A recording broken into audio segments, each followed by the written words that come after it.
everybody. I'd like to call to order the closed session for May 27th, 2026. Let the record show all council members are present. There is no one in the audience, so there are no speakers. We will now adjourn and move into closed session. It's like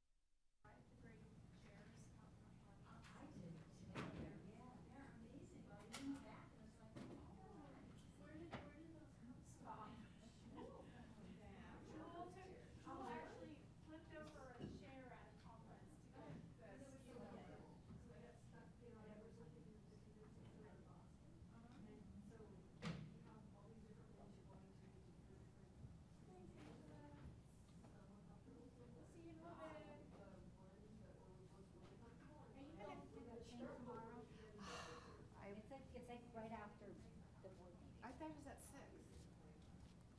But you're gonna come back here and then go back? We're already up there. Am I thinking or napping? Yeah, I think with your eyes closed. I think it's because this is too low on me. Oh.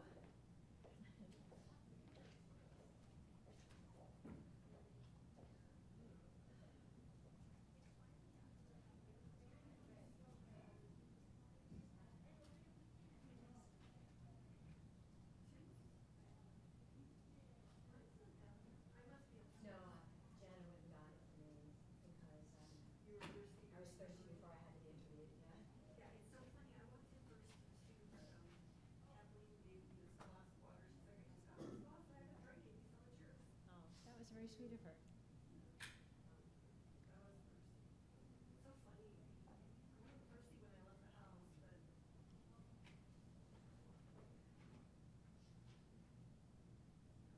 Yeah, I feel like I've just been running from one thing to the next. I just have not drunk enough water today in general.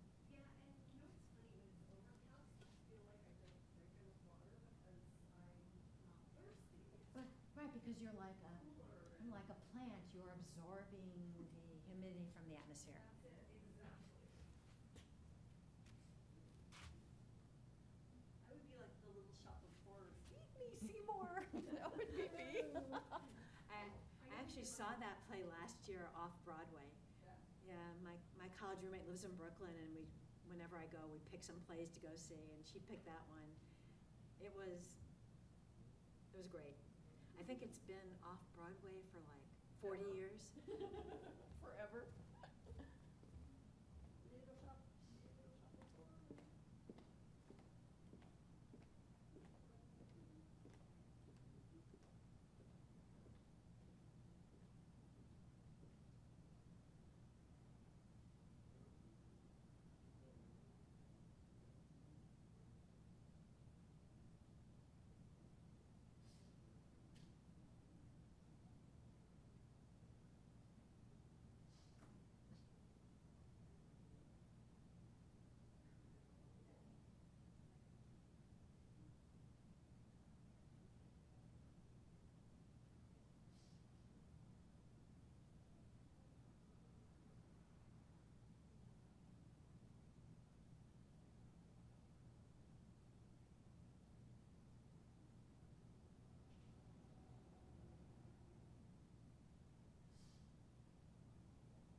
his thing. Thought he was coming in here. Three.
Hey.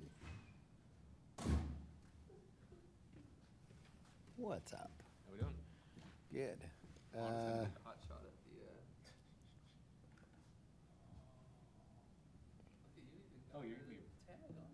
Yeah. I know. I guess you're gonna have to put that up there. When you walk up, you're gonna have to have Yeah. to do that. Have to bring that up. I think so. I think you do. Shit, I have to remember that.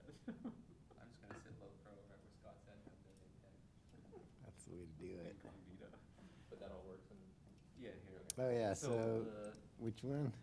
L. L3. Yeah. So I usually copy because if you move it, it takes it out of the SharePoint folder because this one's synced. Okay, so anyway, now it's there. You can put it. You want to put it in Mo's corner?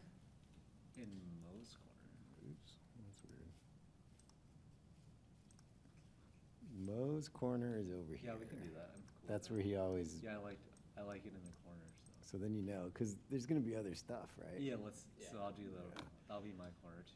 So then, so usually, I would just, at that point, click this, you know what I mean? Okay. And then now you got that. Yeah, here, wait, so when it comes, But if are you here tonight? I'll be here. Alright. So I'm gonna man this You're gonna station. drive it, okay. Yeah. Like, Yes, we you- used to have Joe used to be he used to help drive Okay. stuff. so are you gonna pull it up with your mouse? I'll pull it up. and Okay, then so you you'll can pull it run out. Okay, so you'll run pull it up there. and then you'll Yeah. click the present mode? I'll go into slide deck, and then you can have this. Yeah. And then you'll have Yeah. your fob, you can run Okay. through them. Don't press this or this. Okay, you just left or right, right? Left or right. Left or Okay. right or the laser. if you Fair want. enough. You press it, No, I don't wanna think about that. it does I don't even that, want to so- see. Which is actually kinda cool, but if you press I don't this, think- it mutes yeah. the, it mutes the Oh. projector. So, yeah. But then this Okay. works, but I don't know. I'm actually The planning on laser, yeah. changing it so that it'll be a digital pointer. I did not. Hey, know it's- today. what's up, Yeah, bud? I sure Good to was see ya. fancy. Looking good, man. My shirt's not even buttoned up. Nice. You guys aren't on Kinda the, matching. you guys aren't on the mic tonight. I tried to take this play out of you on clip. I got They're this looking fancy cute. green jacket Dude, that's all you need. and a pink tie. Dude, I well, tried to you go guys see- weren't here. I wore a tie 9 days every 10, like 4.5 days a week for 15 years, like always. There you go, Michael did that, yeah. For like 3 years. That's I would say the And then- last year. he And then kinda I checked. just wore a tie to work, like when I started working here. Yeah. And then like multiple people. Like I think the first thing that Kirk ever said to me was like, "Whew, you dress fancy." I was like, "Oh, hi." Took off my tie. Sorry, I'm Dion. Everyone, they would always throw it on like before council And meetings. then yeah, Dan too, Dan King. What's the time on this one, bud? 15. 15 minutes? Nice. I think we can Wait, do what? 10, 12. Yeah, Okay, that's all right. a long time, dude, to talk.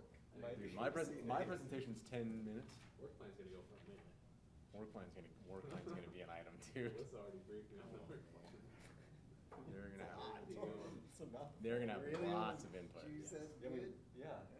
And then we are like, I could see ours having It's a a big lot of comment or questions, but Yeah, I was wondering if there's gonna be a lot of either public and council comment about like, make sure you do this, and Yeah. we want this color here, and have you thought about doing this? And We've already walk, got and walk me through your tree Really? plan. Yeah, we have well, all we that did the, available. we already did, We have the planting palette on there, we've got. yeah, like, I mean, we'll just flip that it's back not to the, just CRT, like there's multiple elements to it. We've got like what we're considering, we've got. No one has sound in their thing, do they? We're not that fancy, good pictures. Alright, I'm gonna turn the sound off. No, no, but this is your youth shining through. You're thinking that your preparation and rational thinking is gonna matter when the meeting actually starts. They're gonna All start, flies they're out. gonna say, And- the mayor's gonna say, you know what, start from the last slide. Yeah. Go to reverse. Which is why we have this arrow on the slide deck and we have two skeleton slides in it. Yeah, I like that. And then, yeah, just click through, yeah, yeah. And we'll scroll through and we'll talk and give them a brief overview of where the project's at and we'll get ready to sign. And then I'll be here as the guest speaker, Wanda will be at the podium and then Ridley will be over there, so.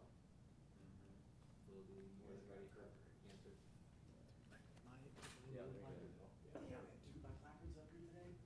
I didn't even know this, I could just, No. I could put breads up there, I could put the molds. No, but that means I'm gonna be there the whole And thing. this is gonna be the work plan, so you're gonna be there the whole meeting. I told her really, I was like, try to Irish goodbye after a long time. Yeah. She told me, No, how do she's you- like, to stay here for work plan. Oh, no, they. That's why I mean. Dude, Oh, she they knows, do? that's why I have gotten, today I'm doing pretty well, Yeah.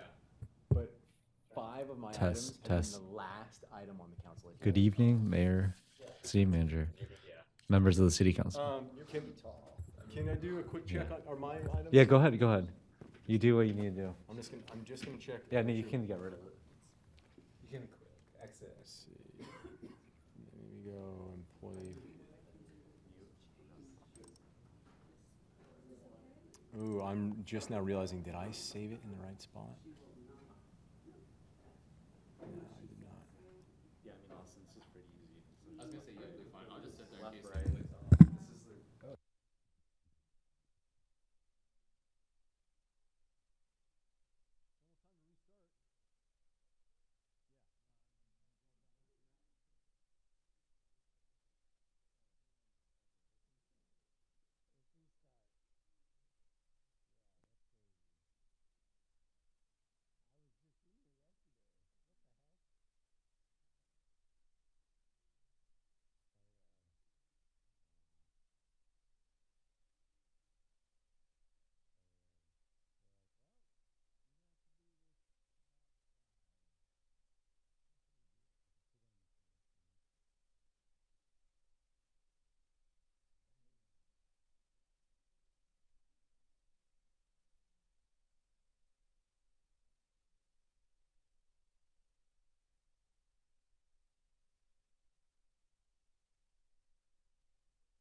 very dull.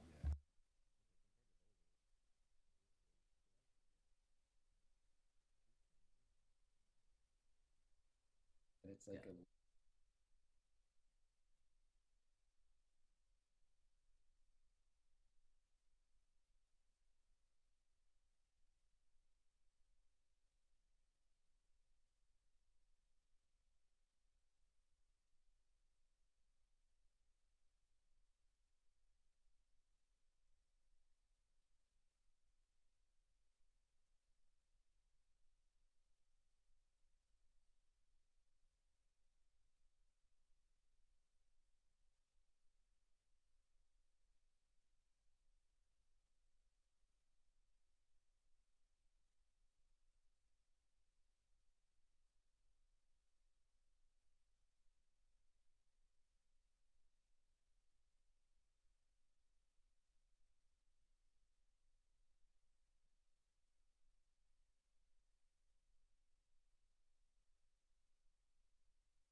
Yeah.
Good evening, everybody. The May 27th, 2026 meeting of the Solana Beach City Council is called to order. Let the record show that all council members are present. City Attorney, any items to report from closed session? No, Mayor, no reportable action. Thank Very you. good. Next on the agenda is the flag salute. Please stand and join me. Ready, begin. I pledge allegiance to the flag of the United States of America and to the republic for which it stands, one nation, under God, indivisible, with liberty and justice for all.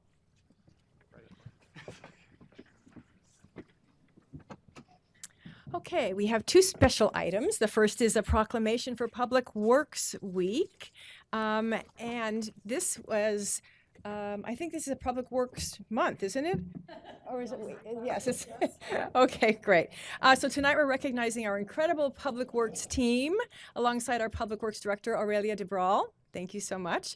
Last week was the 66th Annual National Public Works Week, spearheaded by the American Public Works Association. Every year, this week highlights the massive, often invisible infrastructure and the essential personnel that power modern municipalities. Here in Solana Beach, we celebrated our dedicated public works crew through messages of appreciation, recognition at a staff meeting, and by showcasing our team on social media and our community newsletter. Do we get to show the shirt? Yes. We also got them all this really cool shirt. Very. That's what they chose. It looks very public worksy, doesn't it? The Solana Beach team represents just a small but mighty segment of the more than 30,000 public works professionals across North America who design, build, and maintain public infrastructure. And true to their nature, staff are busy all week and weekend making repairs to city facilities, cleaning debris from our beaches, responding to neighborhood needs, and bringing a positive, collaborative community spirit wherever they worked. Public works professionals are the backbone of municipal service. We are very, very grateful for the benefit they bring to our communities and are proud to celebrate them every year during Public Works Week. So please join us in thanking Solana Beach's Public Works staff for all they do to keep our city beautiful and safe.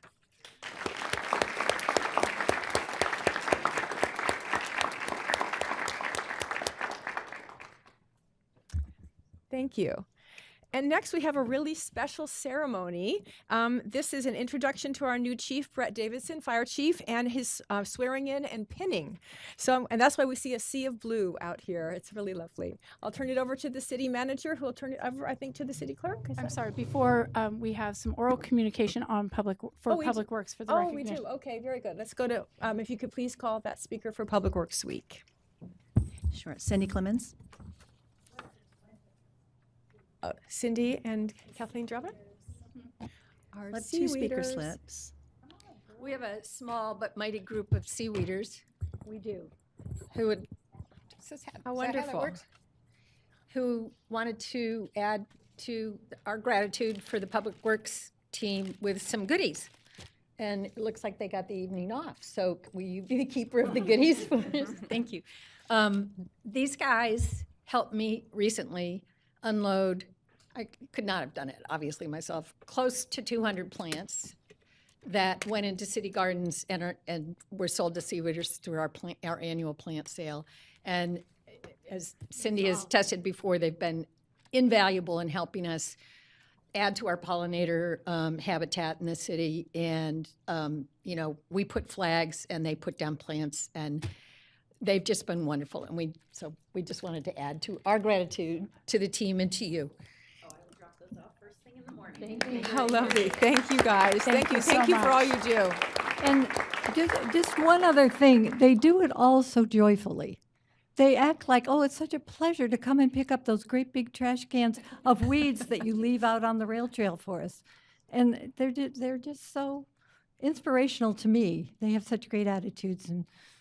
And yes, I see them on the weekends cleaning up along the rail trail and doing, yeah, thank you. Thank you. Hey, and thank you, seaweeders, too. I don't know if you all noticed the beautiful pollinator garden we have out in front of our city hall now, but that is thanks to our seaweeders. So now I will turn it over to the city manager. Yes, and thank you, seaweeders, for taking time to recognize our staff. But now we're going to switch to our one of our honorees tonight and our newest member of the Solana Beach staff. Tonight we have Brett Davidson, our new fire chief, serving both Solana Beach and Del Mar. Chief Davidson brings nearly 4 decades of fire service experience, including leadership roles, most recently in Vista, but also in Poway and Rancho Santa Fe, as we have some of those individuals here, along with regional collaboration throughout our coastal communities. He holds advanced degrees in fire science, public safety administration, and human resource management, and continues his education in instructional design. Chief Davidson is also recognized for completing leadership programs through the Harvard Kennedy School and the U.S. Army War College. I appreciate you being a leader in that way. We are grateful to welcome his experience, dedication, and the strong leadership he brings to our community. At this time, we will proceed with the swearing in and the pinning ceremony. So please, if you'd like to come up to the podium. Okay.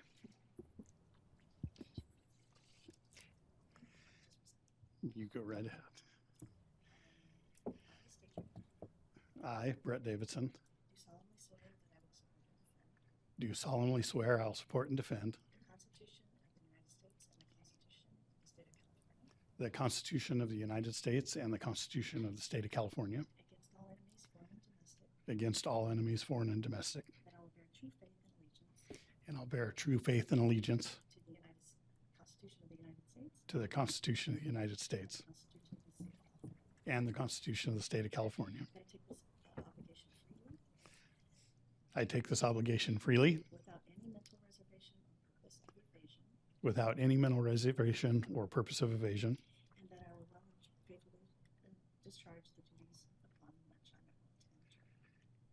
And I will well and faithfully discharge the duties that you have bestowed upon me. Thank you very much. Thank you. And you've got it.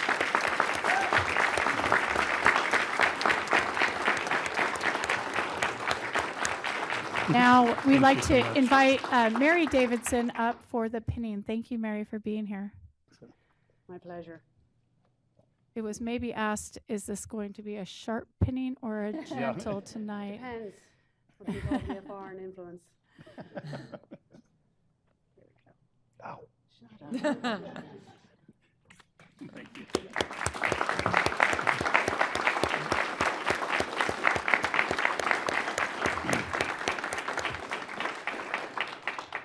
I just want to say thank you. It's an honor to get to serve both the city of Solana Beach and Del Mar. I really appreciate that the city managers have the faith in me and the staff have the faith in me. I feel like in a lot of ways, I'm getting to come home. The staff is wonderful in Solana Beach and Del Mar. It's a pleasure. I'm looking forward to trying to use my skills with community risk reduction and look at our fire hazard severity zones and try to decrease that impact for the city should we have an event. And I'm looking forward to hopefully bringing some leadership and community engagement that you guys have not seen at a level that's local and consistent for both the city and Del Mar. And it's a pleasure. I really can't say enough how much I appreciate the folks all from the zone and past employers and the zone and here that are here tonight to honor me. I really appreciate that. And my family and, the city hired Chief Stoll. Chief Stoll has done a fantastic job setting up everything for success. So the city managers, you have provided a great infrastructure for me to start with, and that's with collaborative effort with both cities as well as Chief Stoll's influence. And I really feel like it's set up to do some really great things, and I'm excited to be here. And I hope that you guys will be able to feel the difference with the management team that we put together, and that we will provide the best community service that hopefully you've had so far. So thank you so much for letting me be here. Thank you so much. Thanks.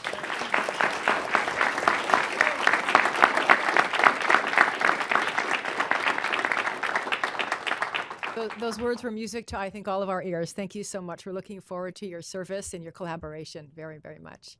So that completes our pinning and swearing in ceremony. So those of you who don't want to stay for the rest of the council meeting, you may want to leave the council chambers at this time. We'll take a short break for that to occur.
Okay, we're back.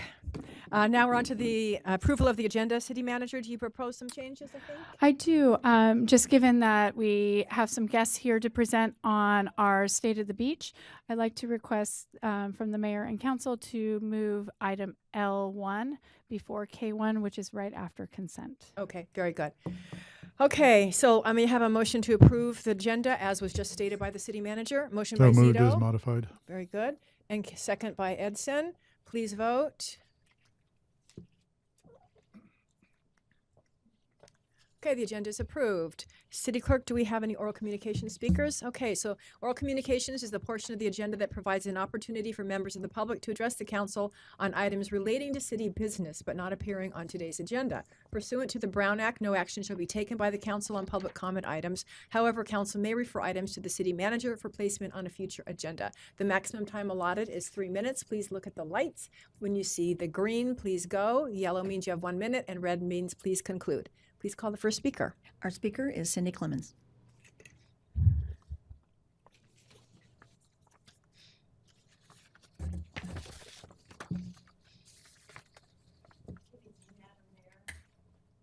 Council and staff, I'm Cindy Clemens, Glenmont Drive, and a member of Never Again, California. Tonight, I'm here to remind you that Gun Violence Prevention Week starts June 7th. We just lived through the horror of the shooting at the San Diego mosque. Safely locking guns and using gun violence restraining orders, GVROs, saves lives. The U.S. Surgeon General classified gun violence as a public health crisis in 2024. I want to remind everyone of the importance of safely locking guns and making use, when appropriate, of gun violence restraining orders. We now know that the guns used in the recent San Diego mosque shooting were from a home of a child shooter where 30 guns were located unsecured. Safely locking firearms when they're not in the owner's immediate control has been found to be the single most effective gun safety measure enacted by states and cities. There are various locks available, including one that's unlockable with your fingerprint for emergencies. A study from the CDC in 2024 showed that gun violence is the #1 cause of death in children 1 to 19 years old. The AMA found that 6.7 million children in the U.S. live in a home with at least one unloaded, unlocked firearm. Kids know where the guns are. We protect children from poisons and lethal medicines in our homes. Let's take one more precaution and safely secure guns in homes. California's GVRO laws give protection for temporary removal of guns and those who may harm themselves or others. You may learn more about this by going to reducetherisk.ca.gov. For example, Del Mar City staff knew last September to call the police when someone threatened to shoot up City Hall after a parking ticket. Within an hour, a gun violence restraining order, a red flag law, was served. A person can eventually reclaim his right or her right to the gun and the magazine before a judge. We can be eternally grateful to the security guard and the staff at the mosque who saved the lives of 140 children. Please join me and many others in spreading the word next week and always about safe storage and GVRO. Thank you. Thank you, Cindy. Next speaker? That was it, just one? Okay, very well. Good. We'll go now to mayor's announcements. I've got a couple pages here, so bear with me. The first one is on the survey. As you may be aware, earlier this year, the city launched a strategic community issues survey to assess and understand community expectations and priorities for City Hall. We want to thank all the residents that participated in the survey for providing such informative and helpful information. It was such great news to hear that over 96% of residents still highly value the quality of life here in Solana Beach. It's important that everyone in our community have an opportunity to join this important discussion. We want to hear from all our residents and local businesses on city service needs and priorities. So please join the conversation today by completing our latest survey on the Solana Beach website, which is linked via a QR code right now on the screen, which we'll leave up for a while, or picking up a hard copy survey tonight in the back of the council chambers. Will they be available maybe in the library and some other locations? They'll be at Fiesta del Sol, and we will have some at the City Hall and at La Colonia if people need the paper copy, but it is online. We'll have it in our newsletter. And on the it'll be website, you know. Very accessible over the next Okay, couple weeks. Great. So please access that and fill it out. Speaking of which, Fiesta del Sol returns this weekend. This popular community event hosted by the Solana Beach Chamber of Commerce will be held on May 30th and 31st. Come out and enjoy 2 days of music and food with booths and vendors featuring arts and crafts, specialty products, and activities for the kids. Please stop by the city's booth to learn about upcoming projects and fun summer events, including our 40th anniversary celebration. Also on Sunday, May 31st, join our Solana Beach Fire Department for their extremely popular annual pancake breakfast from 7:30 a.m. to 10 a.m. at Fletcher Cove. Get there early as this event is only while supplies last. The CEA, our energy provider, has a 5-year event coming up. We're pleased to recognize Clean Energy Alliance as they celebrate their 5-year anniversary this week. Founded in 2019 by the cities of Solana Beach, Carlsbad, and Del Mar, CEA has grown into a community partner providing clean energy options to residents and businesses across our city. Over the past 5 years, CEA has expanded its service to additional cities and continued advancing its mission to deliver sustainable, reliable, and competitively priced energy. Their commitment to community choice power has played an important role in supporting local climate goals and expanding renewable energy access. We congratulate CEA on this remarkable milestone and look forward to seeing their continued positive impact in our communities. A reminder about our community grant program. The fiscal year 26-27 community grant program is underway. This annual program aims to foster community services by offering financial assistance to local organizations for new projects and expanded services within Solana Beach. Grant applications are available on the city's website, and the deadline to submit is Friday, May 29th at 5 p.m. For more information, please call 858-720-2436. Or search our website, Community Grant 2026. For those of you at home, we can really hear they're clapping and having a great time extending the ceremony outside. Solana Striders. The Solana Striders, which is our monthly walking club for active older adults, will meet this Monday, June 1st at 8:30 a.m. The walk will be hosted by the San Elijo Lagoon Park Rangers and will start at the Stonebridge Scenic Trail. Is that the one that we go underneath the railroad tracks, I don't even know where that, I've never heard that Stonebridge Scenic Trail. Yes. Before. Yes, it's at the north end of the... At the north end of Harbaugh? Yes. Okay. Now I know what it's called, and I have never, ever heard that. Have you? None of us have. Okay. We're going to have a ribbon cutting. With street parking across from 980, Santa Helena Drive. So this is the one on the east side. Oh, I'm sorry. Yes. This Yes. is the one on the east side at the end of San Helena. Okay, I know where that is now. It's a mostly flat, moderate walk open to adults and friends of all ages. Please wear comfortable shoes and bring water. June is our last walk before the program breaks for summer, and we'll return in September. For more information, contact Parks and Rec at 850-720-2454. And finally, summer community options. With summer already feeling like it's here, we want to remind everyone of the free fun available right here in our own community. Fletcher Cove offers a beautiful beach, a basketball court, a grassy play area, picnic tables, restrooms and showers, a tot lot, and free Thursday night concerts beginning June 11th. La Colonia Park, located in the heart of Solana Beach, features a pickleball court, a basketball court, a skate park, a paved walking path, a large grass field for games, a spacious picnic area, and a brand new playground. Our lifeguards and park staff look forward to welcoming kids of all ages to play, skate, swim, and enjoy the outdoors all summer long. A great season to be outside, stay active, and make the most of everything Solana Beach has to offer. Council, anybody else have any announcements to make? None? City Manager? I do. I have Okay. some more good news and some advisories. So first, we learned last week that the pending House Appropriation Bill on Transportation, Housing, and Urban Development includes Solana Beach fire risk reduction equipment, a project in total value of $1 million. This community project funding request is to fund a new fire engine and potentially a fire utility truck, depending on how much that costs, sponsored by our very own congressional representative, Mr. Mike Levin. He has shown an ongoing commitment to safety and support for the residents of Solana Beach. While this news is exciting and promising, the House or the of Representatives still must approve the bill, which will likely happen in June, with Senate action not expected until July.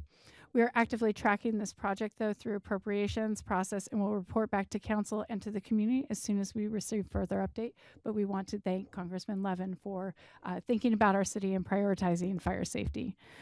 Next is SDG&E's approved contractor, Par West, will be performing nighttime work along Stevens Avenue tomorrow, May 28th, and Friday, May 29th.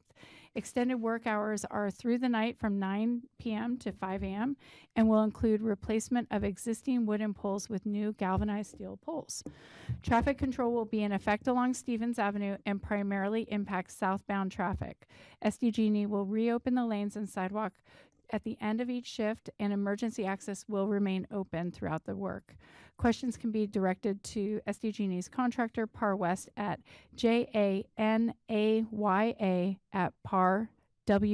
janaya@parwlc.com. Yes to Beaches campaign. The City of Solana Beach is proud to support the American Coastal Coalition's #Yes to Beaches campaign, a national effort running through the summer to highlight the importance of protecting and investing in America's beaches. Our city is represented on the ACC board.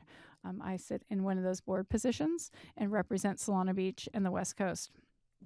And we want to encourage our community to learn more, get involved, and join the call for strong, sustainable coastal protection. We've shared campaign materials on our social media channels and our website, and we appreciate the community resharing these posts to help spread the word. And that is it for my announcements. Very good. We'll move on to consent. Items listed on the consent calendar are to be acted upon in a single action of the council unless pulled for discussion. Any items pulled from the consent calendar by council members will be trailed to the end of the agenda. Do any council members wish to pull an item? No. Very good. May I have a motion, please? Excuse me, Approve Mayor. consent. Mayor, Oh, yes. J5 J5. Oh, for staff. I mean, for public. oh, okay. The public's pulling J5 Public, J5. Hold on. Yeah. Pull J5. for discussion. Okay. Yes. Or does that not take effect till after? It's Our new policy. our new policy, yeah. So, city attorney, we have not, did The policy has first taken, reading and the, correct, the policy took effect, but the ordinance introducing the policy is being adopted later on. okay. all So right. at this point, it's probably best to proceed with how we used to do Okay, things. very good. So we do have a member of the public who is going to pull item J5. Well, may I have a motion to approve the remainder of the consent items? Councilmember Edson has made a motion to confirm. And Councilmember Zito. Yeah, I was going to second. I also just want to make a quick comment that I had asked. I'm having a difficulty tracking when we actually get presentations on the investment report. So I just talked to the city manager about getting the investment report presentation once a year at a set time. And so if any of you have any other opinions on that, you should talk to the city manager too. But I think it's good for us to actually hear the presentation at least once a year as opposed to always being on consent. Okay. Thanks. I agree. Did you pick a month? I suggested early in the calendar year, so if something hits the work plan or somebody wants to make comment, that would be a good time. Very good. Yes, and actually, thank you, Councilmember Zito. We spoke about this morning. Our finance director and I were talking about not just this item and confirming that probably that Q3 of the fiscal year is a good time, but also other reoccurring annual updates and information items for the council to just hear on a regular basis. We'll be putting together almost a smaller work plan of those hearing items that will come to you, and I'll meet with you each to make sure that we are reflecting those items that you are interested in. Okay, very good. All right, let's vote for the remainder of the consent calendar. Okay, that passes. Item J5, City Manager, would you like to introduce that item, please? Yes, item J5 is Santa Fe Hills HOA Maintenance Improvement District. This is a resolution to authorize the city manager to execute Maintenance Improvement District or MID agreements with the Santa Fe Hills HOA. I'm going to turn it over to our finance director just to give a high-level presentation of what this item is, and then we can turn to public comment. Thanks, Rachel. Sure. So this contract is essentially memorializing what is our current policy as it relates to the Santa Fe Hills HOA, with a change in the processing of the water bills. That's the primary change. Currently, the city processes all the water bills for the Santa Fe Hills HOA through Santa Fe Irrigation District, and this would then transfer that billing responsibility to them, which would then create a reduced admin charge for what the city charges that fund. So they would receive additional funds from the city rather than us being the pass-through for their water bills. Okay, very good. City Clerk, please call the first speaker. And our speaker is Vicki Driver.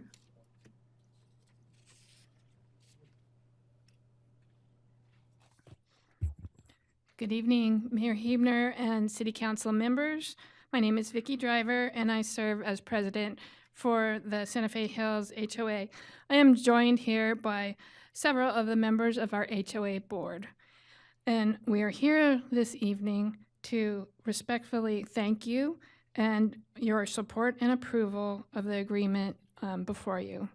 For nearly 2 years, the HOA has worked closely with city staff and legal counsel to modernize and update their original 1986 agreement. In reality, this effort began even earlier as we raised the need for these revisions with the previous 2 city managers.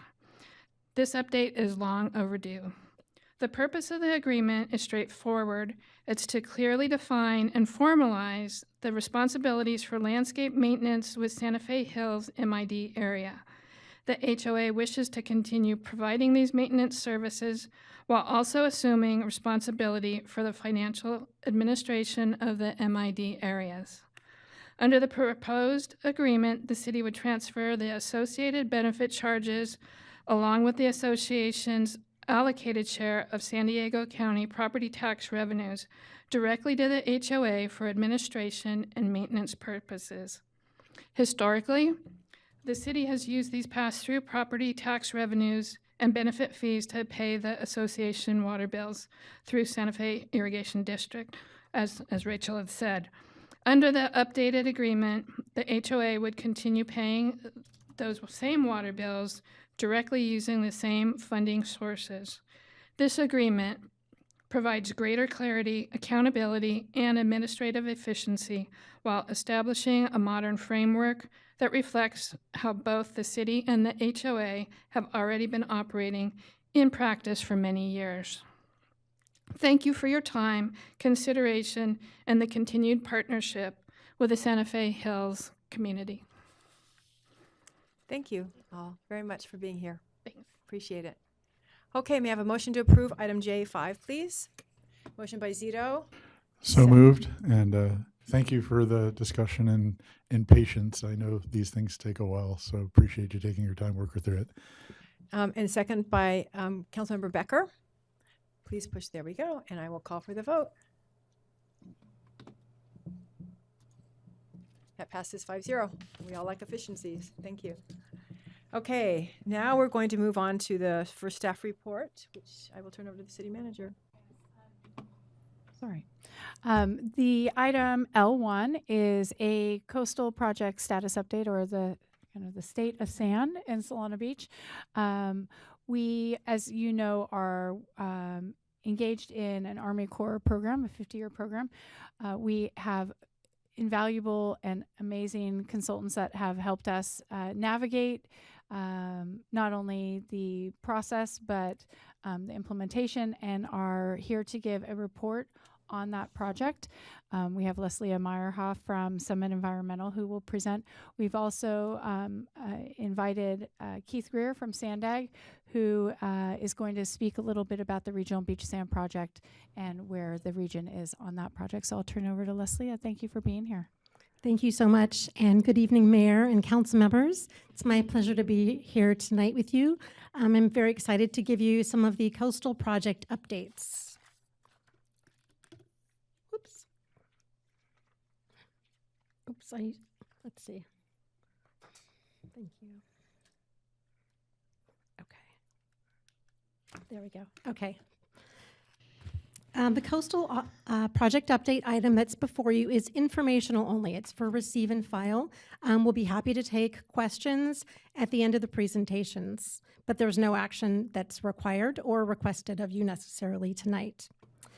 So the items that I'm going to be updating, actually my team and I will be updating, are the Army Corps Coastal Storm Damage Reduction Project, the Sandag Regional Beach Sand 3 project, and the Regional Shoreline Monitoring Program that is conducted by both Sandag and the city. And the city has a dedicated website that has all of these projects listed, as well as some additional coastal project updates. I'm working with staff to make sure that stays updated. And so information maybe that we don't share tonight is available on the website. There's a lot of really good information there, and I encourage everyone to check that out. So the coastal projects that you're going to hear about tonight are all designed to ensure long-term coastal resilience in Solana Beach. Public beach restoration is kind of the foundation of coastal resilience building in your city, and creating a walkable beach and maintaining that and maintaining public access for all are important city and community priorities. Beach sand replenishment, again, is really the foundation of what you're building on to ensure that the city is resilient to not only current erosion and sediment deficits, but also long-term with rising seas. The city has partnered with other local jurisdictions, Sandag, and state and federal agencies to make these projects a reality. And we will launch right into the Army Corps update. So the Federal Beach Sand Project is a 50-year project. It's also called the Coastal Storm Damage Reduction Project, and it's a partnership with the Army Corps, with California State Parks Division of Boating and Waterways, and also the City of Encinitas. In 2024, we created a 150-foot wide new beach, and the Army Corps placed about 700,000 cubic yards of sand in the city from your northern extent at Tide Park Stairs all the way to the southern border with Del Mar. Post-construction monitoring is ongoing, and the next cycle, what we call stage 2, pre-construction engineering design, is tentatively scheduled for 2031. That's subject to ongoing monitoring. The next actual sand placement event with the Army Corps would be about 2034, so on a 10-year cycle. And the renourishment volume is only 290,000. So the initial event was 700,000. Just for comparison, future renourishment events are about 290,000 cubic yards of sand. It will also likely be synchronized with the City of Encinitas and possibly the City of San Clemente. They're all on somewhat similar cycles, and there's a lot of cost savings and efficiencies if projects can be constructed at the same time. Also, this graphic just shows a highlight of where sand was placed within the city of Solana Beach. Again, just an overview of where Encinitas sand was placed, and then where Solana Beach was sand was placed. And then Barrow Site SO5 is the name of where the sand was recovered offshore of the San Dieguito River mouth. So as I mentioned, the 2 years of post-construction monitoring is required by the project, and that is underway. Some of the monitoring reports are available on the Army Corps website, and we will have a link to that on an upcoming slide. The 2 years of monitoring is looking at sandy beach habitat, rocky reef, surf grass, and intertidal zone species. Also looking at seabed and Barrow Site bathymetry. We're also looking at benthic habitat quality, water quality itself, lagoon monitoring, monitoring for surfing resources, and then physical beach transects, which you will hear more about tonight. The federal beach sand project was cost shared, with the federal government picking up 65% of the cost and the non-federal local sponsor, the city, paying the other 35%. Have been very fortunate to get grants from state parks over the life of the project so far, and those are covering 85% of the non-federal cost, of the city coming up with the remaining 15%. Again, State Parks has been a great financial partner with the city for many, many years. The cost for the project came in a little higher than expected, so the Army Corps has asked both Solana Beach and Encinitas to pay some additional cost. The Corps is required every 3 years to do a cost certification update, so as we were moving towards construction, they presented a request for additional funding, and we submitted a grant application to State Parks earlier this year. I think that resolution was adopted by the council in April. We have not heard back yet, but if we are successful, the funds will be available next year. Again, we requested about $1.6 million from the state. The city would need to come up with about $283,000 in additional cost share requirements, and we have our fingers crossed on that grant application. So again, no action is required tonight. I'm happy to take questions. We had invited representatives from Army Corps to be here tonight. Unfortunately, they were not able to attend, but Susie Ming, the Army Corps project manager, is very interested in coming and presenting an update, and we're trying to get that on the calendar for September. Here's the link to the Army Corps monitoring data website. You will find all the reports there that were completed as part of Year 1 monitoring. The Year 2 monitoring is still underway. We expect that in about 6 to 9 months, I believe is what the Corps is saying right now. So next up, I'm going to hand it off to Keith Greer, and then Keith will be followed by Greg Huron. Thank you. But first, do we have questions of Leslia? Councilman Bradson? Thank you. Thank you for the presentation, Leslia. I do remember venturing to Washington, D.C. to beg for sand dollars, and now we have these great, lovely beaches, and a lot of that is attributable to the work that you did on our behalf. You mentioned that we're on a 10-year cycle. The staff report says Encinitas is on a 5 to 6 year cycle. Yes, that's correct. So we would not be going at the same time, or maybe we go the second time they go? Correct, the second time. So every other re-nourishment cycle with Encinitas, the goal is to synchronize those. So we'll be on 10 years, they'll be on 5, and so I think 3 or 4 of the cycles will be synchronized. Okay, and one thing that I know that we were all so excited when we won this, right? Because it was a big win for our city and also for Encinitas. But I think one thing that we didn't really realize was that all future phases of the project are subject to funding availability. So this isn't a guarantee, but we're well placed. That's correct. The project itself was authorized by Congress, so you do have a 50-year congressionally authorized project approval, which is really significant. There is federal legislation pending right now that would help ensure long-term funding for coastal storm damage reduction projects. So we're optimistic on that being successful. But yes, funding for each cycle, federal and state and local, will need to be developed and acquired in order for subsequent phases to happen. All right, thank you. Thank you. Deputy Mayor McDonald. Thank you. So I often get asked the question, I may have asked this originally, where does the sand go? Del Mar.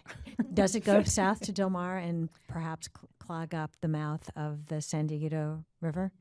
Lagoon monitoring is one of the main components of the 2-year monitoring program that the agency's required. So we will have more information on where the sand goes. Greg Huron in his State of the Coast presentation will talk about the long-term changes and which direction sand moves. You know, it does move south. It also moves north in a south swell condition. So it's very seasonal which way the sand is going. So we will have more information for you. We don't have any conclusions yet about lagoon sedimentation or sediment movement at this point. So then it's possible that if Encinitas if the replenishment of the beaches in Encinitas is more frequent, that some of that sand might wind up in Solana Beach? Yes, most likely. And again, it's Greg is going to talk in great detail about shoreline transport trends in the region, and how that affects the lagoon, where it ends up when the beach is narrow in the wintertime, how they widen in the summertime. Thank you. Councilmember Zito. Yeah, thanks, and thanks for the information again. You mentioned that there were some published reports from year one as well. Is that correct? Yes, that's correct. Was there anything interesting in those reports? I wasn't aware of that. So does any of our team look at that, and were there any interesting outcomes from those reports? It's really just raw data. There's no conclusions. Okay. But they are, in an effort to be transparent, the Army Corps has published them. So they are available, and we have reviewed them on our PDT calls, our project delivery team calls. But there's no conclusions as to effects of the project. Yeah, and that's what'll happen after year two? Correct. Okay, and Yes. that'll be the more interesting point. And then I didn't see it up there, but I am curious if any of the analysis, and maybe this will be talked about in the future, is with respect to how our beach is holding up as compared to expectations. Is that part of the analysis that'll get there? That is Okay. one of the key metrics for the project is Yeah. the performance. Right. So how long does the sand stick around? I think you're going to see a presentation from Greg that gives you reason to be very happy that the sand in Solana Beach does really stick around. Which we've learned from the previous regional beach Yes, project as well. So that was very exactly. helpful, yeah. And from the San Alejo Restoration Project and Regional Beach San Juan Project. So over 25 or 30 years that you have been nourishing your beaches, your shoreline has continued to grow, which is the goal of Correct. beach Okay. restoration. Thank you. Appreciate it. One quick question from me. What is benthic habitat quality? Benthic habitat is in the sand. Oh, okay. Organisms in the sand. Very good. Thank you, Leslie. We'll go on. Is it Greg next and then Keith? Or the other way Keith around? is next. Keith, okay. Okay, I'm going to hand it off to Keith Drew. Thank you. Welcome, Keith. Get your presentation up. While they're presenting bringing up the presentation, thank you for inviting me tonight. And it's good to see the mayor. I see you as the board chair all the time, but it's nice to see the council members as well. My name is Keith Greer, if you don't know me. I'm the Deputy Director of Environmental Planning at Sandag. One of the areas of my management is over the Sandag Shoreline Program. And I'm going to spend about 5 minutes just talking about Sandag's program, kind of giving you an update. I know many of you, including Councilmember Becker, who led the last Shoreline Preservation Working Group, are well aware of the programs. But it'll help frame the context for the next presentation in which Greg Herron will give. Well, I'm very interested in hearing that as well. So I don't have to talk to you about the importance of your beaches. You know the aesthetics, and you know the value of it to your residents, but it's also an economic benefit to the region. So a recent report put out that there's $2.8 billion a year in spending in San Diego County. That's a huge amount of money coming from the beaches. So protecting and preserving them is very important. So much so that Sandag, with the jurisdictions coming together at Sandag, has spent the last 30 years collectively figuring out what's the best way to manage the beaches and protecting them. A lot of this came from the El Nino of 1983, which devastated the coastline, ripped away a lot of the sand, caused over $1 billion in damages in the state of California. And there was a concern about the loss of sand permanently for economic loss. So what resulted out of the 83 Niños was a lot of seawalls that have proliferated up and down the coastlines, which then again trapped additional sand. So there's lots of concern about how to best manage the beaches. What do you do about these periodic events like El Nino? And what's the best strategy overall to maintain our beaches for the economic as well as the aesthetics and beauty of them? So Sandag as a forum, the jurisdictions came together to talk about what should be done. And over the years, since 1993, we've created a series of policies, regional policy documents, and they're shown here, and I won't get into each one of them, but we've discussed them over the years. And one of the things you're going to hear about the efforts going on right now is taking those policy documents, updating them, and consolidating them into one policy document right now, which includes the best state of the science and best understanding of the systems that we have now. So that's going to be one of the things we'll be working over the next year and a half. The other thing that Sandag does in the shoreline program is to facilitate, through funds that we get from the coastal jurisdictions, the regional shoreline monitoring program. So I'm not going to delve into this too much because Greg Herron's State of the Beach is an example of a product that comes out of that. We have all going back 30 years. It's an amazing data set, twice a year for 30 years. We have those data and those reports available online. And more recently, we've created an online, or we're going to be creating an online data portal, which you can now interactively look back all those 30 years and have information going back that time frame, so that you can decide and ask questions like Councilmember Zito asked: where's the sand going? What does it look like, and how does it change? So we'll announce that when it's going to be done. About a month from now, it'll be ready available. So regional beach sand projects. So SANDAG has led 2 regional beach sand projects, one in 2001, the other one in 2012. We've put millions of cubic yards of sand on the beaches themselves and then tracked where they go over the years. Regional Beach Sand Project 1 was paid for entirely with state and federal funds. The Regional Beach Sand 2 project was paid mostly by the state, with 15% coming from the local jurisdictions like yourselves. So now it's been 12 years now. Well, it's been 14 years. And what happens? What's the next project? So the jurisdictions have come together and asked for another regional beach sand project. We've identified the 3 phases that it would require to do that. The first phase is planning and feasibility study. That's been done. It's been paid for by coastal jurisdictions and is completed. The next phase, phase 2, is doing the engineering and environmental. It's going to cost us about $5.5 to $6 million. We are seeking grant funding for that. The good news is through through Representative Levin's office, we received $1 million to start those studies. So in October, we will be able to get in those studies, and that's a good chunk going towards that. Unfortunately, we've also put in for a grant at the state, and as of right now, the governor's May revise does not include that funding bucket. So we're going to have to apply again next year and seeking additional grant fundings. So this is part of the ongoing thing of trying to find money to implement these regional beach sand projects. The final phase is construction. So we have some ideas about where to seek funding, but we have to go through the environmental engineering phase first. So it's a dance. Trying to get these monies and collectively get together and have it paid for is great. You are well advanced compared to every other jurisdictions except for us, the Encinitas, because you already have the Army Corps and you've been working with the Army Corps. What SANDAG is trying to do is now look at other jurisdictions and raise them up to the same level as you have. So we've had early discussions with the Army Corps what it would take. And the first thing is a real bureaucratic thing called a federal investigation. And so we have requested through a representation that we have funding in the next year's budget to do that federal investigation up and down San Diego County so that they can start the long oranges process of getting the Army Corps to come and do all the beaches when they're here and not just Solana Beach and part of Encinitas. Because you'll find out that one of the biggest costs is just getting the dredge in place. Last time around, it took us $5 million just to put the boat offshore. Not running the boat from there, just placing it there. So the more sand we do, the more locations we do, the more cost benefit it is, and it drives every cost down. So final thing I mentioned is what's happening with the Shoreline Preservation Working Group. So I mentioned the Councilmember Becker was the chair of that group. We're now shifting all the working groups at SANDAG to what we call technical task force. So what that is are they're non-Brown Act groups where we can really kind of dig in on the policies and dig in on the technical aspects, to then formulate them and then bring them to other SANDAG committees, such as the Transportation Committee at SANDAG or the Regional Planning Committee at SANDAG.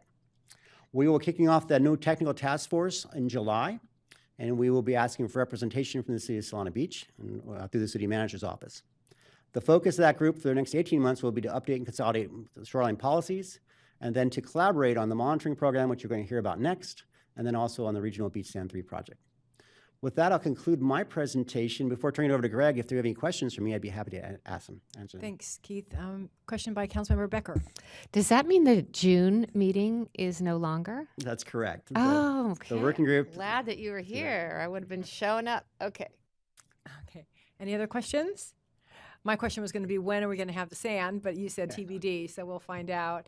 And is there there's nothing that we can I mean, I know conditions have changed, I guess, but we can't reuse any of the information from the previous sand replenishment projects 1 and 2. We can't somehow shortcut some of these processes and some of these documents and the cost of all of them. We absolutely can, and that's what we're planning to do. We want to utilize that old environmental document, and we want to actually do we call we're going to do a programmatic document this time around. So we're not waiting to update it in the future. It's just, it lives live, and we just have to update it accordingly. Very good. Okay, like our scoops. All right. No other questions. Thank you so much, Keith. We'll go on to Greg.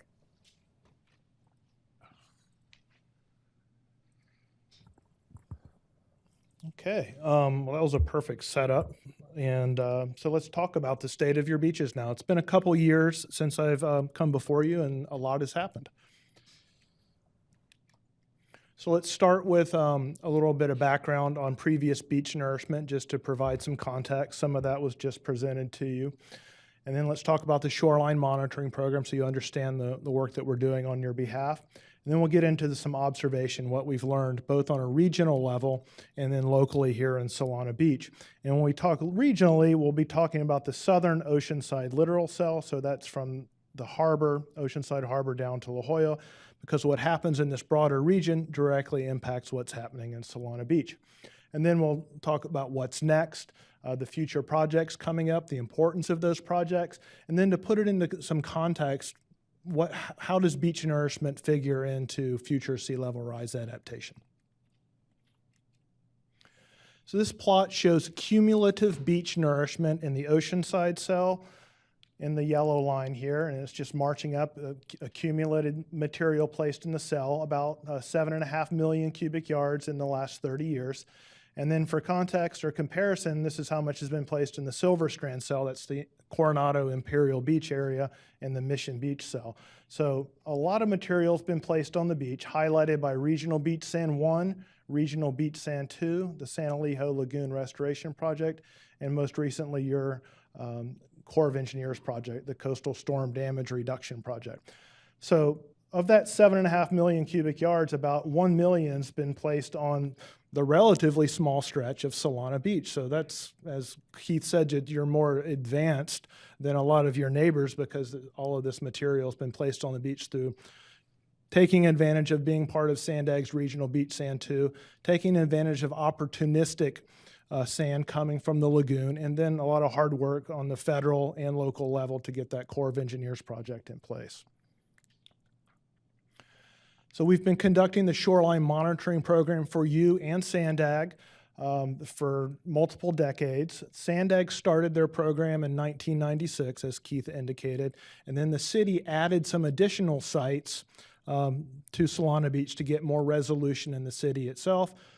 Encinitas did the same thing, as did Carlsbad, and Oceanside just added some transects. So all of this data is pooled together and shared to get a good understanding of what's happening not only in the region but locally. And the program's designed to be sustainable, so we get this long period of record, and you'll see how valuable that is in a moment. And it's adaptive, so that when a project comes online, we can add to it and then kind of pull it back to keep the budget within reason when we've learned what we need to.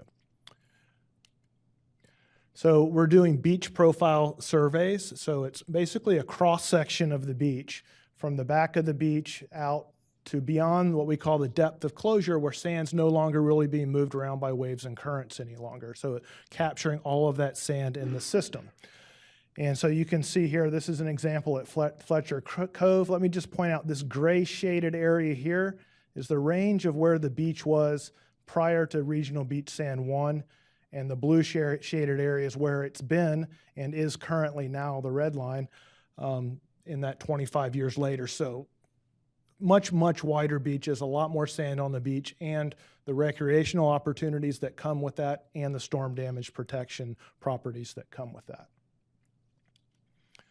So here are the location of the 4 transects within your city, starting up in Hyde Park and down to Seascape Surf, covering most of the city.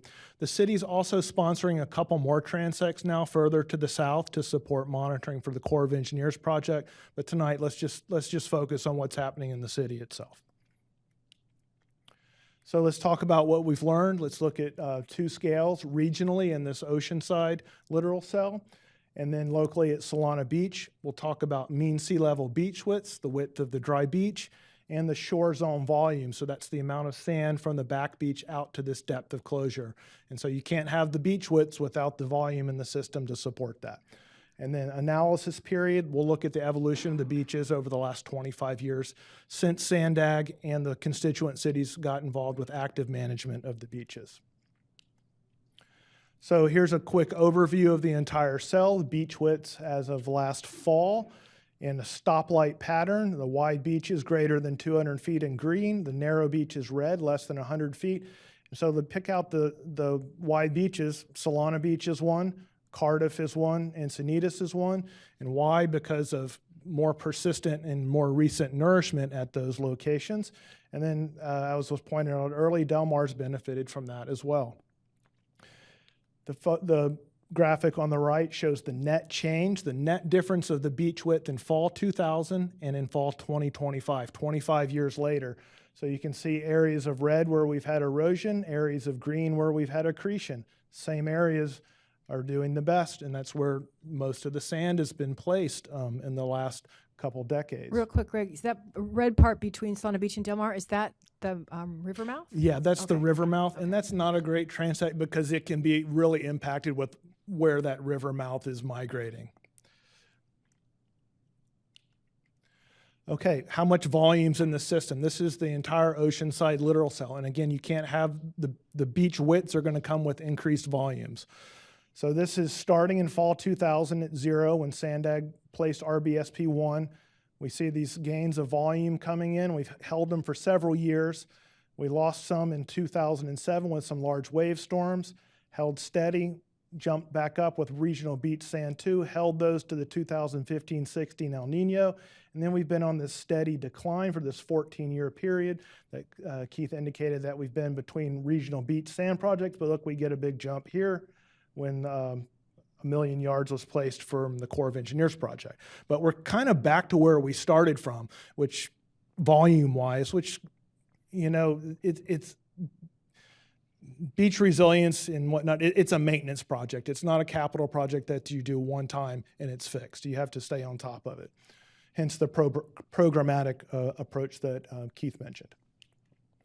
Okay, Solana Beach itself, same type of chart. Now we're looking at volumes in red, beach widths in blue for Solana Beach, starting in zeroing it out in 2000 when we started with this effort.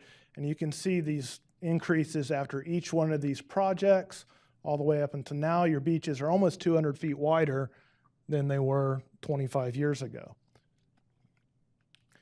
And now looking specifically at Fletcher Cove, these are all the beach widths that have been measured in the last 25 years.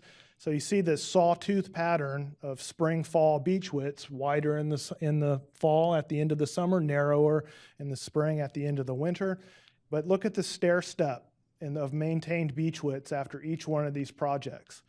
You started off at about 100 feet in Fletcher Cove, almost 300 feet now. So looking more specifically at the recent Corps of Engineers project. So here you are, you're standing on the beach looking offshore, Tide Park, Seascape Surf. The shaded area is the range of beach widths that have been measured from 2002 when you started your monitoring to 2023, right before the Corps of Engineers project. Here's the beach in October 23 before the Corps placed their sand down. So in October 24, this is after that sand was placed on the beach, and then 1 year later we've lost some of it, to be expected, but still wider than it's ever been in the past. Very successful project, and in fact a very successful string of projects, which is why you guys have been able to maintain that, because it's, you know, whereas Encinitas or Oceanside's got RBSP 1 and 2, you've gotten RBSP 1, RBSP 2, SLRP, and now this Corps of Engineers project. So future projects, Leslie has talked about the 50-year federal project, 290,000 cubic yards expected about eight or 9 years from now.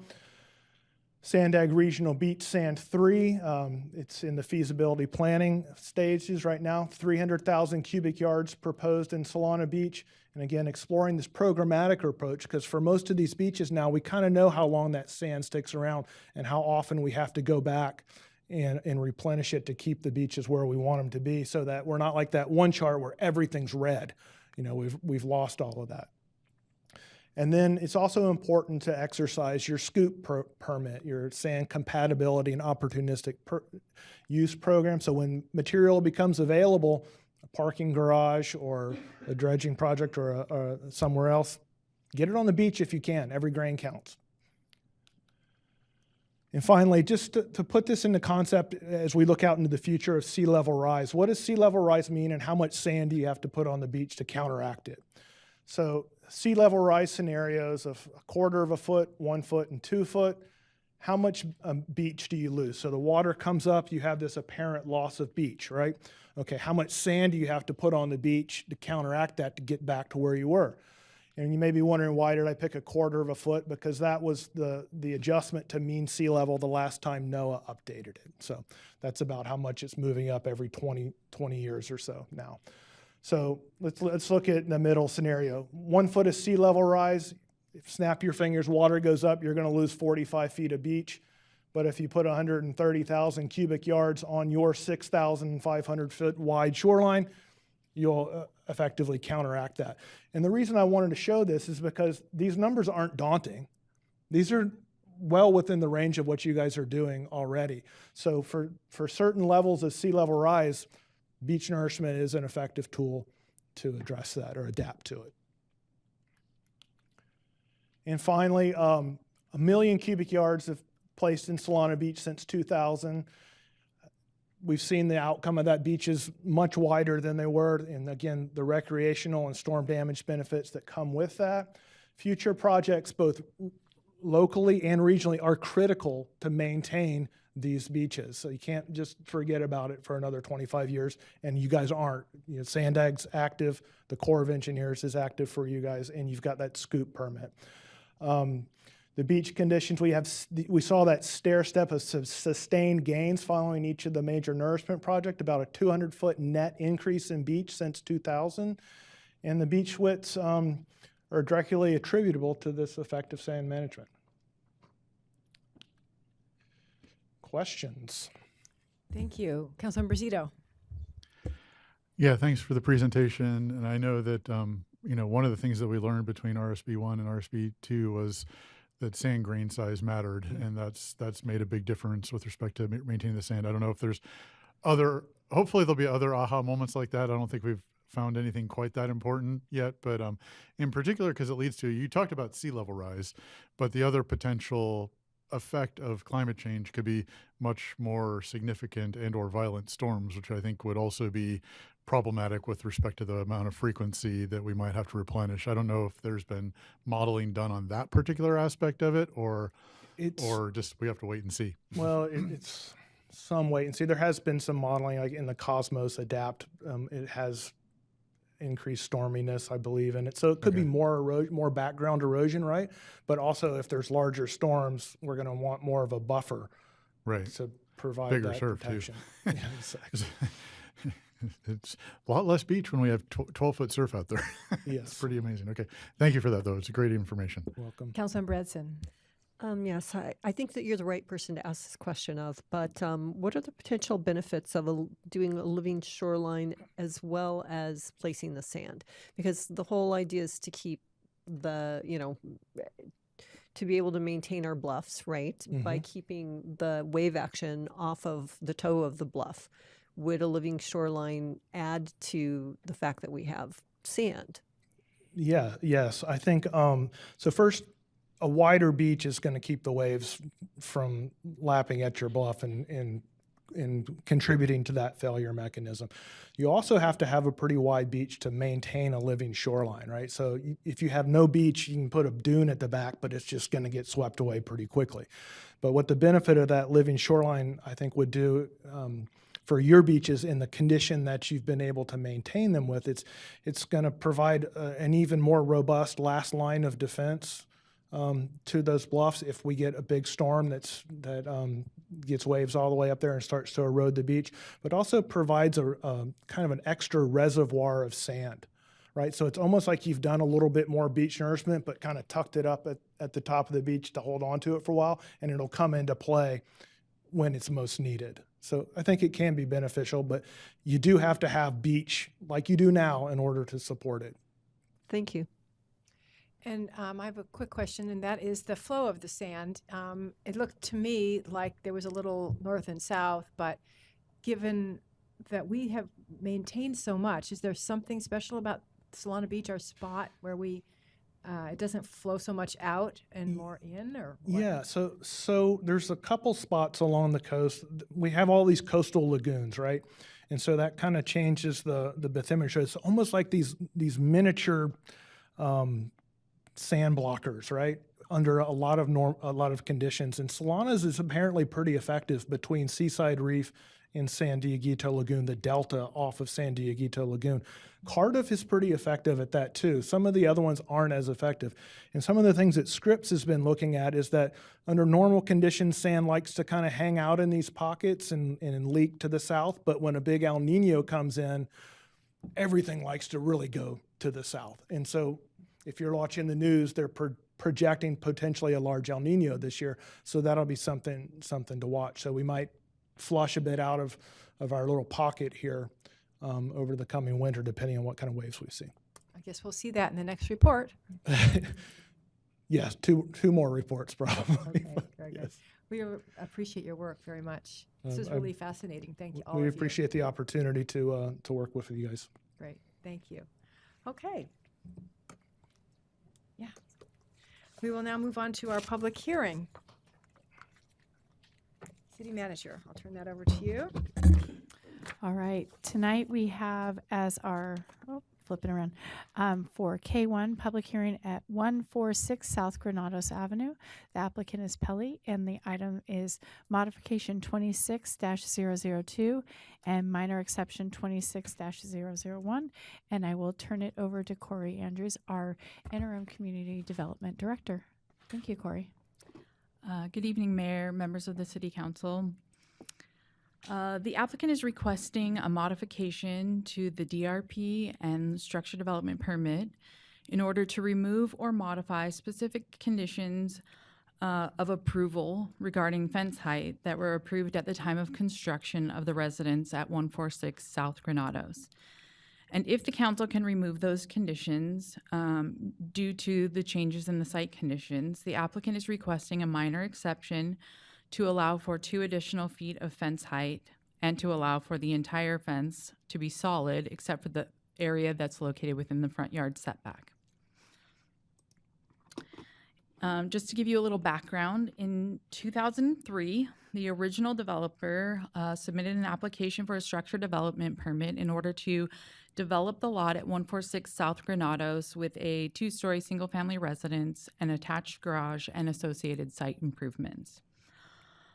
During the view assessment period for that project, there were 2 applications for view assessment. One at the southern neighboring property at 150 South Granados, and then one to the east at 133 Brookdale Place. This zoning map just shows the subject property at 146, and then the 2 view assessment applications highlighted in dashed lines there. The project was presented to the View Assessment Commission, and they were able to approve the project subject to site-specific conditions regarding to address the concerns of the neighbors and the conditions of the surrounding properties. The developer of the project site and also the neighbor at 150 South Granados appealed that determination to the City Council. And the City Council was able to approve that decision subject to the conditions that were placed on the project, and those conditions were formalized in Resolution 2003-070. Since that time, both of the properties have been sold to new property owners. In 2022, the property owner of 150 South Granados Avenue submitted an application for a development review permit and structure development permit to remodel the existing home and add 1,843 square feet. During the review of that project, there were multiple view assessment claims, and when the project was heard at the View Assessment Commission meeting, the VAC was unable to make the conditions or to make the findings to approve the structure development permit, and so they ended up continuing the project for a redesign. The property owner at 150 South Granados instead decided to withdraw that application. They decided to redesign their project application to stay below the development review permit thresholds, and no portion of the primary residence was redesigned so that it would not exceed 16 feet in height. It should be mentioned, though, that there was a proposed accessory dwelling unit on the second floor of the primary residence that does exceed that 16 feet in height from the existing grade, but the accessory dwelling unit is not subject to discretionary review due to state law. So the only permits that were required for that revised application were a building permit, and those were issued in June of 2025, and the structure is now currently under construction. Let's see here. So due to the changing conditions on the neighbor's property and the applicant's concern that upon completion, the project on the neighboring property would change their privacy, would be significantly impacted by that project. They are requesting that the council remove the conditions of approval that were placed on the property from 2003. So according to that resolution, a condition was placed that limited the maximum height of the fence between the two properties at 146 and 150 South Granados along that southern property line. It limited the height of the fence to 3 feet. So with this request, the applicant is requesting to remove that condition, which would allow a fence to be built according to the municipal code standards, which would allow for a fence of 6 feet in height with 2 additional feet of fence that is 50% open to light and air. If the council is able to remove that condition, the applicant is also requesting a minor exception to allow for 2 additional feet of fence, and also to allow the entire fence to be solid, except for the portion that is located within the front yard setback. According to the municipal code, the director or the council may allow for an increase to the maximum height of any fence, wall, retaining wall, or equivalent screening by a maximum of 2 feet, where the topography of the sloping sites or a difference in grade between the adjoining sites warrants such increase in height to maintain a level of privacy or to maintain effective screening. I've provided 2 photos of the existing site. The photo on the left shows the Pelly residence on the lower level here, and then the neighboring property, which is under construction above. There's an existing 3-foot fence, which I've outlined in red just to make it a little bit more visible for you. And then the fence is also shown going back to the rear property line on the photo on the right-hand side of the screen. The applicant has provided 2 options for proposed fence combinations. Each of the fences would go from the front property line to the rear property line along that southern property line. The portion of the fence that would be in the required 35-foot front yard setback would be 42 inches in height solid, with 2 feet on top that is 80% open to light. And then the next 9 feet of fence would be 7 foot in height solid, and then 96 feet of fence at 10 foot solid, then 14 feet at 6 foot solid, and then 9 feet at 4 foot solid. That's the preferred option, option A. And then there's a second option, which is option B. And the only difference would be that 96-foot area of 10-foot fence would be reduced on this option to 80 feet of 10-foot fence. And then the other remaining 16 feet would be at 9 foot, but also solid. So in order to be able to approve a minor exception, the City Council needs to be able to make the findings. 1, that the strict or literal interpretation and enforcement of the specified regulation would result in a practical difficulty or unnecessary physical hardship inconsistent with the objectives of the general plan and the intent of the zoning code. Or 2, that the granting of the minor exception would not be detrimental to the public health, safety, welfare, or be materially injurious to properties or improvements within the vicinity. So staff is recommending that you conduct the public hearing, find the project exempt from the California Environmental Quality Act, and if you can find that the circumstances that warranted the conditions in 2003 have changed, remove the conditions from Resolution 2003-070, and if you can make the required findings to approve a minor exception, adopt Resolution 2026-061 for a fence on the southern property line between 146 and 150 South Granados Avenue. And I'm available if you have any questions. Thank you very much, Corey. I'll open the public hearing, and before we go to questions, we'll start with disclosures. My disclosure is that I visited the 146 site, the Pelly site, on Sunday, May 24th, and both inside and outside the Pelly home. I rang the bell, and they were home and was able to go into their home and out the backyard to view the issue. I spoke to both Pellys. I've not spoken with anyone else about the item. Deputy Mayor, and we'll go down the line. I have not spoken to the applicant. I have driven by the property and know generally where it is and what it looks like. Yeah, so I went by the project both yesterday morning and today to take a look at the proposed request at the property. I have not spoken to the Pellys or their neighbors about it, but I did encounter a Granados neighbor who was asking about what was going on and just explained what was going on. And they also just did mention in context they were worried about the precedence of a 10-foot fence, just putting that out there for since they gave me that feedback. Thank you.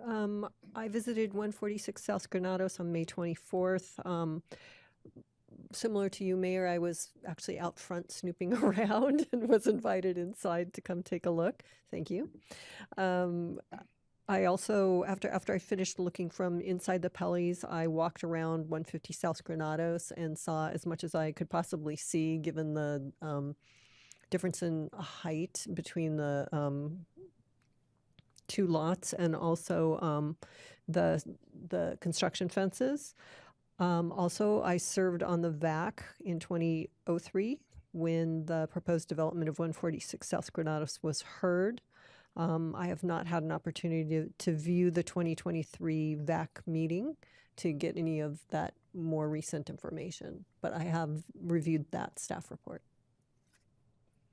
Thank you. I actually live on the street, so I'm very familiar with the property. I walk by there every day with my dog. I also spoke to Colm Kinney, who lives behind the project. Very good. Okay, any questions of staff? Councilmember Edson? Yes. Thank you for the presentation, Corey. It was very thorough. One of the questions I have, or at least my first question, is as I said, I was on the VAC when this project was first heard, and that 3-foot fence was based on the finished floor height of the house that was there initially. This is a new house. What is the finished floor height of the new house and the delta between the two? So the new house is essentially in the same location. However, the finished floor, now the new house is kind of more of a split level. So they've raised the finished floor of the main floor approximately 3 feet. Okay, thank you. Okay, I see nobody else with questions on the board, so it's time for the applicant to come forward. The applicant has 15 minutes, and if anybody else wants to speak, we have one speaker slip beside the applicant. Please go to the back and fill out a speaker slip and present it to the city clerk.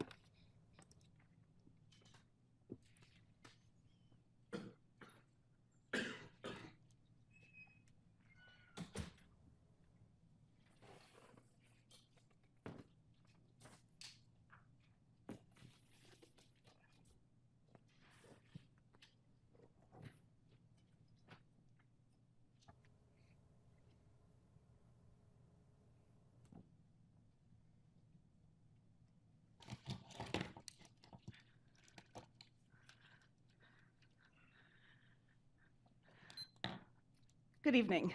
Good evening. If you could just move the mic down just a little closer to your mouth, that'd be great. Thanks. My name is Karen Frostrom. I'm a trial attorney with the firm of Thorsness, Bartolotta, McGuire. I've been asked to present the Pellys case for them here tonight, but they are both here and available to answer any questions that you may have. We're here because one property owner on the street wants all of the views, including the view into the Pelly house. In light of the huge new structure being built on 150 South Granados, we're asking the city to approve construction of a 10-foot fence on the property line between 146 and 150.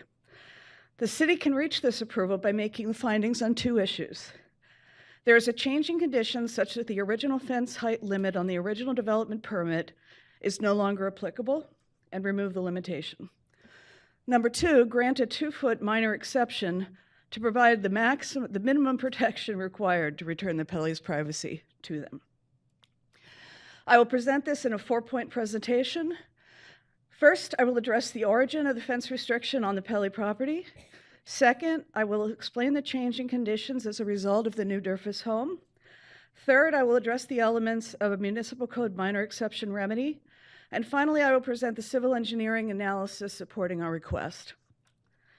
These are the 2 properties at issue. Pelly is in green, Durfus is in red. The Durfus property is about 15 feet higher than the Pelly property. You can see our 6'2" Oliver standing there to show that he doesn't quite reach the middle of the slope. The fence height restriction of 3 to 4 feet originated when the 146 home was developed in 2003 by Don Connolly. The owner of the 150 property, who was then Jeff Proctor, asked to protect his views related to his single-story angle-roofed home and to protect his then existing primary viewing areas from significant view impairment.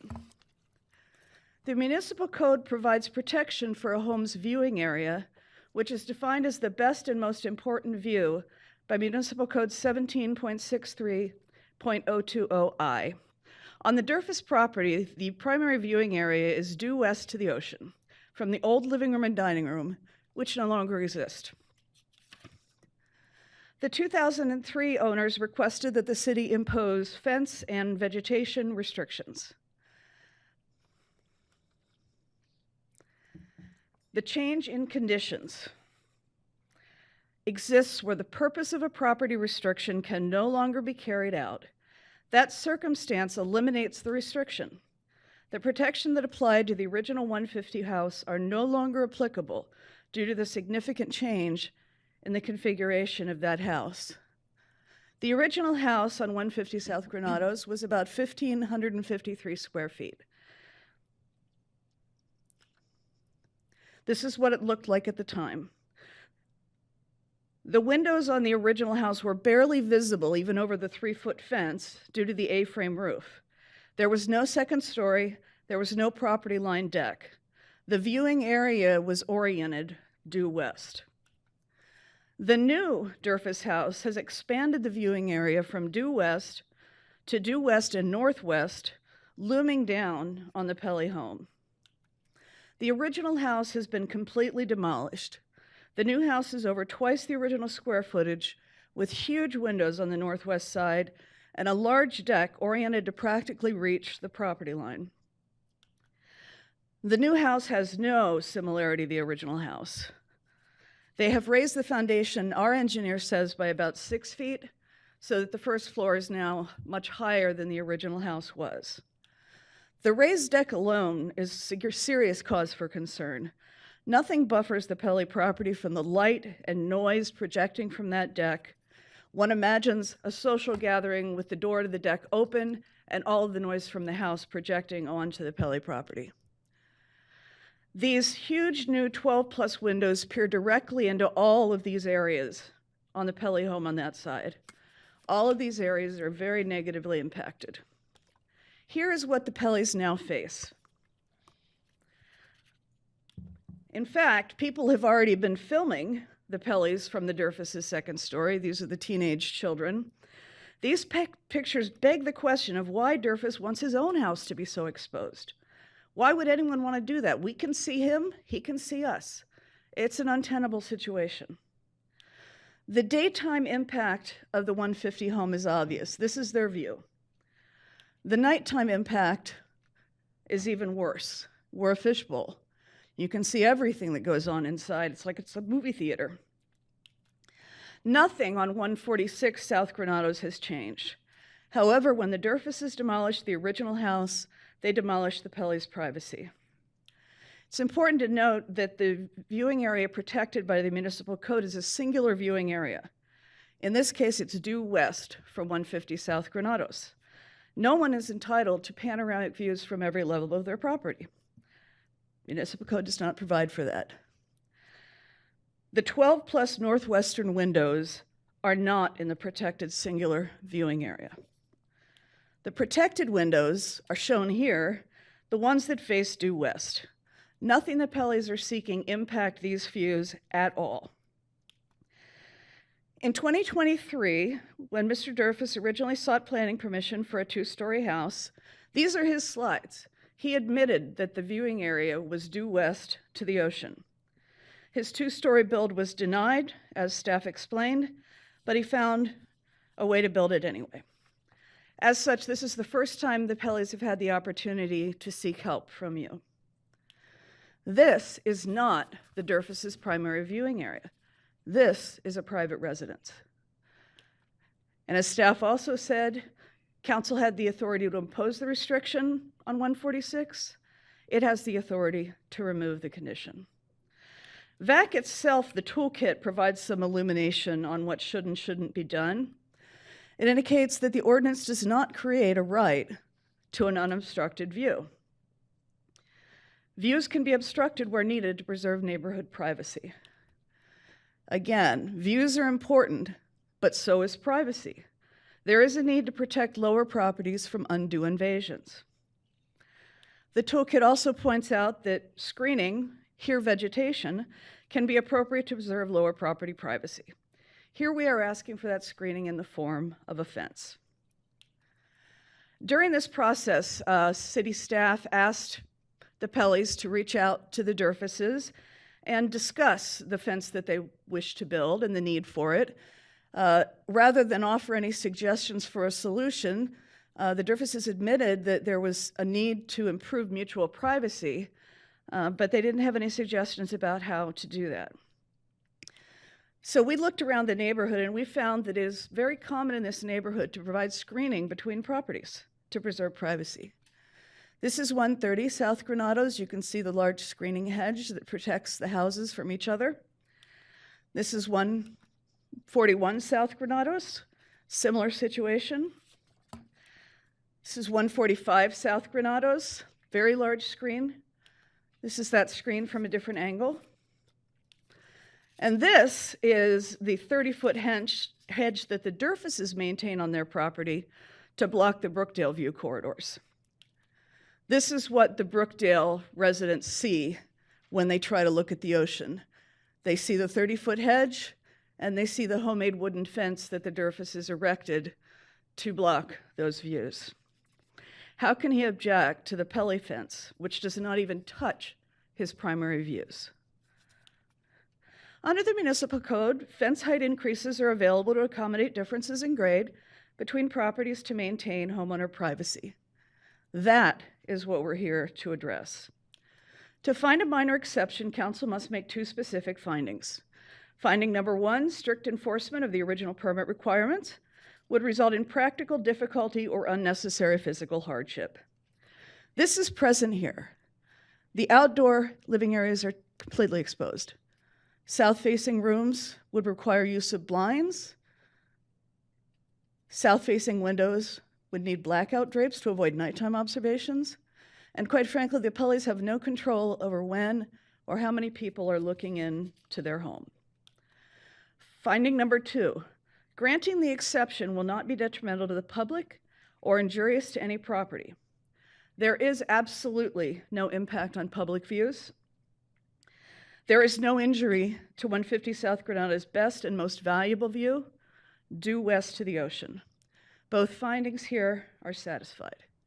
Now, given no input from Mr. Durfus as to how they could solve the problem, the Pelleys consulted with a professional engineer to analyze the effectiveness of various fences.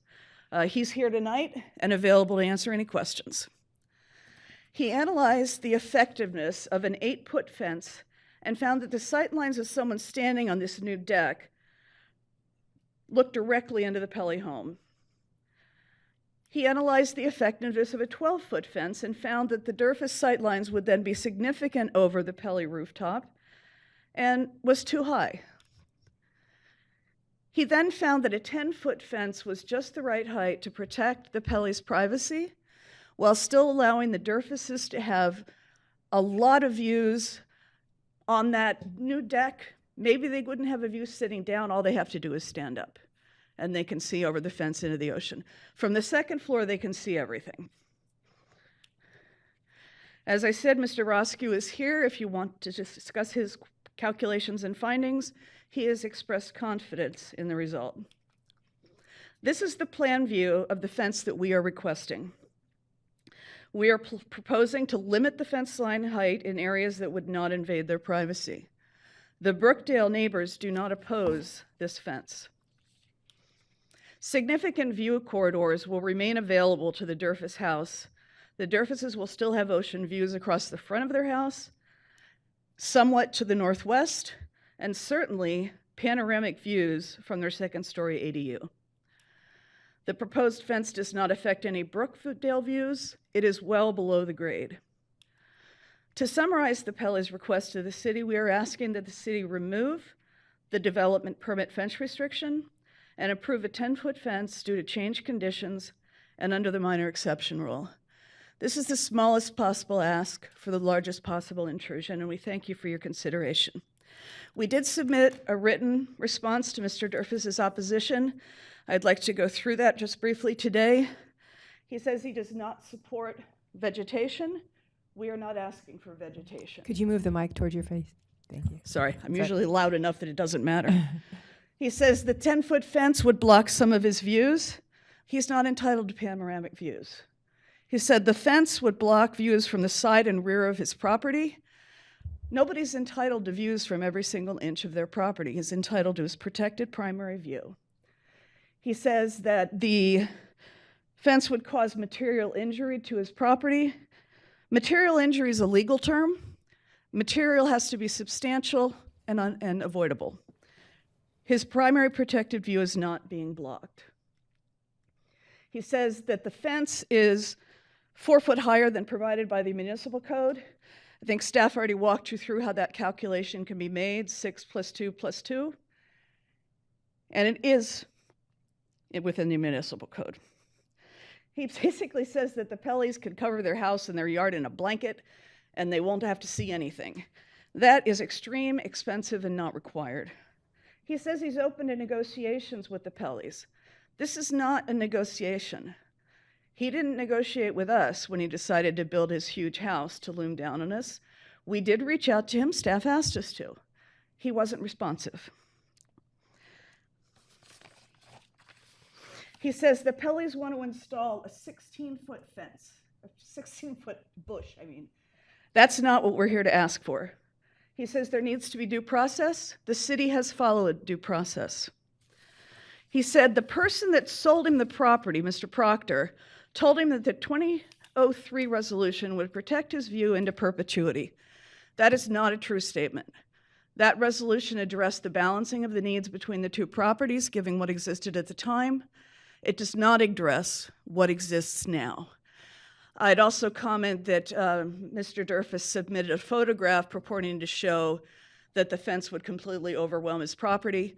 We asked our engineer to analyze where that photo was taken from, and in fact, it was taken from underneath his deck. So he's basically crouching down on the ground and taking it this close. No one is entitled to panoramic views from their basement, and that's essentially what his picture purports to show. I believe I can now reserve 30 seconds for rebuttal, and I thank you for your attention. Thank you. And we can ask you questions, so let me see if my council has any questions of you. No. Councilmember Zito? Go. There we go. Yeah, thanks for the presentation. It's actually for your engineer since, well, one question for you, which was just a clarifying question. It may just been a comment, but you made a comment that the proposed fence is well below grade. What grade? I don't know what grade of what? Oh, grade of Brookdale, I'm sorry. Grade of Brookdale. Okay, so the height of the you're saying that the top of the fence is below the grade finished of floor Brookdale. grades on Brookdale. Okay, I just wanted to be clear on that Yeah. as well. And then When a I get question- to ad-libbing, I Yeah. can get myself in No, trouble I know. And sometimes. that's why I like to be clear. I'm an engineer too, so I like to be precise. And then I have a question for the engineer who did the sight lines as well.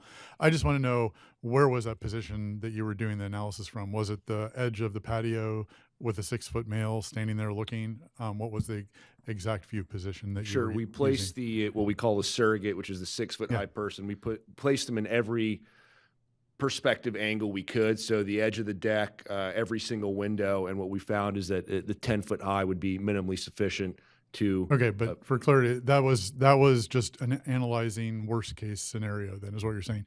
Every single place, what will be protective from every single position that you looked at. Is that correct? That's correct. Okay, thank you. That's my question. Sure. Okay, I see nobody else up on the board, so let's go to speakers. Please call the first speaker. Oh, would you mind, we can't see anything, if you can move those to the side of the room. And you could actually put that on the floor in front of the dais. How's that? Yeah.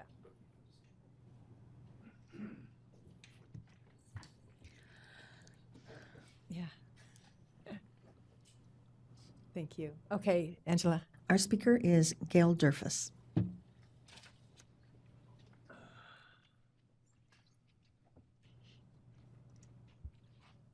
Thank you for the opportunity to speak tonight. I'll start by just correcting a few things that were completely false in what she just said. The house is not 3,500 square feet. It's 3,200 at most. The girls with the photos, that was after the Pellys made obscene gestures at them and were already taking videos and pictures of them in the first place. Let's see. We did, in fact, my husband did, in fact, respond to the emails. The first request was a 16-foot fence. My husband responded that he doesn't agree with that, but he would be happy to talk. And there was no response when he said he would be happy to discuss it. So completely false that we're not willing to compromise. In fact, we've compromised from the beginning of this. We spent 1.5 years working with all of the neighbors on the house design. Went to VAC, as you all know, in 2023. That point, the neighbors and the VAC made it very clear that we were not going to be able to proceed with that design, even though it had concessions for all of the neighbors in it. The current design has concessions for the Pellys and other neighbors as well, based on what they told us they wanted from the beginning. The view from the upper neighbors on Brookdale is the view towards our house. That is not the view of the ocean, which if you want to see pictures, we can show you pictures that they still have nearly panoramic view of the ocean as well. We are not asking for a panoramic view, as they said. We do oppose a 10-foot fence for the reasons that that neighbor was not me or my husband. I don't know who it was, but for basically the reason that they're saying won't really look very good in the neighborhood and does not, is likely not structurally sound. So let's see. Okay, so we do, just to register, we object to a 10-foot fence because it does block ocean view. To determine where is our primary view should have gone to view assessment committee, as we were required to do when we proposed our house. I don't know why that procedure is not being applied to everyone in the community the way it was applied to us, but we have followed every procedure, every regulation, every law in the building of our house. We have done nothing wrong in the house that we're building. Okay, so 10-foot fence. The way it's drawn, it looks like it's on their property. Do I get to ask if that's the case? Like you said property line on one of the slides, but the way it's drawn, it looks like it's actually on the Pelly property. Can we clarify where it will actually be built? Well, it would be required to be built on their property. I think the intention is to follow the property line. So our request would be that it is built, that I read the agenda, right? It looks like this is going to be approved, right? So assuming that's the case, the request is that in the city council condition section, that you clarify that it's on their property, they're fully responsible for paying for it, maintaining it, and the liability associated with a 10-foot fence that is in our neighborhood and everybody has to see. Excuse me, Mayor, just for a point of order, the time has expired. Actually, it was paused and then, Yeah, 30 seconds. It was, so we got a little bit more time. Does she Yeah. want to finish before Go, we do go right ahead. questions? You can conclude. Thank you. No, that's just that we're asking that it is on their property, they pay for it, they are maintain it, and it's their liability, not ours. Okay. And put that in in writing in the city council conditions section of the resolution. Okay. Sounds like you're in agreement with it. All righty. Any questions of the speaker? Yes. Councilmember Edson? Yes. Yeah, please step back to Oh, the and I have one more. So are you agreeing to the 10-foot fence? No. Okay, thank you. I'm saying if it does happen anyway, please include that. We could agree to another one, but like I said, there was no, when we said we were open to talking about it, then there was no response. Okay, thank you. Thank you. Next speaker, please. Amanda Kinney.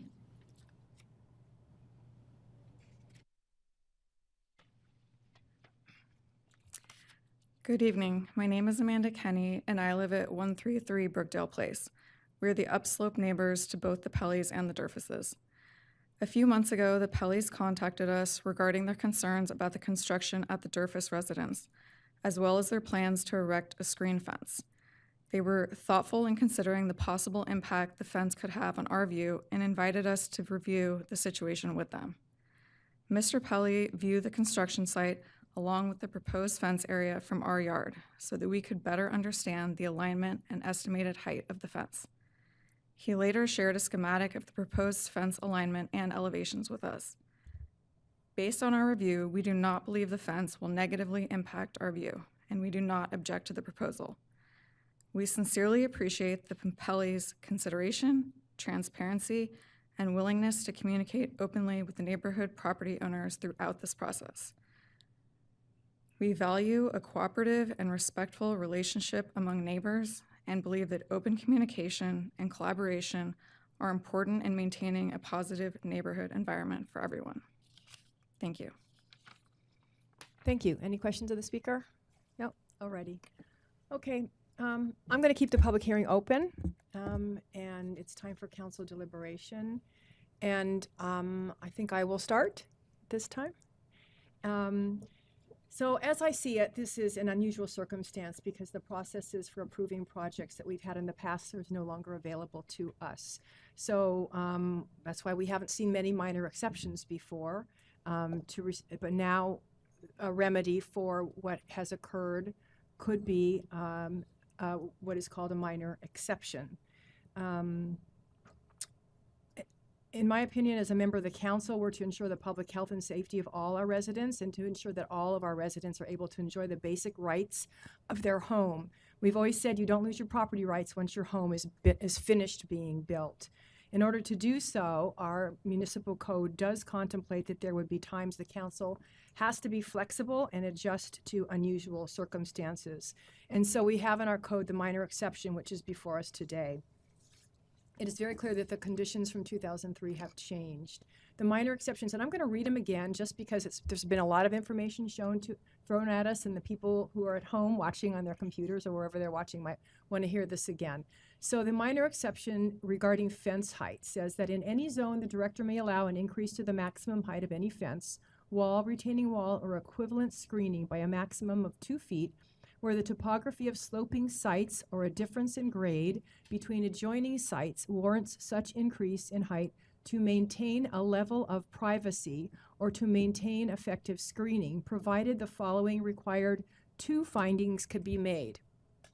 So the first finding is that the strict or literal interpretation and enforcement of the specified regulation would result in practical difficulty or unnecessary physical hardship inconsistent with the objectives of the general plan and intent of this title.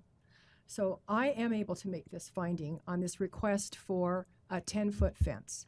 The strict enforcement, I believe, of a 3-foot fence, 6-foot fence, 8-foot fence would result in practical difficulty as the Pellys have no privacy inside their home. I visited there and I was able to see the impact.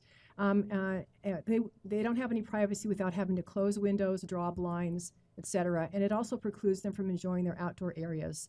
In fact, it seems that this minor exception finding is tailor-made to just this type of a situation. Finding number 2 is also easily made by me, Finding number 2, that the granting of the minor exception will not be detrimental to the public health, safety, welfare, or materially injurious to properties or improvements in the vicinity. No other neighbors are opposing this, as we've heard from the neighbor who would have been affected. Only Mr. Durfus at 150 South Granados is objecting to the change from the 2003 conditions, but they still have their primary view to the west. The circumstances for the Pellies on their southern boundary, they have changed. The Durfus house, it was, as we've heard, a single story, 1,500 square feet, and it's now 2 stories and between 3,000 and 3,500 square feet. And the foundation was raised to accommodate the tuck under garage. So there is a grade difference between the 2 properties. Therefore, I can make the 2 findings and state that the granting of this minor exception will not be detrimental to the public or injurious to any properties in the vicinity. As far as addressing if this would set a precedent, in my opinion, that is a contradiction in terms, because this is an exception based on individual circumstances. So by definition of an exception, it can't be a precedent. Each is based on the unique and individual circumstances of the application. And of course, I'd have no problem with putting in our resolution that it is our intent that granting of this minor exception would not constitute a precedent.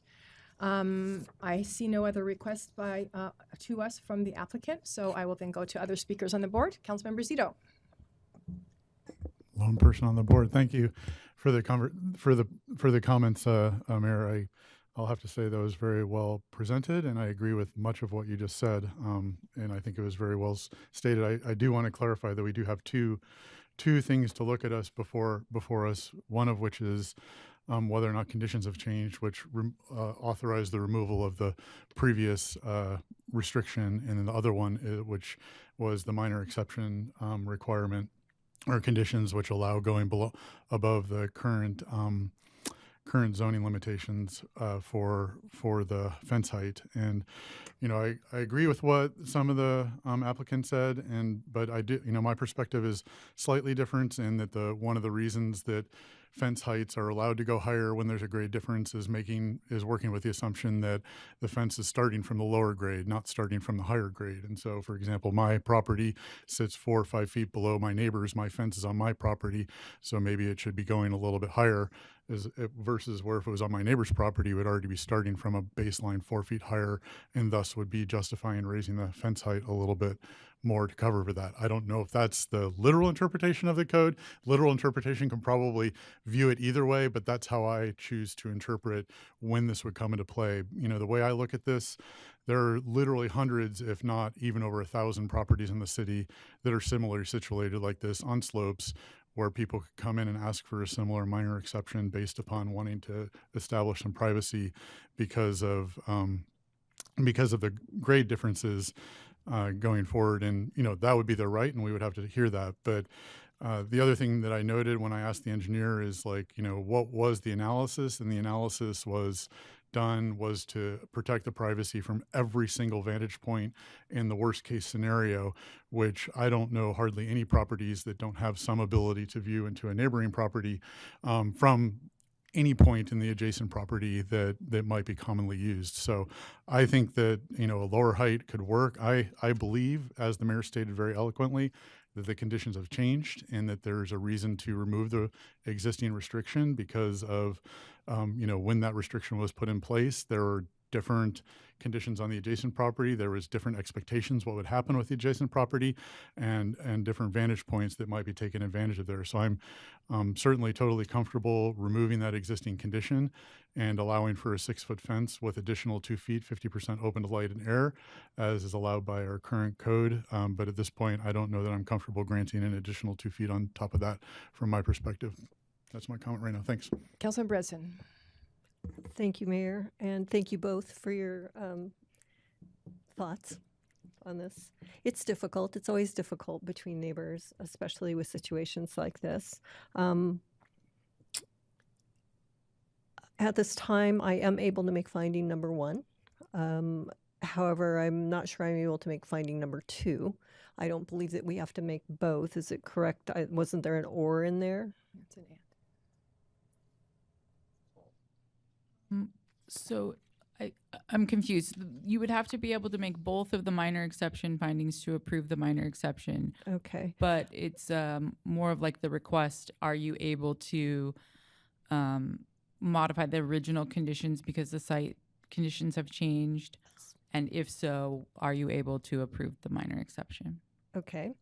So there has been a change in condition.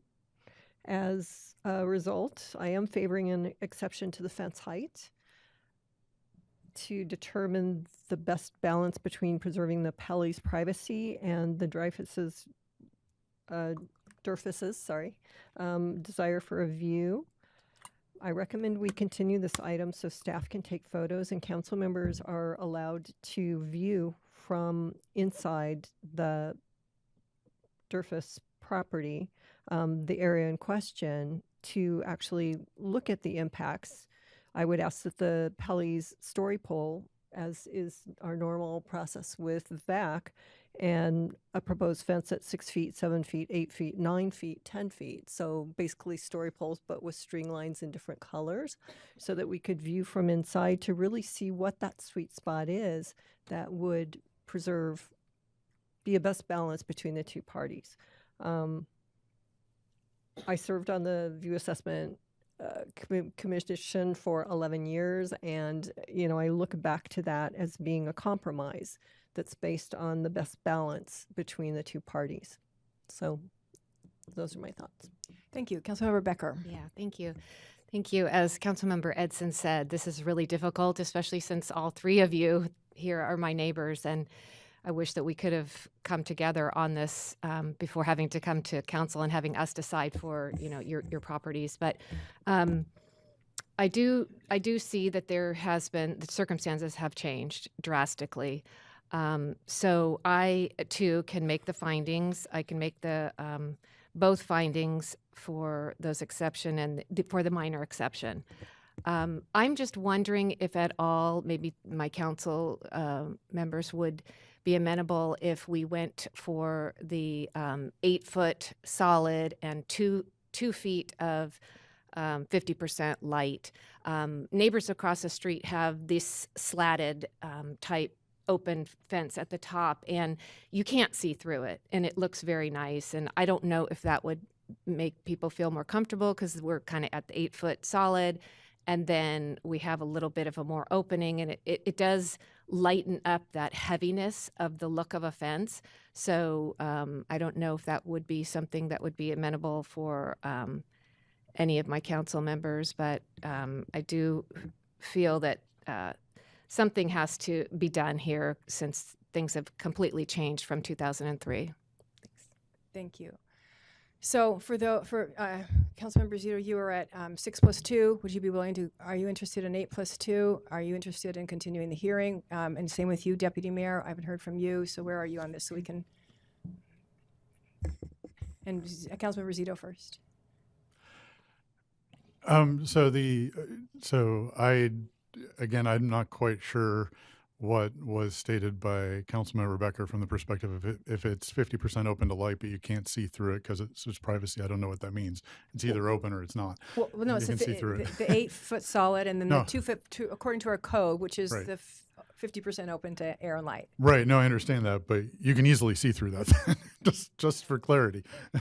But Not certain types. If you do slats that are open, you can't see. so you have to be able to see through 50% of it to be a 50% open to light and air. Right, but from Right. far away, it's just a different obscured view. There, Okay, right. your slats are like this close together. I don't know.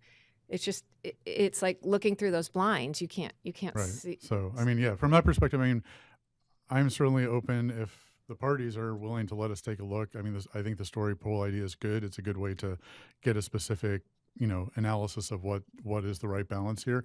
But outside of that, I think that, if we can create a level of obscurity to 8 feet by using the existing code, I think that's the best solution still possible from my perspective. Deputy Mayor? Hi. I guess I'm in favor now of continuing this so that we can have more discussion and have the opportunity to view from both sides and not just from one side. Properties in Solana Beach are small. When this came up, I went into my backyard and noticed that my next door neighbor has 2 windows that overlook my backyard and can probably, if they choose to stand at those windows, see everything that's happening in my backyard. And, I guess if you wanted 5 acres out in the country, you wouldn't have to deal with that, but that's the choice that we make when we live in a community where property values are high and lots are not larger. And my answer to my neighbors, who I get along with great, was to put up shades and drapes. Councilmember Becker? Yes, thank you. This is not a view assessment claim, and I do not want to require the story poles. That's very expensive, and I don't see why that's not something that was even requested and in front of us today. I just don't see that's a lot of extra expense. And let alone usually everything it's, else that goes with a it. 16-foot threshold. Councilmember Edson? This is not 16 feet. Yeah, I wasn't looking at it as a view assessment process, but just at the fact that for 11 years, the way I could determine if something was blocking a view or causing a problem was to look at it, and to look at it with story poles. And a single line of story poles is very different than the cost to story pole an entire structure. It's very different. Still, it's an extra expense that I just don't find necessary. If you want to continue to view the property, I understand that. Maybe you need more time, but I just don't want to require extra expense on neighbors that are just trying to build a fence for privacy. Okay, so it looks like what we want to do here from a majority is that there's interest in granting this exception, but the difference is the height of the fence. And so that we would like to continue this so that we could visit the Pelly property, both inside and out, if you guys don't mind us tramping through your place. And then the project, again, this is not a view claim, so I'm not sure why we're seeing it from the project, but I'm willing to do that. And so if we can have either your representative or you, Mr. Pelly, step to the podium, please. And would you be willing to continue this to a date certain, which would be when, City Manager?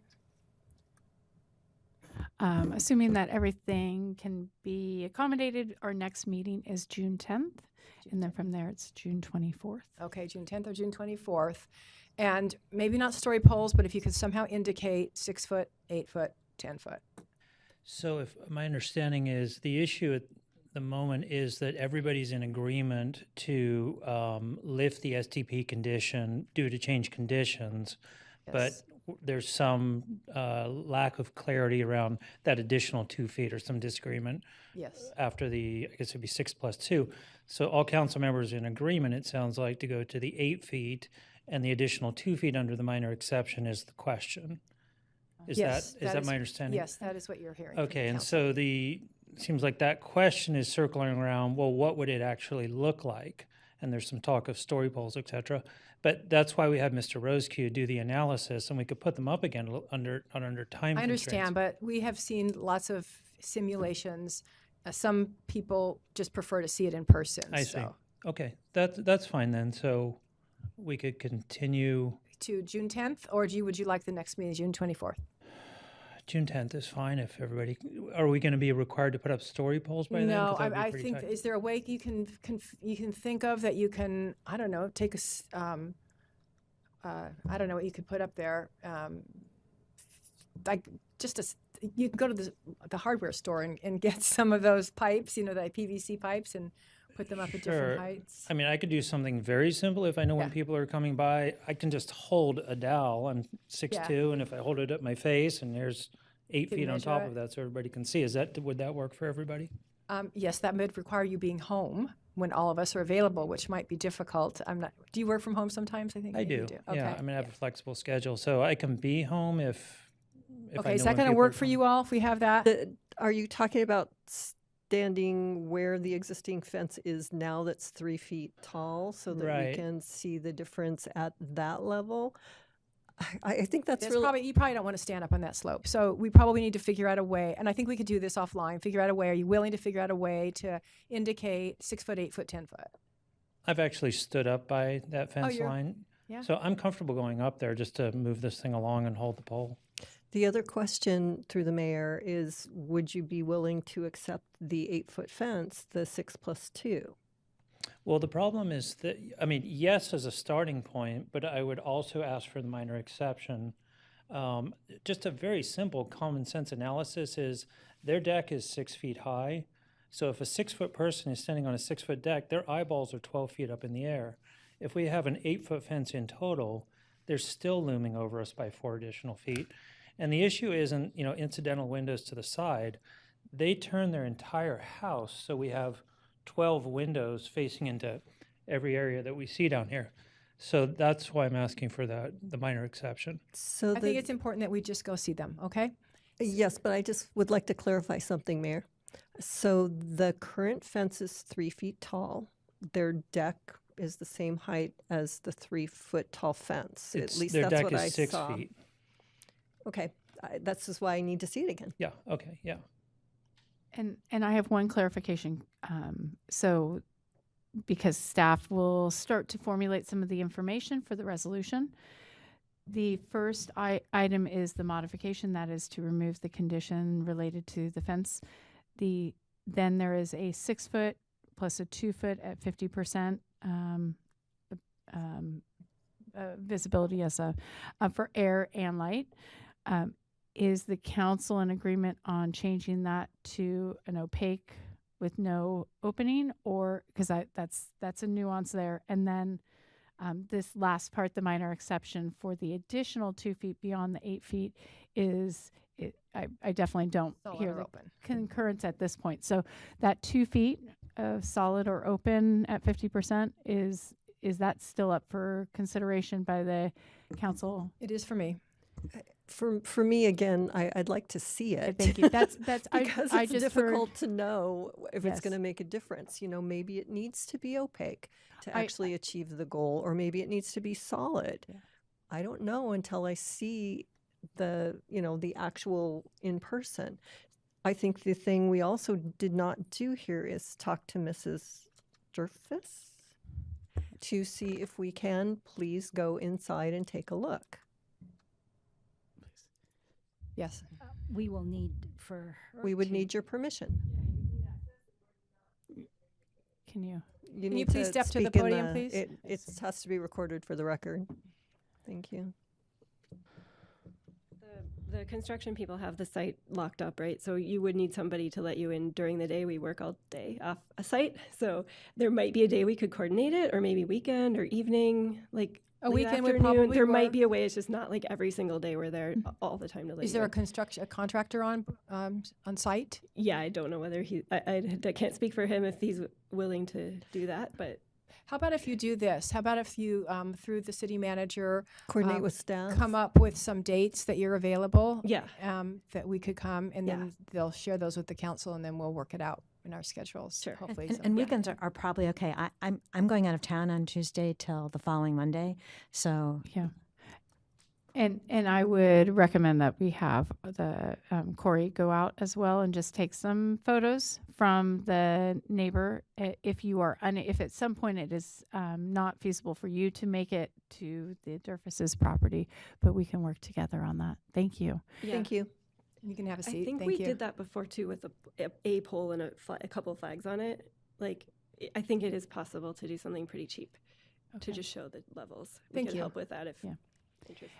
And I just wanted to clarify, because what I heard was the applicant reiterating what he had thought he heard the council say, and that was that 8 feet was opaque. And that's why I asked for that clarification before, just to kind of correct that additional 2 feet is still open for conversation and for review. Okay, so we'll continue the public hearing to June 10th. We will, city staff will be in touch with you to give us dates, and how are we going to do this for, why don't you provide us with the We'll Pele work. phone numbers, home phone numbers, or cells, or whatever, so we can figure that out, and then we'll know a date when the site is open at the Durfus. Yes, project. and if we need additional time, we'll just continue it at the June 10th to give us till the 24th, but we'll also use our staff here to help to coordinate those schedules as well. Okay, very good. Thank you. Okay. Councilmember Zito, you're back on the board? Yeah. Motion to do that? Yeah, So just ready to continue the, yeah, Yeah, okay. I'll make a motion to continue the public Yes. hearing as the mayor said. Yeah, very good. And may I have a second for that? Councilmembers Edson? Thank you. Please vote to continue the public hearing. Okay, that's done. We will see you in your places. Thank you. And Mayor, if I might, I just wanted to thank both parties for coming and for their willingness to participate in trying to find a solution that works for everyone. Very good. On to the next item, which is staff report L2. Yes, staff report L2 is a fire department update from our very own and new Chief Brett Davidson. But before I turn the mic over to him, I want to take a moment and on behalf of myself and Ashley Jones, the city manager in Del Mar, thank our former interim fire chief, Colin Stoll, for all of his work. You stepped in and took charge and care of our fire department and our fire personnel during this transition, and it's very appreciated. Your guidance and mentorship was invaluable to Ashley and I as we navigated the basic components of this new shared structure. You helped us guide in the decision-making and provided enough data to inform our councils and make key decisions expeditiously to ensure that as we approach that March 31st deadline with Encinitas, that we were prepared to transition to this two-city model. You've helped with the recruitment of our new chief and a number of other interim and permanent staff, and I can't thank you enough for that. And then our goals for this transition to the council and to the public were to both ensure that the excellent service that our fire personnel give our residents and businesses was maintained through this transition, and that any such change in that management structure was not noticeable to our public. And that two, there were four, but these two highlighted ones, was to support and prioritize our fire staff, who some of them have come back. Nice to see you, gentlemen. And really ensure that future arrangement, both near-term and long-term, offer more professional opportunities, training, and mentorship to those gentlemen. So Colin, you really did help us with those commitments. And by sharing your deep experience and wisdom with our fire personnel and standing beside them as a real mentor, you've inspired our staff with renewed purpose, confidence, and we want to thank you for that. Thank you so much. Yes, very well said. Thank you very much for the comments. I didn't expect that tonight. Again, it's been a pleasure. It's been an honor to serve both the cities of Solana Beach and Del Mar.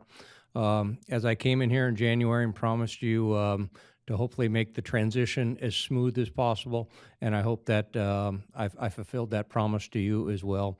I do know that the residents were well protected, and I can assure you that you have some exceptional firefighters and in these stations providing the best level of service. They take a lot of pride in the service that they do provide, and they certainly have the number one priority, and that is to provide exceptional service to all of the community there. And I hope you're very proud of them, as I was, and I certainly have enjoyed my time, and I have full confidence in in Chief Davidson. I'm very thrilled with the selection of him, and we will continue to work through the transition of this. Obviously, this will be my last city council meeting with you guys, but again, you welcomed me with open arms. We definitely had some work to do. It was a lot of work through that transition, and I certainly hope I left this in a better condition and in a good direction for you guys in the future. So thank you very much for that. Thank you. Thank you. And so with that, we'll turn the item over to Chief Davidson. Thank you. And I want to say that I echo all those. Chief Stoll comes from San Diego, had a good reputation in the county, working at El Cajon and San Diego, and he's been a tremendous resource. And the amount of work that's been done through the city managers, the council, with Chief Stoll's leadership is amazing. So, and I'm going to review some of it with you.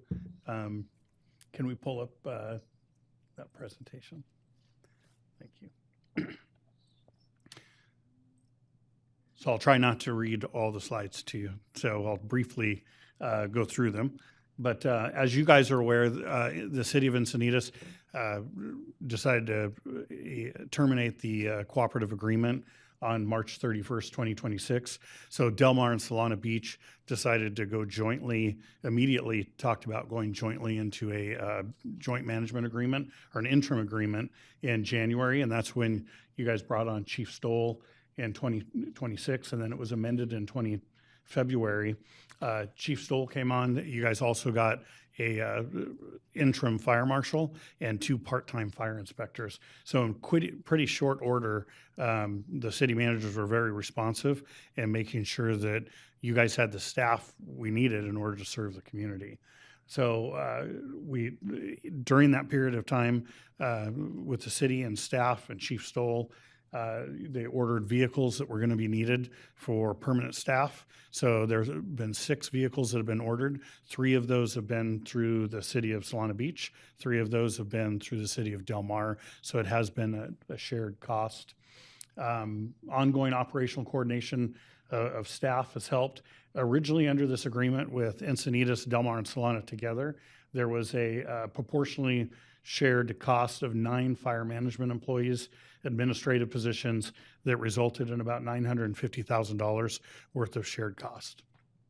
So separate from that agreement on the shared cost for the management was Solana Beach keeping their staff intact and Del Mar. So in Solana Beach, we have 18 full-time staff members assigned to suppression, which is 6 per day in Solana Beach. And then in Del Mar, you have 9 suppression staff, which is 3 that staff a fire station 24 hours a day, 7 days a week. So this is the model that we've come up with in order to support that with permanent staff. So we have a fire chief, which is myself, and then we have a management analyst that works at the fire station. We've got the fire marshal and 2 battalion chiefs, as well as 2 fire prevention specialists. So underneath there is a lot of job assignments, so a lot of administrative duties that need to be done in order to function within the fire department and serve the community. So I'll touch those a little bit, but that's a pretty exhaustive list. It's a terrible big picture. But basically my job as a fire chief is, I'm responsible for the fire department and the service that it provides to the community. My job really is I work for both city managers and I work for both cities to make sure that we have the best EMS, fire, emergency services, disaster planning, fire prevention, community risk assessment, all the services that the fire department provides, I'm responsible for.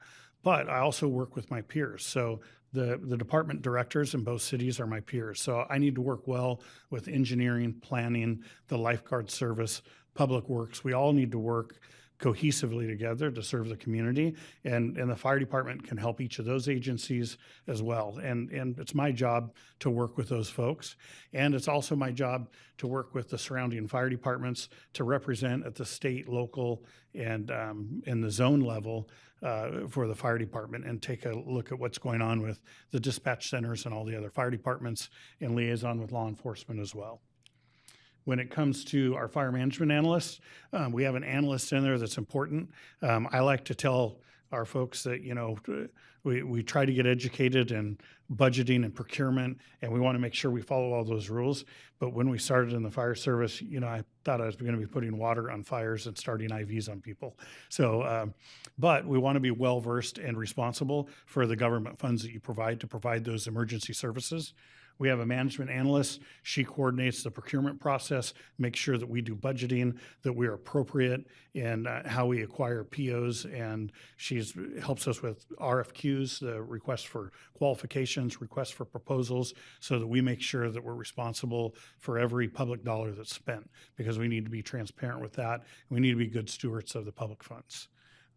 So she is good with that, as well as that position currently helps out with emergency service operations and planning currently, with a whole host of paying daily invoices and making sure those are attached to the correct budgets in both cities. And then our 2 battalion chiefs. Our 2 battalion chiefs are there for daily supervision of the suppression staff in both cities. They do go and are responsible for larger incident management. So as you know, most of our calls are medical aids in nature, where we get an engine that has 3 paramedics on it and they get to the scene. We have less ambulances in the region, and ambulances take much more time to respond in, and they're gone for a longer period of time at the hospital waiting to drop off patients. So the reason we send a fire engine is they're closer, they're more available, and they can get to the scene quickly. So if an ambulance takes a longer period of time to get there, at least you have paramedics treating somebody with basically 30 different medications that the emergency room can provide right away. Most of the time that's handled with 1 engine, 1 ambulance.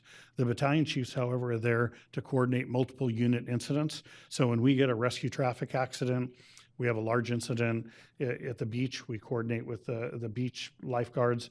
We get accidents on the freeway that involve multiple vehicles, or we get a fire, whether it's a brush fire or structure fire. That battalion chief comes in and will coordinate anywhere from 4 to 5 units to 30 or 40 fire engines that come into an incident, and they have a stressful job of making sure they have accountability for all those, and that they place them strategically where they can do the most good. So those battalion chiefs are essential for emergency management, but in addition to that, we have a lot of daily administrative activities that they need to do as far as representation at operations meeting, planning, training. The fire department is well known that when we are not out on incidents, we require them to do 2 hours of training every day. We coordinate that training and conduct that. We also, because EMS is such a big portion, we want to make sure that our paramedic services are up to par. So we do quality assurance. We look at those emergency reports. So the battalion chiefs are going to have a variety of administrative responsibilities as well as emergency response. They also we participate in state mutual aid, because you guys know when there's any disaster in any city, we don't have enough resources to put a large major fire out on our own. We rely on our aid from our resources around us.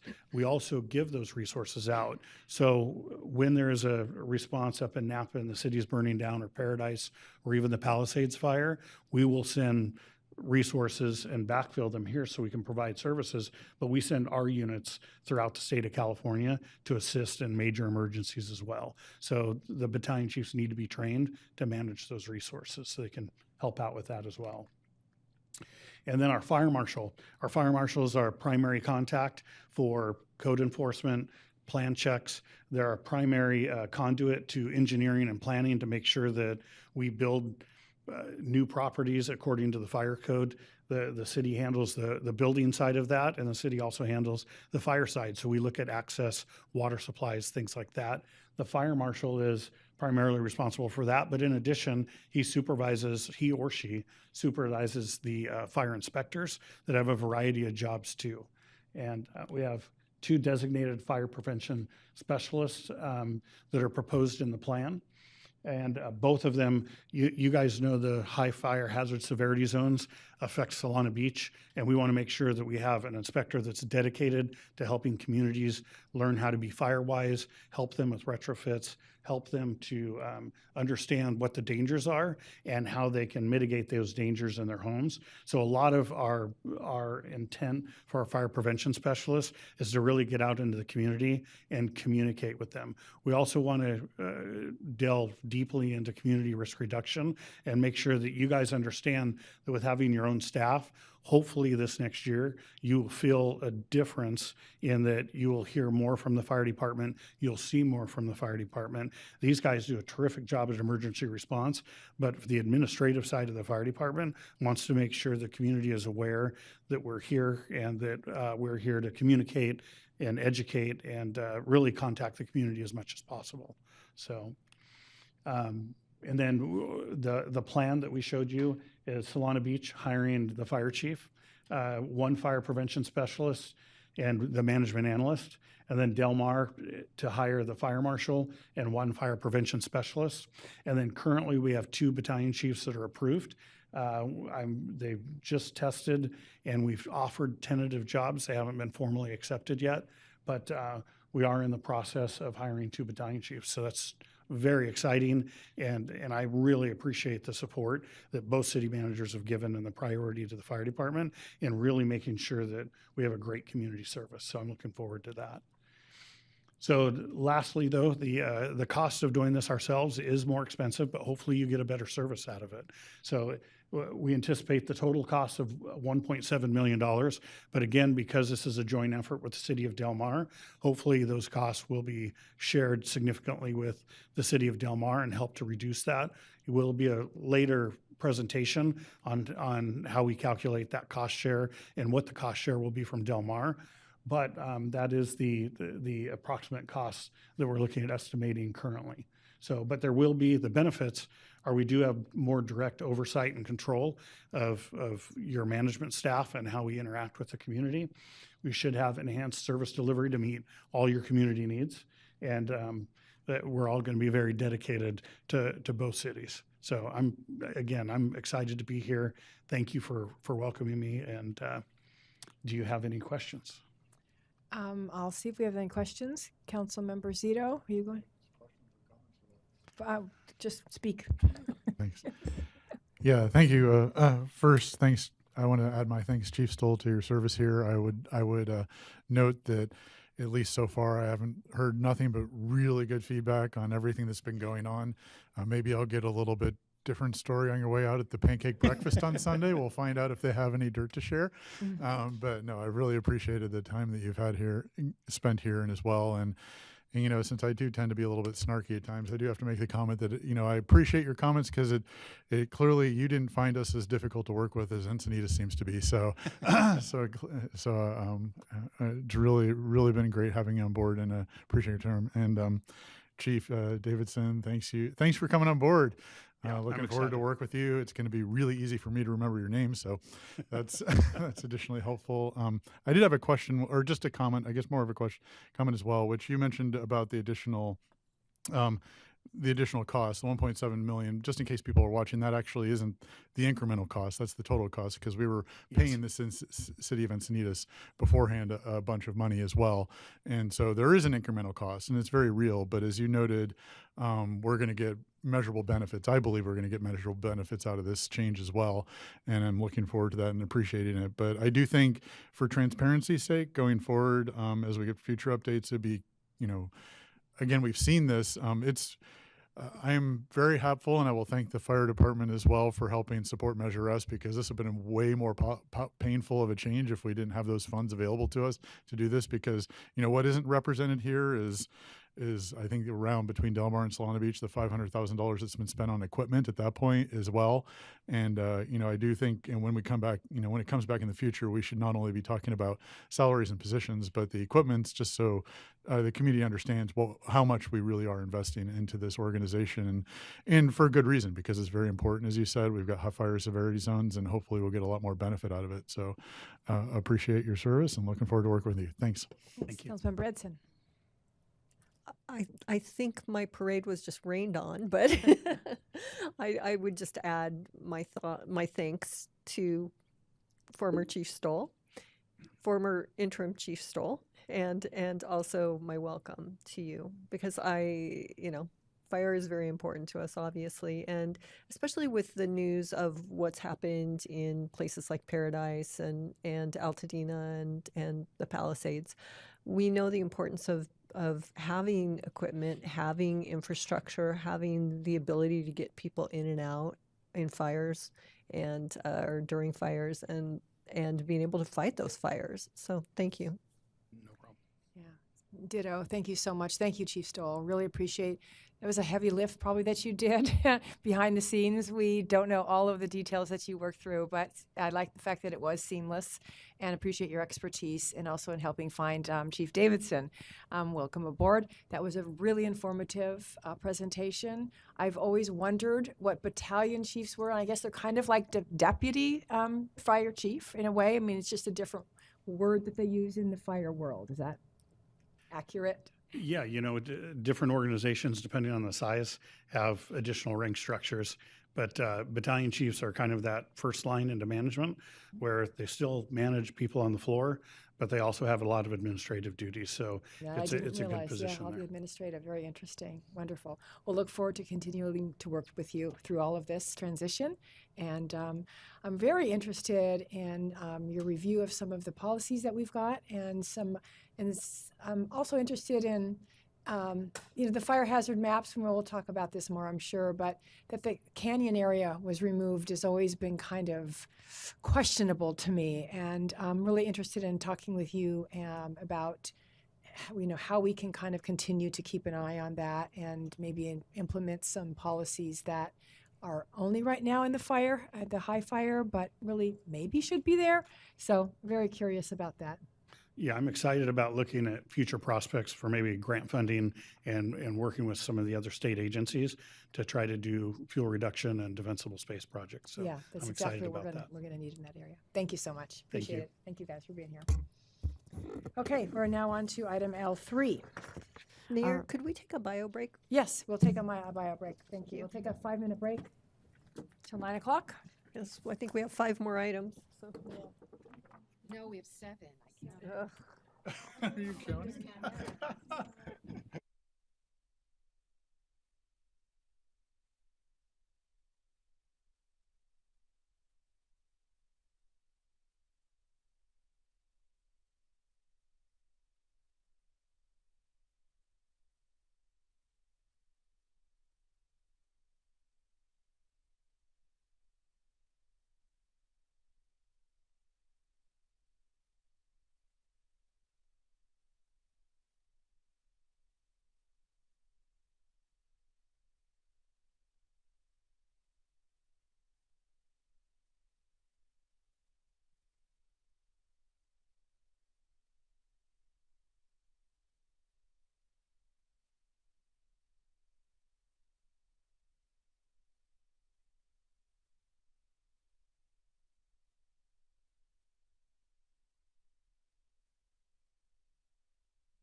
Okay, we're all back.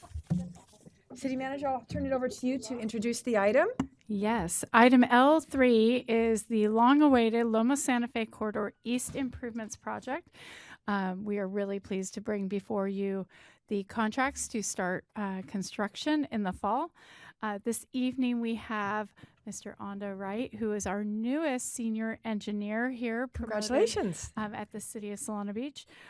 Also with us this evening is Austin Frisbee, our city engineer, and of course Aurelia DeBral, our engineering and public works director. So I'll turn it over to Onda to give a presentation. Thank you. I just turned the mic on. Thank you. Sorry. Good evening, Mayor, City Manager, and members of the City Council. My name is Onda Wright, and tonight I'm presenting the Loma Santa Fe Corridor East Improvement Project. This item includes award of the construction contract and associated construction support. Tonight's presentation will provide a brief overview of the project history, project considerations, and staff's recommendations. The Loma Santa Fe East Improvements extends from Santa Helena to Highland Drive and includes roadway resurfacing, pedestrian and bicycle improvements, landscaping, drainage improvements, lighting enhancements, and traffic signal modifications. The goal of the project is to improve safety, mobility, accessibility, and aesthetics throughout the corridor while maintaining traffic flow and connectivity within the community. To better understand how we arrived at tonight's recommendations, I'd like to briefly walk through the project history and development process. The corridor project originated from the city's comprehensive active transportation strategy in 2015. Over the years, the city conducted multiple community workshops, corridor walks, and city council meetings to gather public input. Early concepts included roundabouts. However, based on council and community feedback, the project was revised to maintain 4 travel lanes while still incorporating pedestrian and bicycle improvements. In 2023, the city secured a $7 million federal grant for the project, and we now have Caltrans approval to proceed with construction.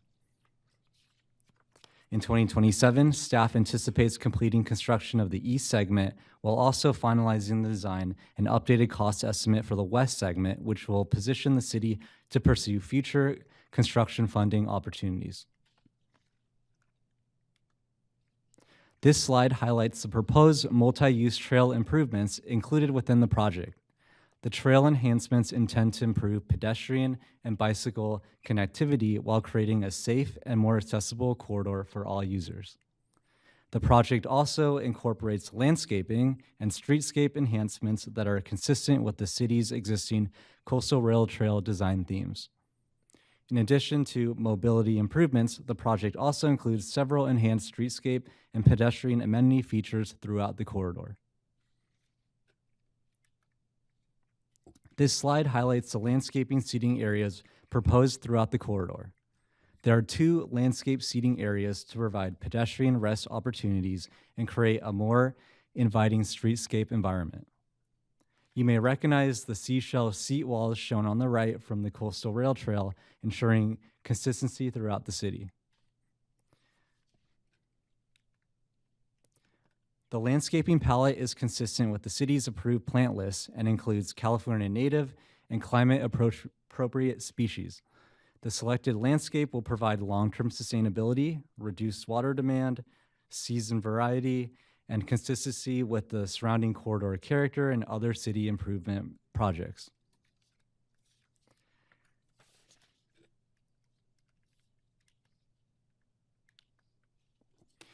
This project will take approximately 11 months to complete. Construction will begin early this fall and complete in late summer of 2027. A detailed schedule will be developed by the contractor and approved by the city following award of the contract.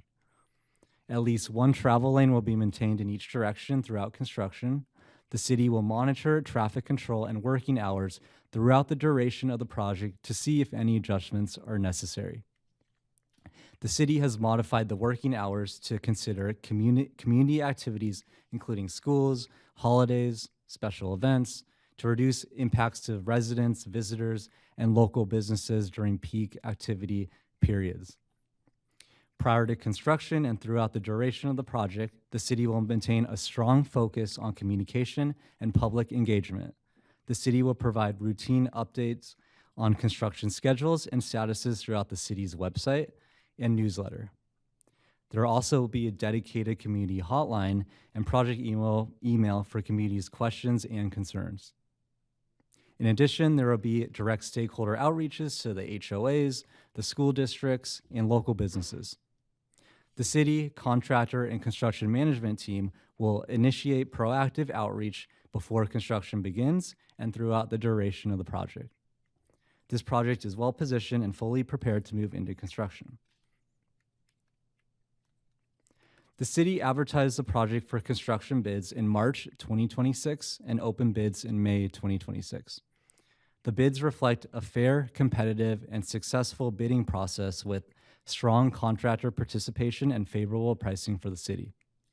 A total of 6 bids were received and 5 were determined to be responsible.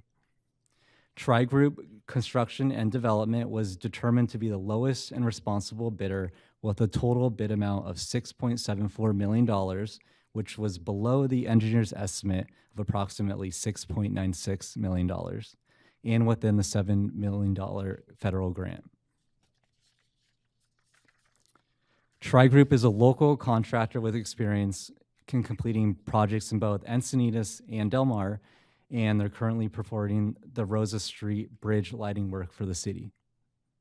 In alignment with standard industry practices for public infrastructure projects, staff recommends an approximately 10% construction contingency in the amount of $675,000 to address unforeseen field conditions and construction-related changes.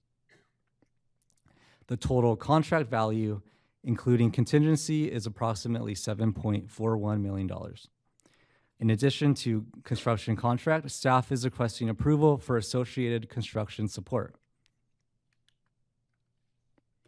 Michael Baker International has supported the design of the entire Loma Santa Fe corridor since 2016, providing engineering design, community engagement, agency coordination, and federal grant compliance through project development. The original PSA was approved in 2019, which included design of the west segment, and has been amended over time as the project evolved to include Caltrans coordination, completion of the final plans, specifications, cost estimate, and bid documents. Retaining the existing design team is the most efficient and cost-effective approach, as MBI has in-depth knowledge of the project history, Caltrans oversight procedures, and federal grant requirements. Continuing with the same team will ensure continuity in engineering oversight and allow construction support to begin without delay. Amendment number 5 will provide continued construction phase engineering support services, including review of RFI, request for information, contractor submittals, attendance at construction meetings, coordination with Caltrans, and design clarification support during construction. The amendment increases the PSA amount by approximately $183,000 and extends the agreement through December 31st, 2028.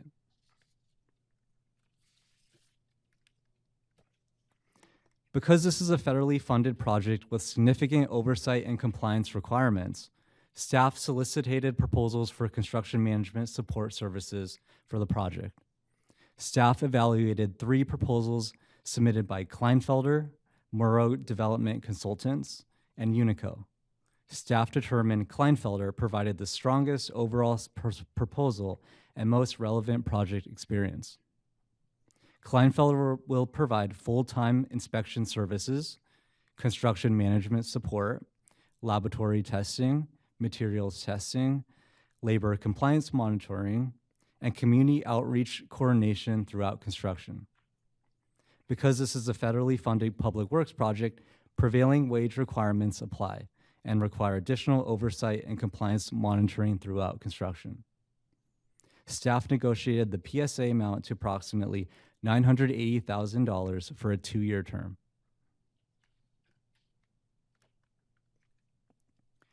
The total estimated project cost is approximately $8.58 million. The construction contract with Tri-Group Development, Construction and Development is approximately $6.74 million, with an additional recommended 10% contingency of $675,000 for unforeseen conditions and construction-related changes if necessary. The project also includes Amendment Number 5 to Michael Baker International for approximately $183,000 and Kleinfelder Construction Services Agreement for approximately $980,000. Funding for the project will primarily come from a $7 million federal community project funding grant secured for the project, with the remaining balance funded through transportation impact fees and Measure S funding.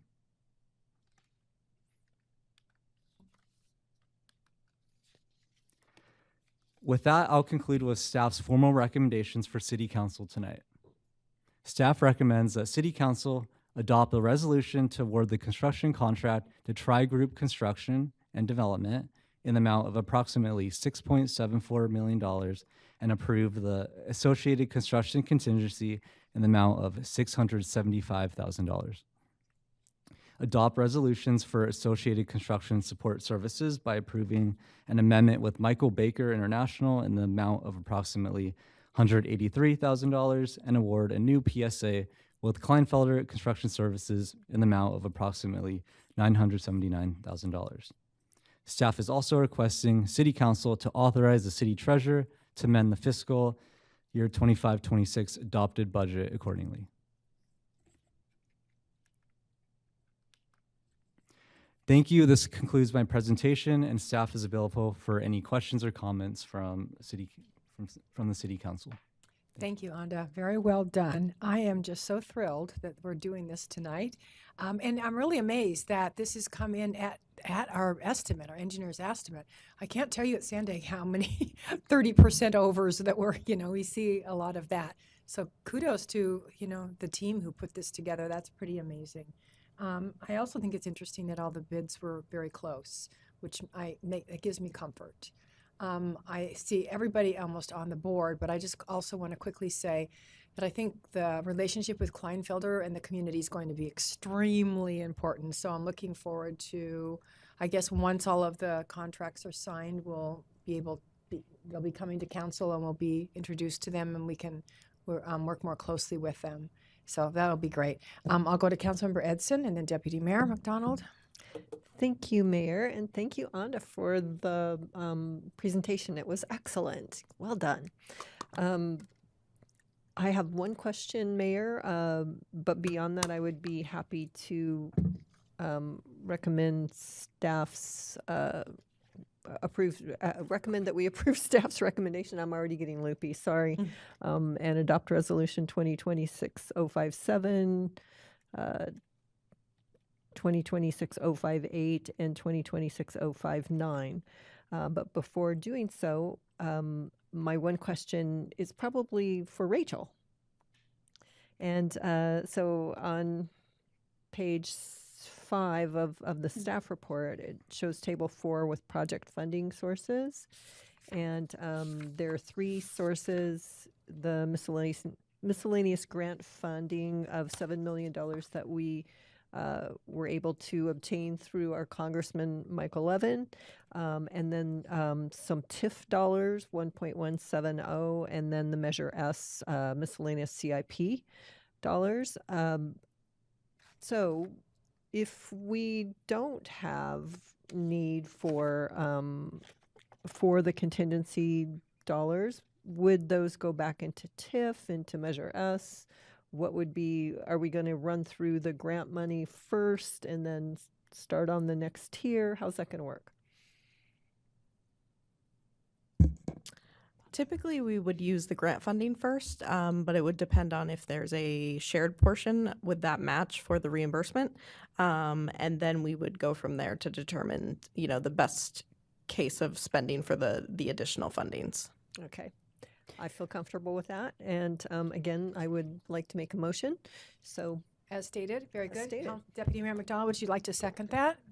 I would be thrilled to second that. Very good. So if you can press the motion button and then the second button, and then your comments, Deputy Mayor.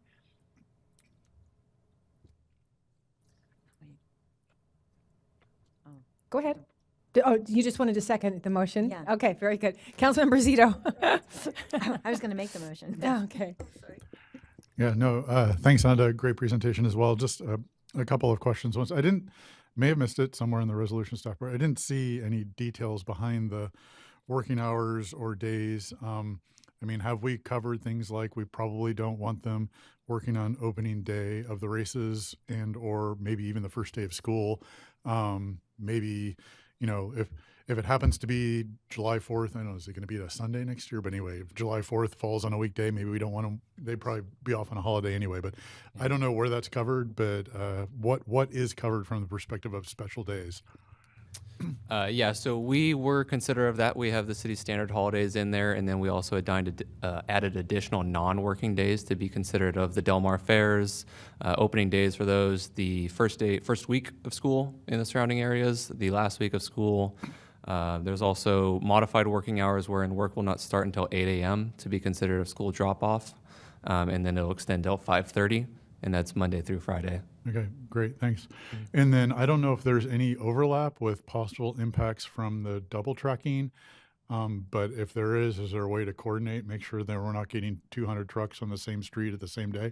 Yeah, so we had a update meeting with Sandag this morning in which we discussed with them the city's upcoming projects. That was shared with them, and that will be incorporated into their bid specifications such that the contractor is required to coordinate with the city. And likewise, we'll expect Tri-Group works with whoever the contractor is that's selected. Great, thanks. And then last, maybe not last, but just a question perhaps for Rachel, but maybe for the city manager. My recollection was, it was maybe a year and a half ago, we took $1 million of Measure S funds and stuck it into the CIP for this project. Did we already spend 600,000 of that?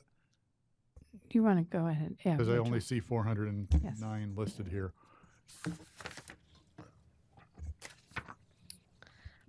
Yes, so I'm taking a look at that now, and there was a total of 1 million, and I believe what the original plan was that we were going to try to use the other budgeted funds first. So I don't think this project funding source, and maybe Aurelia can speak to it as well, but I don't think this encompasses all the available money as much as it was the estimated project cost at that time. But there is $1 million that was set aside, and then whatever was not used on this project is going to be used on the west side. No, Yeah. I understand that. I'm just surprised. I mean, I don't know what the reasoning behind taking that much out of the TIF account versus the Measure S account.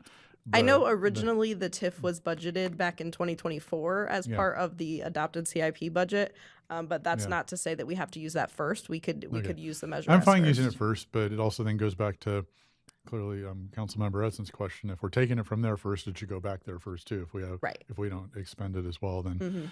And then one other question I was just kind of curious about. I did notice that that at least with good job on getting a contractor that maybe will like to work efficiently. It looks like they're saying it's going to be about 44 weeks, so notably less than what we thought. But I noticed the contract, which means it should be done in 2027, I would assume, right?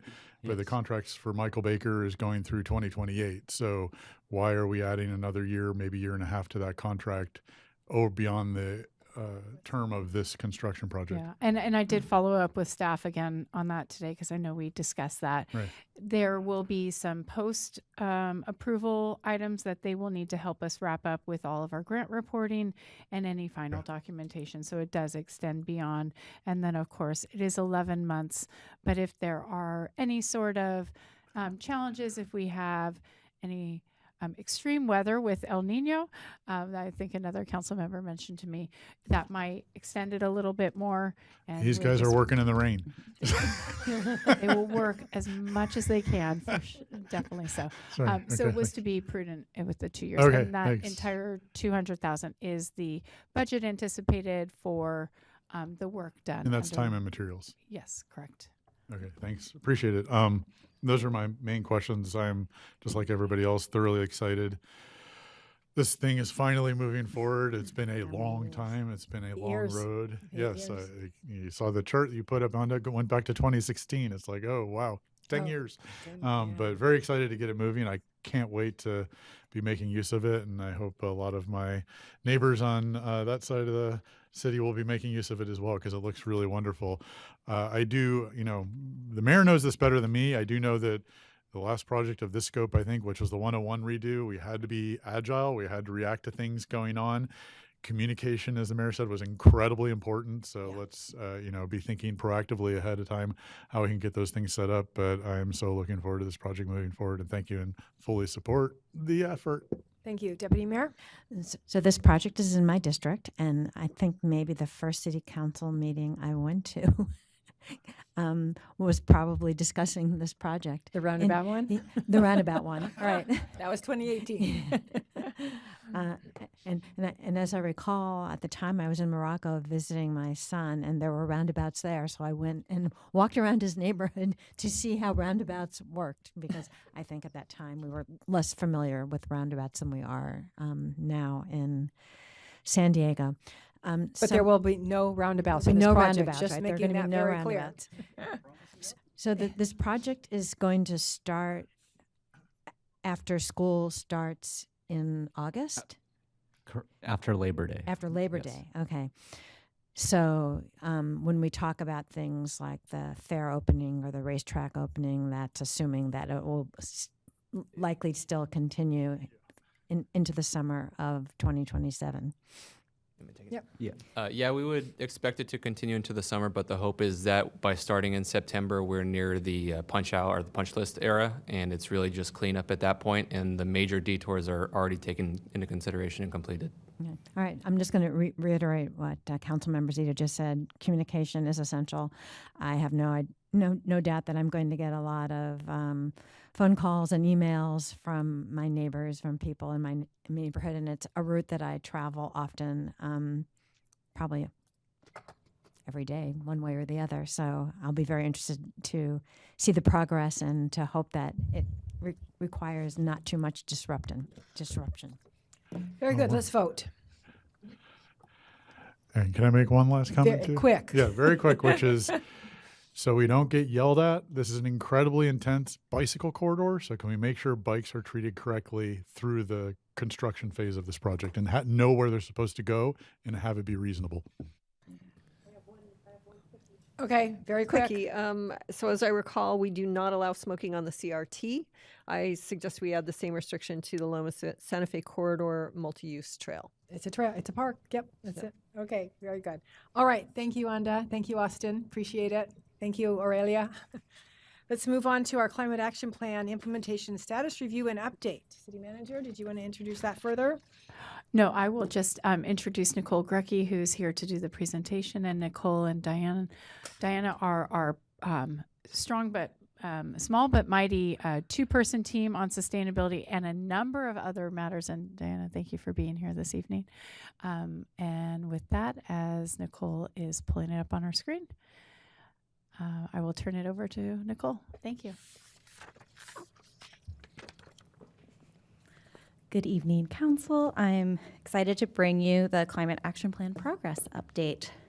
So a little bit of background, we adopted a Climate Action Plan, or CAP, in 2017. We then did an update in 2024 that was adopted in October. It was updated to align with state legislation and to account for changes. So that was a little over a year and a half ago now, and we're coming to you today to have an update, and moving forward, we anticipate coming annually. So our CAP update includes 5 decarbonization pathways, so I'll be providing the update based on these 5 pathways. One of the most exciting updates we have is, as staff looks to keep track of our progress, we are working on a public-facing document interface. The goal of using an interface like ClearGov, which is the interface we've chosen, is to increase transparency to the public. Here's a screenshot of what it looks like, and we went live with this last week. So the Climate Action Plan is a very long document. It's available on PDF on the city's website, but we've also copied it over here onto ClearGov, so you can have it all in one place. And as you can see, it has a table of contents, so you can also jump around, especially if you're looking for something specific. I think the area that most people will be interested in jumping to is the progress summary. They can navigate that by clicking over here on the table of contents. That will provide an overview of what you see on the screen, showing the percent overall plan status, and you can see the breakdown of the actions.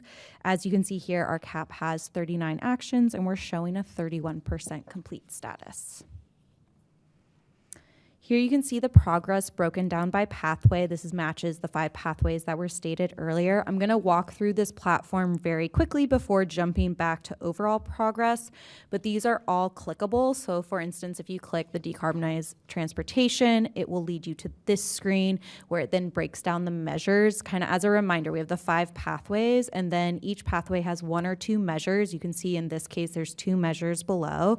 And then these measures are broken down to actions. So when you go over and click one of those measures, you'll get brought to all of the actions. Everything is clickable, so you can also see progress updates here. You can then go ahead and click an action. So for this instance, I'm doing the electric vehicles since we've had exciting updates on that one. And we're able to add in progress updates. So you can kind of see above there's notes of when council has approved the purchase of EV vehicles. And in this case, we were also able to add a key performance indicator. So if you scroll down, you get to see kind of where our breakdown of our fleet is at the moment. Not all of our actions are as easy to put into charts as that. So I'm also showing you another one that is educating residents about zero emission vehicle rebate information. So this is something that we've been advertising in the weekly update, and Diana has been so great at inputting this all in ClearGov and noting when we're having that in the weekly update and creating links. But because it's an ongoing progress, it that the progress bar kind of always shows 0%. So I just want to keep that in context as we're looking at things, that staff could be still working on things and it might just show 0 by the nature of the action because it will never be over in a way. Okay, so that concludes the mini tutorial on the interface, and I'm going to jump back into giving an overall update on what we have been doing over the past 1.5 years since we adopted the Climate Action Plan update. So expanding further on the decarbonized transportation pathway, we installed the Beam solar and battery charger at La Colonia Community Park. This is a free resource for the public to use. The city continues to offer bike education classes. We just renewed our agreement with the Bike Coalition. We have 2 upcoming classes. June 6th will be the city cycling class right here in council chambers. And June 16th, we'll have an e-bike 101 class that will be hosted in partnership with Revolution Bike Shop and Bike Walk Solana. And then the coalition will also be putting on a bike rodeo at one of our summer day camps. And then, as all you are aware, council approved the older adult transportation pilot program, so that's set to launch this summer. And staff is also currently working on the Sandag Flexible Fleet Grant to continue that post the pilot. Looking at our decarbonized buildings pathway, state legislation adopted AB 130 that has made it more difficult to adopt REACH codes to require electrification, as we outlined in our climate action plan. Positive is in 2026, the new state 3-year building code was updated and went into effect, and the state is prioritizing decarbonization. So that base code almost reached all of our previous existing electrification REACH codes, which were originally ordinances 528 and 529. And in the fall, council adopted ordinance 540 that carried over the previous REACH codes that weren't superseded by that 2025 base code. Our public works team has also been prioritizing replacing HVAC systems at end of life with heat pump systems at city facilities. The city also launched a heat pump water heater rebate program, which we hope to continue next fiscal year. And we have had a lower turnout than expected, but staff is working with a marketing firm to do some marketing and research to get the word out about this program. And while AB 130 limits REACH codes for new buildings, staff has been looking into researching benchmarking for existing buildings. So once staff has a recommendation, we will bring that to council. Looking at our decarbonized electric supply pathway. When the city made the switch to Clean Energy Alliance, we opted all customers to be enrolled in the middle tier, which is 50% renewable energy and 75% carbon-free energy product. We also opted all municipal accounts to the 100% renewable option. Staff has also promoted that customers have the option to opt up to 100% renewable if they would like, and staff has also shared CEA's programs such as Solar Plus and Battery Plus programs, which were created to make it easier for CEA customers to install solar and battery systems at their home.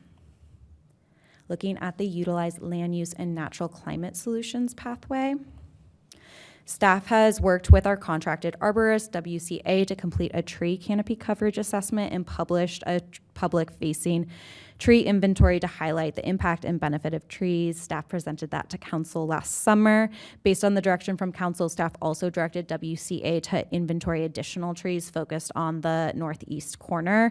We were able to update as many trees as we had available in the budget. The city has also been a part of the Mayor's Monarch Pledge since 2021. So the city continues to participate in this pledge, submitting an annual pledge and an annual report. This past year, we have also planted the new pollinator garden in front of City Hall. In addition to the City Hall garden, we also planted with the seaweeders an additional 20 milkweeds in our other existing gardens. Our last pathway is Enhanced Circular Economy and Food Systems Pathway. For this, we've had 100% compliance with SB 1383. This was the new regulation that went into effect requiring organics. We've brought all inspections and enforcement in-house for the 8 regulated businesses and 2 food recovery organizations. Approximately 140 tons of recovered and donated food in 2024. We're updating to get the 2025 numbers soon. And over 1,000 pounds of compost is procured annually. We also launched a free compost hub at the Public Works Yard in February to help us meet these compost procurement requirements. At our beaches, we installed 2 litter beach pickup stations, a beach toy borrow box, added pack in, pack out signage, added a pizza box recycling bin at Fletcher Cove during the summer. We also hosted our first clothing swap in January and diverted 340 pounds of clothing from the landfill, sent out a household hazardous waste magnet mailer to the two Solana Beach addresses, and continue to collect and bale film plastic in-house. We even put out a bench made from that recycled film plastic at the El Viento Pocket Park. Staff has also been working with the Chamber to make Fiesta del Sol as zero waste as possible, so we're partnering with Go Greenish to have student volunteers manage the sorting stations in the food court, as well as working with food vendors to get closer every year to 100% compliance with the city's single-use plastic ban ordinance. Come say hi to us this weekend. And that's the update. Well done. Awesome. Councilmember Becker. Amazing work. I'm so happy that you joined the city. You've done just fantastic work for us. This was super important. I just wanted to ask, is there any way to check to see if or measure how often the Beam solar EV charger is being used? Yes, I can see it on the back end. It's Oh, being used pretty much all the time. Oh, There's like every once in a while I'll see a day that no one used it, but for the most part, every time I've tried to use it, it's been being very utilized. Good. Very good. That's important. Is it weekdays or weekends or just every day? Yeah. Oh, perfect. That's great. Yeah. Councilmember Edson. Yes. On the staff report on page 2, when it talks about the Beam Solar, under that in that paragraph it says staff is currently assessing infrastructure to install additional EV charging infrastructure with solar and battery at a city-owned parking lot. And so thinking of that, I spoke with the city manager during our one-on-one, and I recommended that perhaps one of the small parking lots on the west side of South Sierra might be something that would work, especially if it's, further north, so it's not right here at City Hall where the condos are actually coming across and using this one. To have one a little further north, it might get a lot of use from condos that are further up. Yeah, we were looking to have it tie. That RFP did go out. We only received one bid. We were looking at City Hall in La Colonia, but it was over double what we had budget for. So we're kind of reassessing and seeing if we can maybe do one site, but we can still look at that. What's complicated with that is that we don't necessarily have electricity, like service panels. So if we're trying to connect it into the grid, that just gets slightly complicated at kind of our parking lots that aren't attached to a building. Okay. But we can look into that. Thank you. Councilmember Zito. Yeah, primarily just wanted to acknowledge Nicole and Diana for doing such a great job with the CRC. Still weird, feels weird saying CRC, but It does. but yeah, it's an interesting group of people, and they're doing a good job really keeping them focused and providing feedback. There was, I don't know if you wanted to say a couple things, we did talk about the Encinitas cost, was it feasibility study of cost benefit study. cost analysis. Yeah, is what benefit they're- cost analysis, which is interesting, and I think eventually, I don't know if there's a plan to bring that here, but at least share the information with the city council members so they can see what Encinitas has done with respect to cost benefit in this area, because it is interesting data to have. So Yeah, we can share it. It was going to Encinitas Council tonight. So Tonight, right, Diana yeah. was listening in because their meeting starts earlier than ours. So right. yeah. But it is specific to Encinitas, but some of the things are broader, and it just gives you an idea of how much benefit are received by different efforts that we're tackling. And So you do dollars to greenhouse GHG gas reduction, reductions? yeah, to effectively. metric tons. Yeah, Okay, right. yeah, And okay. so it's interesting. complicated. Yes, it's very complicated, but it is somewhat informative. Just in case anyone wants to see it, I think it would be worth sharing it with the rest of the council as well. Not that we need to do that because you're doing such a great job on other things. Thank you. Thank you for going fast. Thank you for really, this is a lot of work, and we appreciate that you both are on it and really, keeping us doing what we need to do with our climate action plan. Just one thing, I'm wondering if you could put a disclaimer on that ongoing progress chart for those things that you were talking about, something so that people won't think, well, gee, nobody's doing this. So what do you, just. We'll see what we can do. Yeah, if there's just a little asterisk, that helps. That's wonderful. Thank you. Our job is to receive the report and give you feedback, and that's what we did. So we're now on to the next item, which is the work plan, and this is going to take a while. Yes, and so Dion Akers is here with an update in your binders this evening and posted online for the public is a proposed FY27, so 26-27 work plan.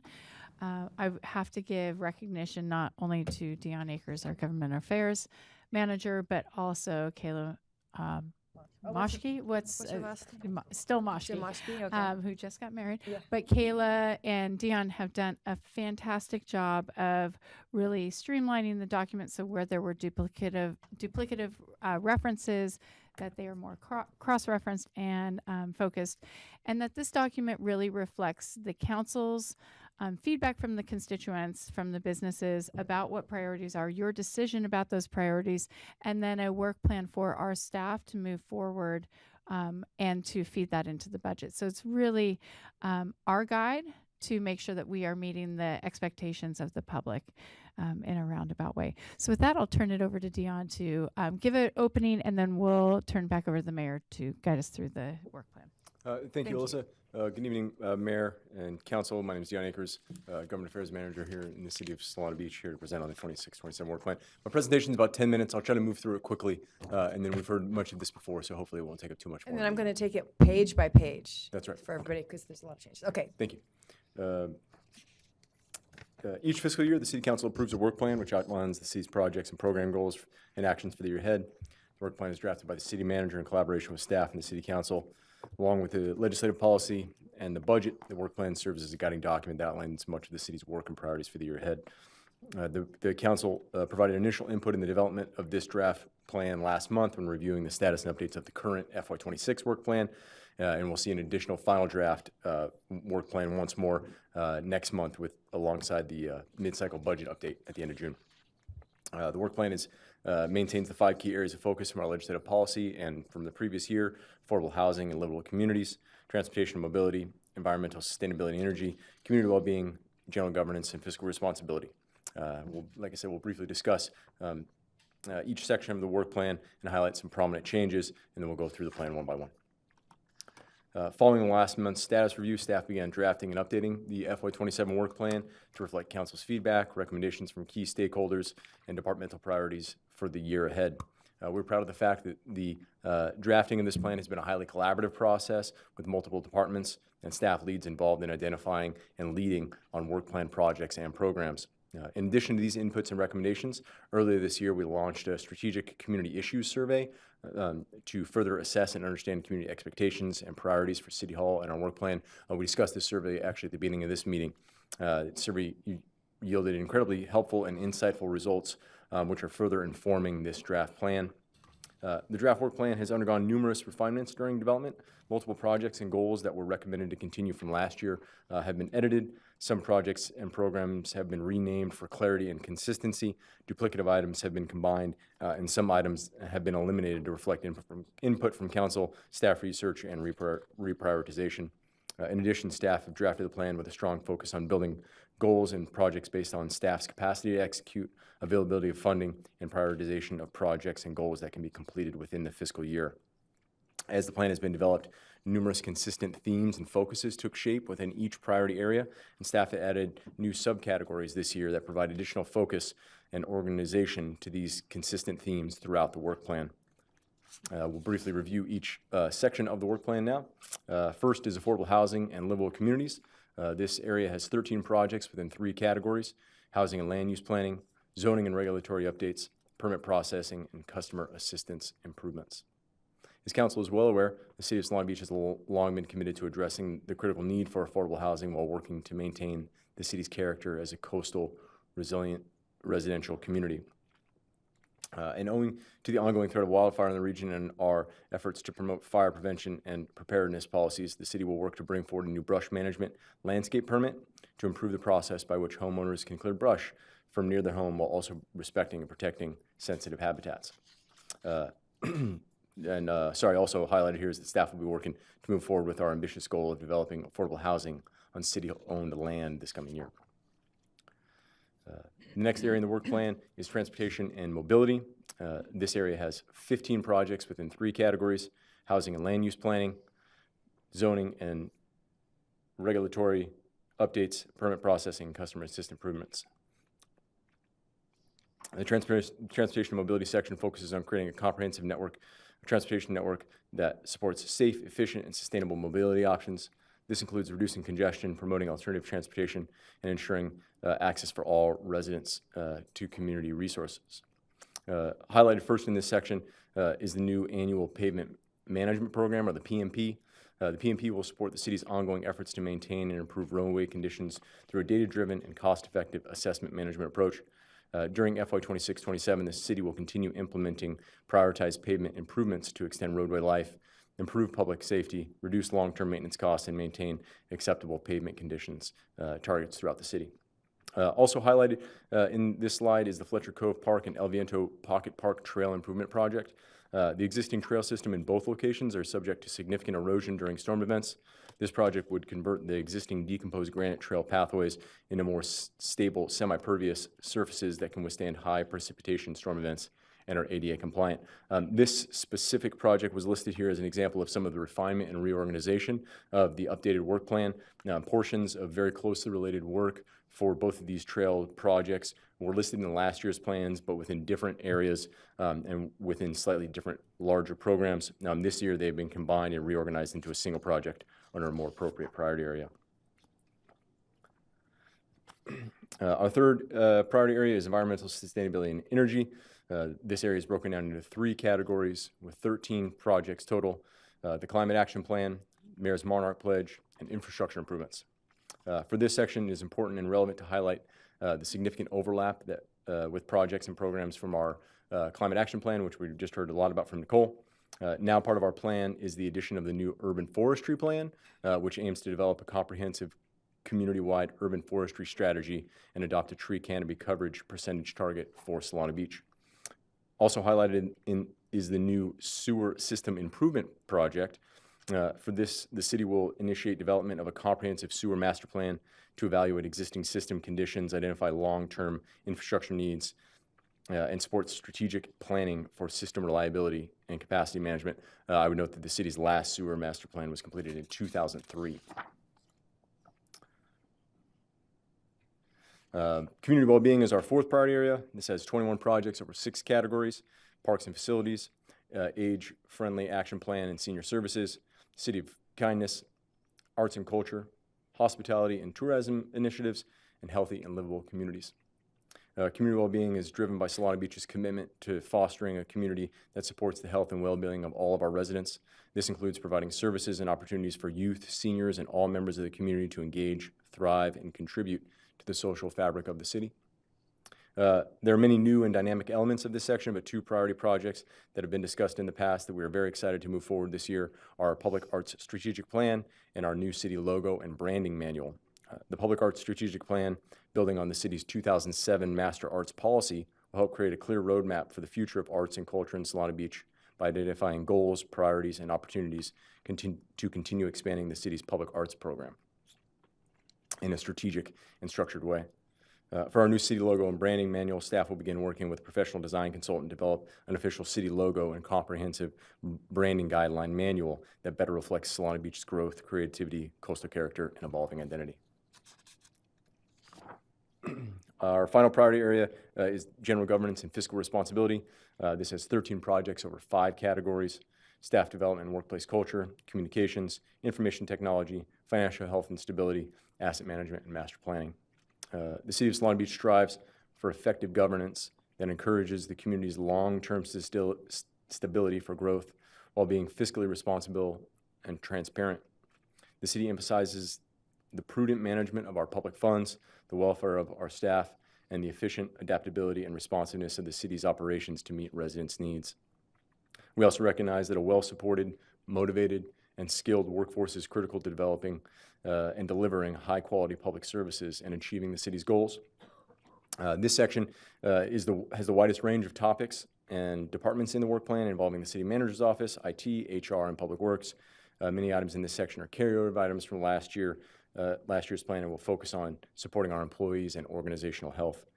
New to the plan this year is the development of a city communications policy, which aims to establish clear policies, procedures, and communication standards related to social media use, website content management, branding, digital communication, public information sharing, and other city communication platforms.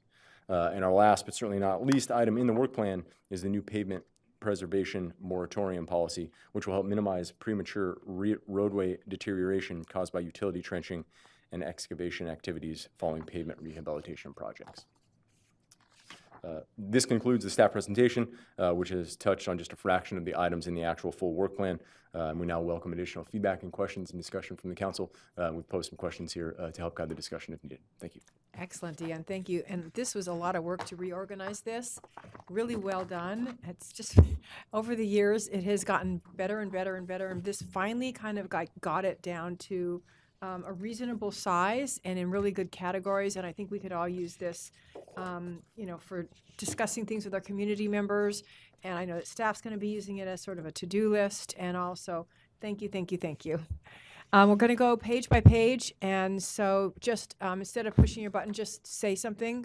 And we're going to go quick through it because it's 10 to 10 and we have 3 more items, even though they're kind of quick. We've got to get out of here by 10:30, okay?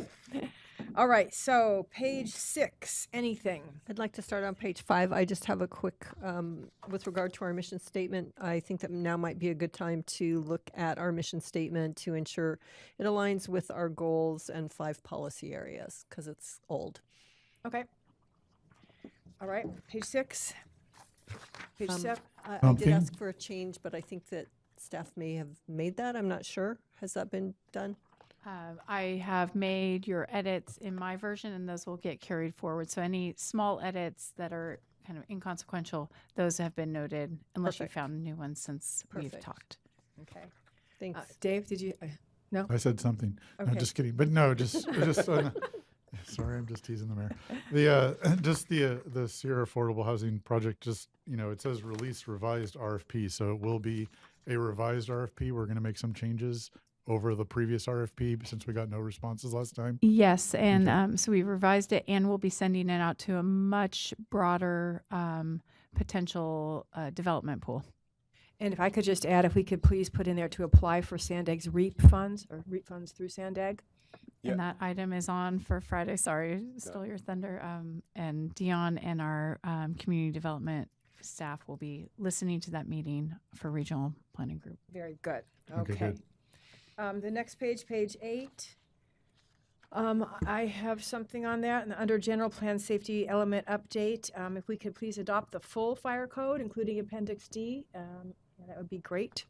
That was also mine, and because I think this is very much a priority given the fires that have happened throughout the state and our interesting weather. Yes, absolutely. Page 9, anybody? Page 10.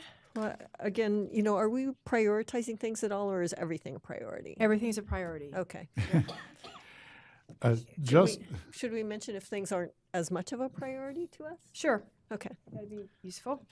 Yeah, Well, just on page 10, sorry, just in case anyone's actually paying attention, brush management landscape permit. So is that only going to apply to special properties that have ESHA or something? Because I assume someone's going to go out and be able to trim their hedge without having to apply for a permit, correct? Yeah, so Yeah, what this is hoping to do is, I know with the new wildland fire maps, there is a lot of question about how to clear the information. So working with the fire chief, with our fire marshal, and with our staff to have a little bit more guidance on how you can clear, when you can clear, and just general management of landscaping on property. Yeah, and rule number 1 is you can only clear on your own property, right? Correct, yes. But too, it worries me a little bit when we say we might need an additional permit tech, because I don't assume we're going to get too much of you this. could clear on my property if you want. Careful what you ask for.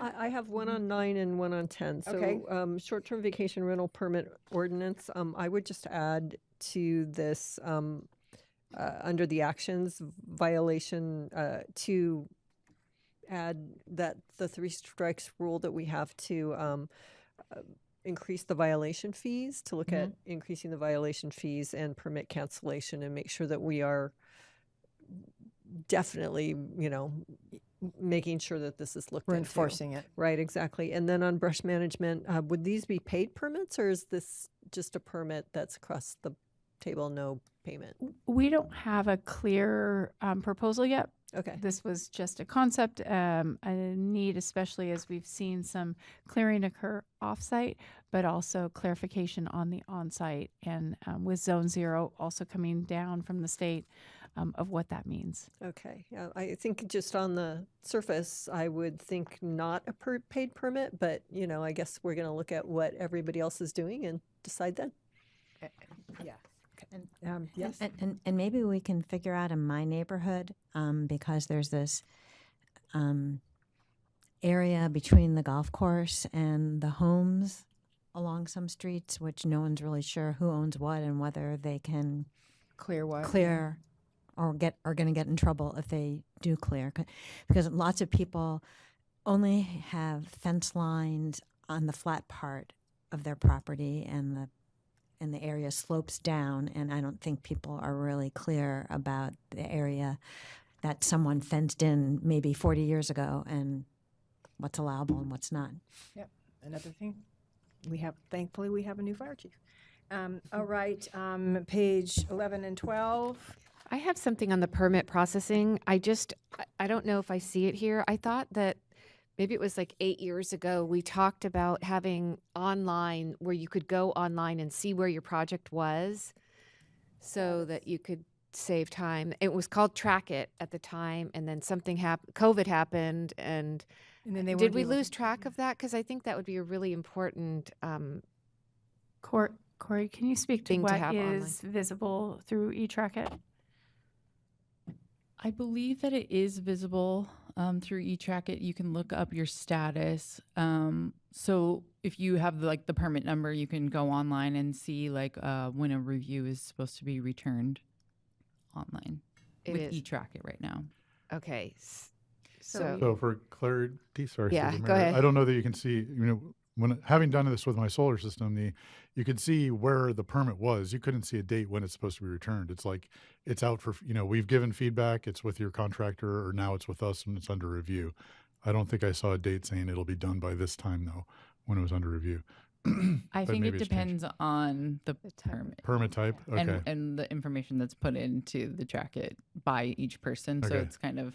But I found it very helpful just to be, it's like, oh yeah, it's back with my solar company. Go bug these guys now. Where's that? Okay, so Yeah, there's it's very- more to that. yeah. So I just feel like this is really important, because I do feel that I have so many complaints about permits and building permits and how long it takes, and the information's not online. In other cities, it's all online and it's so easy in all these other cities. So I would just encourage us to really, I know it says in here, we're going to do that, look at other cities and how they do it, and really get this under control, because I do feel like we've been talking about this for at least my 8 years on council. Yeah, since 2012 election. Yeah, and and running for reelection, this is the issue that I have heard of. So that's good news. There's everything else about the city's great, but this has been really. If we could add like timelines to things and tasks to things so that people come in to get they're like, okay, I'm going to build my house, or I'm going to remodel my house.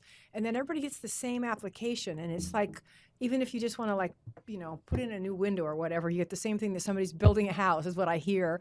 And why not just give them the proper stuff, or this, if everybody gets the same application, give them a checkbox which is applicable. And then if they could know this is going to take about this much time, and then if we could they can find a way so they could see where things are in the department, and because many of the questions that I get, they're like, it's taking too long. And then we look into it, and guess what? Their contractor has not delivered what our staff has asked. And I don't know to what extent you have the time to babysit these and, to call them back and say it's your contractor, or if the contractor, not just the contractor is on the communications, but the applicant too, so they kind of know. Those are just all ideas. Yeah. And again, to my point, I would encourage all of us, you can add any address into the eTrack reporting system and look at all the permits that have been on that property, right? Any of us can do it. I've done it just to explore how the system's working. And when I did my project, it worked really well. The permit applications with us, we're reviewing it. As soon as it went back to the contractor, it's with them. They're reviewing it, and you can see it's stuck in that state for 1 week, 2 weeks, 3 weeks. So maybe these people don't know to go look at. Yeah, we just have to be advertising this capability a little better, I think. And I think before Joe left, he did some presentations to the business community and here as well. I think the combined presentation with Aurelia on my community and on our eTrack system was really informative. I think there have been some improvements. Are there more improvements that we can keep pursuing and doing better in communicating to the customers? Absolutely, and we will continue to do that. So and maybe it's really just a flyer when they come in. It's just attached to their packet, to inform them. Yes, that's another stuff. Great idea. QR code. The QR. Only some can use that. Some are learning, and it's challenging. So yes, but some really great ideas that I think give us opportunities to keep finding improvements. Thank you. Different subject on the same page, though. I guess this is obvious, and I think this is coming to us soon, so I'll be pretty excited. But clearly about the chicken one, I'm hoping we're going to say hens good, roosters bad. Not good. The proposal does focus on just hens, as Right. many other jurisdictions. Yes. No roosters, please. Okay, great. Thanks. So now we're on page 13, which is transportation and mobility. I should probably be saying these things. So we've got Loma Santa Fe Corridor East and West, which we've just discussed, annual pavement management program, which we sort of kind of have discussed. So I did have a comment there. Yeah. One, which is very basic. The first bullet and the last bullet seem like they're the same thing to me. So we can probably remove one of those under the actions, update pavement condition assessment, and then complete annual city evaluation of PCI. Aren't those are the same things? The first bullet and the last bullet. And the other one is I've had, due to requests coming from residents as well, I've had conversations with the city manager, and can we go ahead and potentially add in, as part of the survey, being able to track where we've red curbed and where we have unimproved right of way, so when somebody complains about something, we can actually see it as well. Is that something we can potentially do? Yes, and I'd like to just take a moment to have Aurelia DeBral just give a quick update on what we have this out for a proposal right now. Okay. So the proposal that we did for our PCI evaluation, our pavement condition index, we actually included options to identify everything on our city roads. So whether it's a crosswalk, a stop sign, the curb color, as well as the ADA ramps as well, because it's really going to be the first step in asset management. So we can count how many things we have, we can rate the condition of them. And I did want to respond that the last item is to on update the annual pavement? Yeah, for the annual pavement. So currently, when we determine the city's overall pavement condition index, we're still stuck at the 2021 point. We know after you do a road resurfacing project that your pavement condition index citywide will increase. And where this is important is once we get to, 80 PCI? Is it 70 or 80? Once we get to an 80 PCI citywide, we're able to free up our SB1 money to use on other road-related assets. So that's why after we pave, we want to put the data in the system so it can recalculate it. It wouldn't be doing the drive-through, it Right. would just be updating it in the system. Okay. Yeah, it just didn't read that way. It's like, the way I read it was, go figure out the conditions and go figure out which roads you need to do next. So I don't know if there's a way we can clarify the terminology as to what actually we're doing here. And we can also, just so we don't lose sight of those other assets Right, and add something in evaluating about. those, we'll add something in on that Great, too. thank you. I have two items. Loma Santa Fe Corridor West Project, the Pocket Park at Earl Warren should be included as one of the bullets. And then on the annual pavement management program, I think it's really fabulous and wonderful that we are repaving Nardo from beyond Stevens up to Bell Ranch Road. But the portion between Corto and Nardo, or Bell Ranch Road on Nardo, has been abused as much as anything else. It hasn't been done recently, so I think it would be a really big shame to have all of this great road with a pockmarked nasty part and then good road again. So if we have any extra dollars or anything, I would push them that direction, especially if we have El Nino and a lot of water. There's a lot of potholes there. Okay, we'll put that in as just an area to look at when we do the condition and the budgeting. Okay. I wanted to just mention something related to the park. I was reminded we were talking actually about West today. The application that we applied for with Sandag, and Sandag was very generous in giving us $3.5 million, had some very specific design what were the components of the improvements, and the park was not in that, so that would require us to go to Sandag to request some adjustment to the scope of the work if that was part of the project. So I think we can talk about that, but I don't want to yet put that in the West bucket fully, because I think, and after talking to staff a little bit more in the department, there are some really great plans, and I think we saw earlier in Anda's presentation some advanced conceptual plans for the West that are roadway improvements, pedestrian, et cetera, and bike as well. So As long as we get them done by the deadline. Yes. That's- Absolutely. That's a very important thing. they're watching that. Yes, yes. Okay. And under the pavement management, I'd put in, and it's somewhere else in the work plan, to add the program, some sort of a rider to the contracts to put the street back in the original condition. But that's somewhere else, I think, in here. I Or saw better. it later. Original or better. Yes, or better. Yes, thank you. Page 15 and 16, so that's Highway 101 tree grate replacement, and then we go into traffic calming projects, San Mario Community Traffic Calming, Solana Highlands Traffic Calming, and AB 413 daylighting framework options.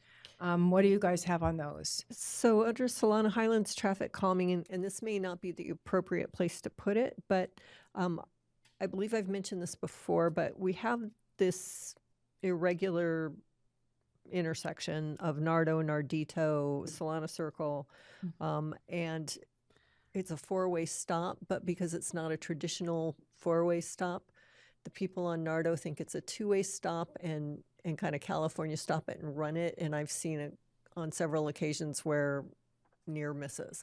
So I think having, something that's under the stop sign that says The always stop always reference, stop or yeah. four-way stop. We or, mean it. Yeah. We have, Stop now. I've already identified that for the city engineer, and that's on his to-do list, so I don't think that needs to be in here. Okay. It is being taken care of. All right. Thank you. Okay. And then the AB 413 daylighting, I had, we need a way to inform the public. Are we going to be red curbing all of those, or what are we going to do? Because now there's a new law for people who are watching that says that you can't park within 20 feet of an intersection if it's this kind of an intersection. Yeah. So some of the other cities have chosen to not paint and expect residents, visitors, et cetera, to just know what that distance is. If we identify a location that requires there to be a prohibition on parking, that would be implemented with painting or signage. Very good. That's So excellent. we're waiting for something to occur before we decide to. Well, actually, the state law is written is actually not a mandate for the cities to take action. There's not a mandate? It's not. What it is that it's driver behavior. Actually, what the law says is the drivers cannot park within that distance. So going on unfunded mandates, so separately, so yeah. that the city will evaluate independent of the law where there's a need for our community where that's impacted. Okay, great. Okay, so it's not like, because it was very misto for other people in other cities. They just had to guess it, bring their own tape measure or something. Anything else on these two pages? Yeah, I don't know if I missed it somewhere. It may be buried in here, but did we lose the AB 43 reduction of speed limits on 101 in Loma Santa Fe somewhere, or they end up in a different section? Because that I don't fits in think they're traffic in calming. there. I don't remember Yes. that, yeah. So I'd like to get that back in there. We'll make sure the that's AB 43 yeah. stuff gets back in for 101 and Loma Santa Fe in particular. We'll make sure that's in there. Thank you. Thank you. And just something I wanted to note, I think there was questions about the speed cushions on San Mario, and that engineering is having a meeting with Chief Davidson next week. Yes. And this is on the list of things to talk about, and I've already mentioned it to him as well. Great, that's on my list too. Okay, the next page, 17 and 18. The first is the CATS project, which has Vision Zero action items, audio alert signals for Loma Santa Fe Highway ramp, Glencrest sidewalk improvements, Cliff Street comprehensive improvements, and Coastal Rail Trail Northern extension. What do we have? Just a couple clarification questions. So under the audio signals one, it says construction $500,000. I'm assuming that we're planning on, that we think we're going to do more than just audio signals, because do those really cost $500,000? I put in there to add bike-only signals, if we can. Yeah, it will be. Is it on? There we go. It's going to be contingent upon making those connections, so there could be additional electrical infrastructure that's required for those. We're doing our engagement with Caltrans at the moment to fully understand the scoped efforts and the agreement between Caltrans and the city, what that's going to look like. So this is kind of a preliminary number, what we believe Okay. that expectation is. And a similar question just around the Cliff Street improvements. It says construction $1 million. Do we think we're going to be far enough along this year to do $1 million worth of construction this fiscal year? We've initiated the design with our Okay. consultant. The expectation is, or the hope is, sometime early next year, we're moving into position to start construction. That's kind of going to be contingent upon what else we have going on. Okay. But, I'm quite excited, but Yeah, let's- there's some interim or some preliminary or Yes. earlier improvements that are maybe subsurface, that the rest of the improvements on top to make it more pedestrian accommodating Okay, yeah, let's come later. So yeah, there's still let's a just lot make of, sure there's plenty of time to talk about it as well, Absolutely, right? yeah. That's why I'm surprised at that number. Are you but- talking about the some nuance. stormwater drains? Is Yeah, the that's underneath? right, yeah. Because that's, we don't so have, okay. we're starting the engagement with the property owners through there, understanding the complications with that. We're working with Santa Fe as they may have a capital project in that area. So kind of aligning those timelines is what we're working through right now. So Okay, Awesome, great. thank you. Because it is a safe route to school, and Yeah. I'm wondering if we could Yes. add to the actions to evaluate perhaps closing off Cliff Street, like was discussed many years ago, so it's a safer route to school, if that, is something we could just look at. That Yes. was something that I was thinking too. Yeah. So Okay, now, my then, watch just talked to me. Sorry. I know, mine told me it's Uh, time to excuse me, start Mayor, winding was down to go there- to bed, yeah. Pardon me, but was there a comment about a bike-only signal? Yeah, bike-only signals. I've had a couple residents mention that. I've seen them throughout the region and other places, and especially under the freeway where it can be very confusing to both motorists and bicyclists. Yeah, and you lose sight, and it's very, when the light is in a certain location. Yeah, I think I don't know if that was captured in their city manager, but there was 2 requests that were combined, one of which was the audio crossing, the other one which was, can we do more lighting of the Yeah. bike lane under the freeway Yeah. there, which also then just sort of leads into, can we make improvements, particularly at the one intersection that we've had 2 accidents at, which you're talking about the bike only signal. That's one possibility, but there could be any number of possibilities to potentially improve that one intersection, which is Yeah. really dangerous. yeah, we'll work with Caltrans. They have Right. really the The- ultimate jurisdiction correct, over yeah. that area. So Yeah. this is where we'll start with brainstorming some ideas. Okay, Well, add in some more And, information. and flipping back to Cliff Street comprehensive improvements, we all, I think, received email from a resident talking about dog waste, trash bins. It's been installed or it's going to be installed?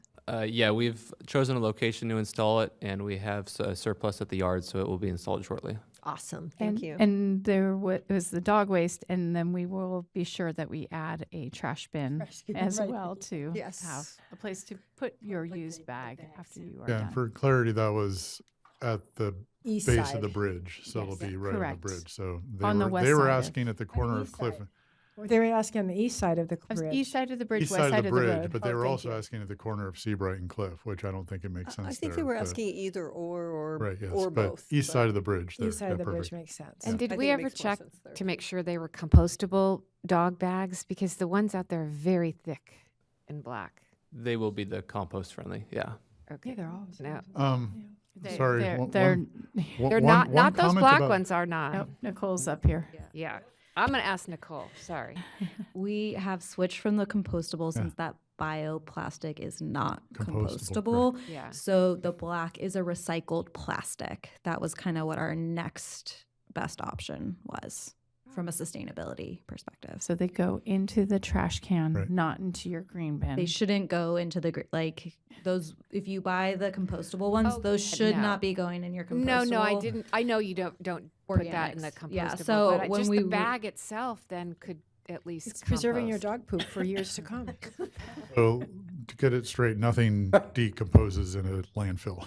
It'll be a bag forever in a landfill. So the bags But that the city is the- purchasing are made with a recycled I think- plastic content. I think, Nicole, you were there as well, which when Matt was celebrating from EGCO that he had convinced Jimbo's to switch through a presentation from compostable to non-compostable bags because they're ending up with too much bags in their green Except they bins. haven't switched.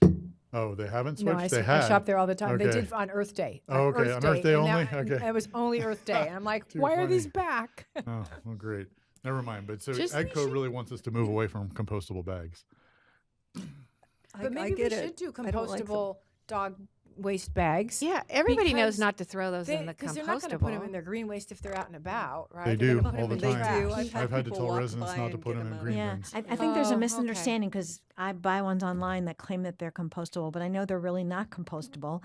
Well, they are compostable, But just not in our. in a regular landfill. Put 'em in the regular- landfill, exactly. Okay, well, that's but where they're not going. with the anaerobic digester. So that's why they don't go into our green waste because they foul up the system. Gunks it up. So it's I Those mean, old ones that we've had for 8 years, those big, thick black ones, you're saying that's We had recycled? switched to compostable Okay. during my time here, and for then green, right? yeah, and then within the past year, I think we switched back to a black one that is a recycled plastic content. Okay. Very controversial item here. It is huge. Okay, now we're on to the next page is Santa Helena Neighborhood Trail, Fletcher Cove Park, and El Viento Pocket Park Trail improvements. I have under Santa Helena Trail when, because we need to figure out what we're going to do there and what the community wants. So we also talked about this today. I'll hand it over for a brief moment, but there is maybe some clarification that we can add to this item that says Santa Helena Corridor, because that pulls us back from the previous project, from Sun Valley to Santa Victoria. Right. From Sun Valley to Santa Victoria, but I want to pass it over to Austin and to give some more clarification timeline, and then to just provide a little bit more nuance to that first bullet. Yeah, so what Alyssa was mentioning to the corridor will refer to Sun Valley to Santa Victoria. We anticipate performing paving along the alignment from Sun Valley all the way to the lagoon or the terminus of the street with the annual paving job that's going to be set forth later this year. Ultimately, the city's intent is to treat this almost as a two-phase approach, come through and do the pavement rehabilitation that's required, just given the condition of the street, and then solicit time for community feedback for an ultimate condition for Santa Helena. Okay, good. Yeah, we need to do something there. They're feeling very neglected. So when I lived at St. Francis Court, when I was remodeling, I walked there all the time, and it drove me crazy that there are no sidewalks on the east side between Sun Valley and Santa Victoria. And it is there are more and more kids that live in St. Francis Court. I mean, in the old days, it was just retirees, but it's become more of a family environment because it's less costly and they still are nice size units, some even three and 4 bedrooms. But I do think we need to get some sidewalk in there of some sort or some way for kids So to we'll walk put in and there, safely consider cross. sidewalk. Right, along because with- there's not a crossing guard until you get to Santa Victoria. Right. And we don't want them crossing there at Sun Valley. So they No. need to be able to walk on a sidewalk. That's good feedback, and I know that the public has been mixed on what they want out there. A lot of the folks really don't mind just walking on this other side of the street for those that are just walking or getting exercise, but be mindful of children as well. That definitely is something we should keep as a priority. So I see Aurelia taking It's some weird notes. because there is a sidewalk on the other side, but I still see people walking in the street, walking their dogs. And it's like, you could just cross the street and be on a sidewalk. Okay, well, let's not discuss it any further. Okay, the next is under environmental sustainability climate action plan initiatives. We already did that. City electric vehicle charging expansion, greenhouse gas inventory, Fix-It Clinic community event. Thank you for putting that in. It was a community member's idea. I don't see anybody because we kind of talked about that. Next page, heat pump rebate program. We talked about that. SB 1383 organics education, public parking solar and battery project. Next page, building energy benchmarking, single-use plastics ordinance, and it said prepare an updated single-use plastics ordinance to allow only for compostable. So we just discussed that. So that's a big no. Or reusable, non-recyclable bags. Is that does compostable need to be removed from that item as well? That bullet on the work. And sorry, my laptop has died. That's during okay. this Prepare an meeting. updated single-use plastics ordinance to only allow for compostable or reusable. So currently our single-use plastic ordinance allows for recyclable plastic or compostable, like fiber-based compostable. So the real compostable. It's real compostable. So the Okay. idea for this update would be to remove the recyclable plastic and only allow the fiber-based Okay. compostable. So maybe So we real. can- So why don't we have those at the grocery stores? Are there? This is I'm thinking of plastic fiber-based. bags. I'm thinking Yeah. utensils. Okay. Can you Oh, add those the words bamboo- fiber-based, though? That Fiber-based is in the, compostable? well, I guess the way that we have the ordinance written right now is says anything that is accepted by EDCO currently, just so it has a little bit of flexibility in case they're ever allowed to. On most of, I think, I'd have to double check, but I'm pretty sure we put fiber based on all of our like marketing material and flyers about that, just so people understand that difference. Maybe let's just look at this bullet again before we finalize it. I'm just going to make a suggestion that I thought when I read this, and that is I've lived in England twice. You don't see plastic things at the grocery stores there. If you're buying produce, they have these, and I've seen them here too. They have little paper bags with handles. I think I've seen them at Whole Foods, as yeah. a choice. And Why Jimbo's. can't we? Jimbo's has those little Yeah. paper, but they're too Yeah. little. You can't put like a big head of chart in it. So, yeah. So that's. But we're talking about the utensils and stuff. Yeah, this here. is more for like restaurants and food vendors. Yeah. Related. And those bamboo ones, you can't actually eat with those. They're not very good. So hopefully we can find something better. And I just want to highlight with all of the items here, these are all climate action plan related implementation.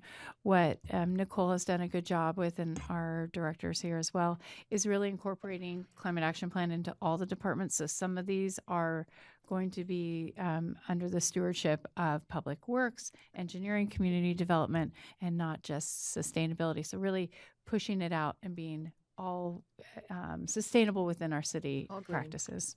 Great. Okay.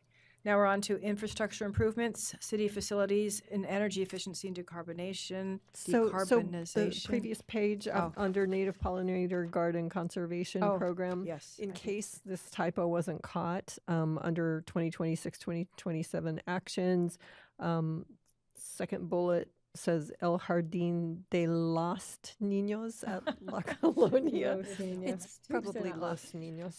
Very good. Okay, thanks. So infrastructure improvements, city facilities, major storm drain, major sewer system improvements. I did, Nicole, one of our former CRC members, Lane Sharman, came up to me and asked about the federal refunds for solar projects or for EV charging projects. Have you any information on I've been in touch with Lane, Okay. so we're researching and seeing where we can maximize that. Excellent, thank you. Okay. Okay, we're now on to 29 and 30, community well-being, parks and facilities, Marine Safety Center, Black Colonia Park and building improvements. And I asked when we're going to get the interim plans for that, and it's coming soon. So I talked to staff today, and we believe that once we get Loma Santa Fe done and a couple others, then we can transition, and we should be able to bring that interim design to council in the early fall. So shortly, we're going to try to get it before the legislative break, but I think it's more realistic to say in September, October. Okay. Under Marine Safety Center, in the last paragraph, second from the bottom sentence, it says released for bid for construction. Engineering and construction documents to be released for bid for construction. Okay, I think that's fine. Okay, all right.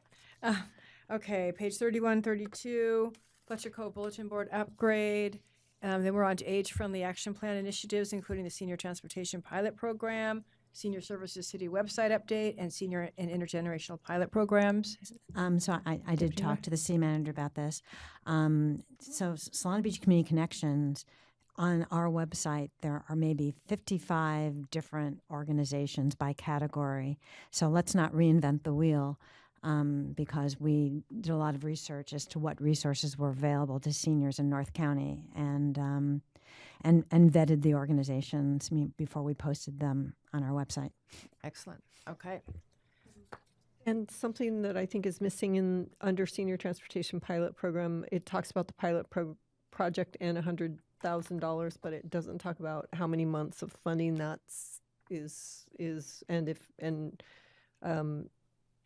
how it's paid for, that sort of thing. Okay, we'll fix that.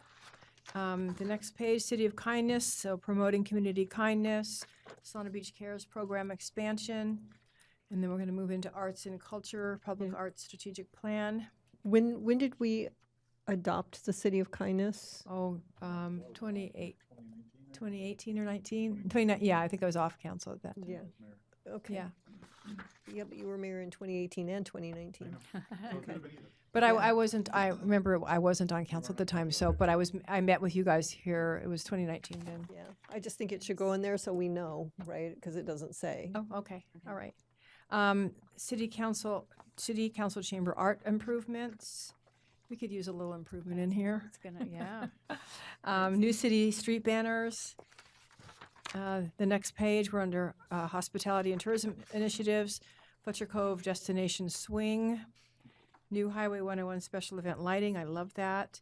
Under hospitality and tourism initiatives, the city partners with the Chamber of Commerce in this area, but I don't see them noted at all. Okay.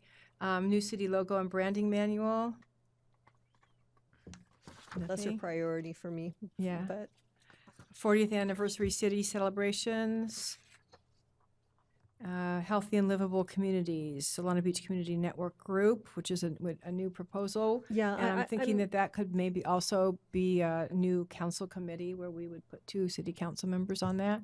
Yeah, I'm excited about it. It was something that I talked with our city manager a long time about. Actually, I think right after we did grants last year, because there's overlap. You know, what we were seeing with the grant applications was overlap, and this might open the communication so that we wouldn't see that in the future, and they could work together collaboratively on things. But it does say monthly meetings. I'm not sure that it's, I think it's, thank you. Quarterly. Okay. My suggestion is that we host the initial one and that the committee then decides if they want to meet quarterly or semi-annually or monthly or whatever it is, Yeah, right? good idea. Maybe And go through a calendar or something. and would it mentions schools, and we have a school committee, a school relations committee. Would this obviate that, or will they be separate things? Is it more PTA type? I think. Oh yeah, it should probably just be the nonprofits. Yeah. So I think there's a foundation. Yeah, that's so a it's PTA, more that would be a around nonprofit. the volunteer or the philanthropic nonprofit So side of PTA, things, so the yes. PTA side of Yeah. school. So But- rather than schools, it would be school related or something like that? School or supporting foundations or something to that effect. And then would you add the Chamber of Commerce or the Cedros Merchants Association, since you're looking at volunteers and you're looking at events and organizing, or Well, that's sort of not? the business community, right? Yeah. Yeah, that's it's more like the 101 and That's yeah. true. That's Yeah, I don't think so. I think it's just like Casa de Amistad, Friends of the Library, Correct, right. Historical Society. Anybody who, well, the schools aren't allowed to apply for our grants. So, I mean, it would maybe make it easy to. But the whole idea Yeah. is about coordinating and collaborating together, so Yes. there's not overlap, or people aren't, horning in on another person's 5 minutes. in other groups. Yeah. But if they qualify for one of our grants, that they would be someone that would qualify for this committee, right? Yeah, but Okay, it could got okay. it. Okay. And real quickly, the Solana Beach Civic and Historical Society, the Friends of the Library, and Solana Beach Community Connections had a meeting yesterday afternoon to talk about coordinating and planning programs together. Good. So Good. we've already Good kind start. of gotten a head start. And then on the next page, and I'm not sure where this would go, we've been talking about smoking in multifamily dwellings, shared ventilation, balconies, shared open spaces. It's on the next page. Is it? No, Well, I not, mean, it would but go- we could add that's where it would something go. about this. I know that there's been a lot of interest from some of the members of the public, the youth advocacy group as well, in this space. It is very difficult at best to regulate what happens in people's personal private homes. But there are lots of examples and opportunities for the city to work to incentivize and create programs to bring awareness on this topic. So we'll look to add something here as well. Great, thank you. Synthetic drug substance prohibition. I give feedback on that sentence. That should be Yeah, so I'd like to also add something to that, which is advocate, or maybe add it to our legislative priority to advocate for this to be done at the state level. So this is talking about develop proposed regulatory language, but actually advocate for the state to take those over. I mean, just my perspective is I don't think we're going to be able to develop something that's going to make sense for a city that's actually enforceable. It's just following this so long. It's like as soon as you do something and they market it as a supplement or a health pill or something like that, it's almost impossible to deal with at a local level. It needs to be done at the state. Yeah, and So- it is in our legislative policy, but maybe we can thread that forward here in the narrative. Yeah, prop it in. Good. Okay, we're going to zip through this, you guys. Gender governance and fiscal responsibility, staff development and workplace culture, staff engagement and effectiveness, diverse and inclusive work environment, performance measurement program, communications, city website improvements, city communications policy.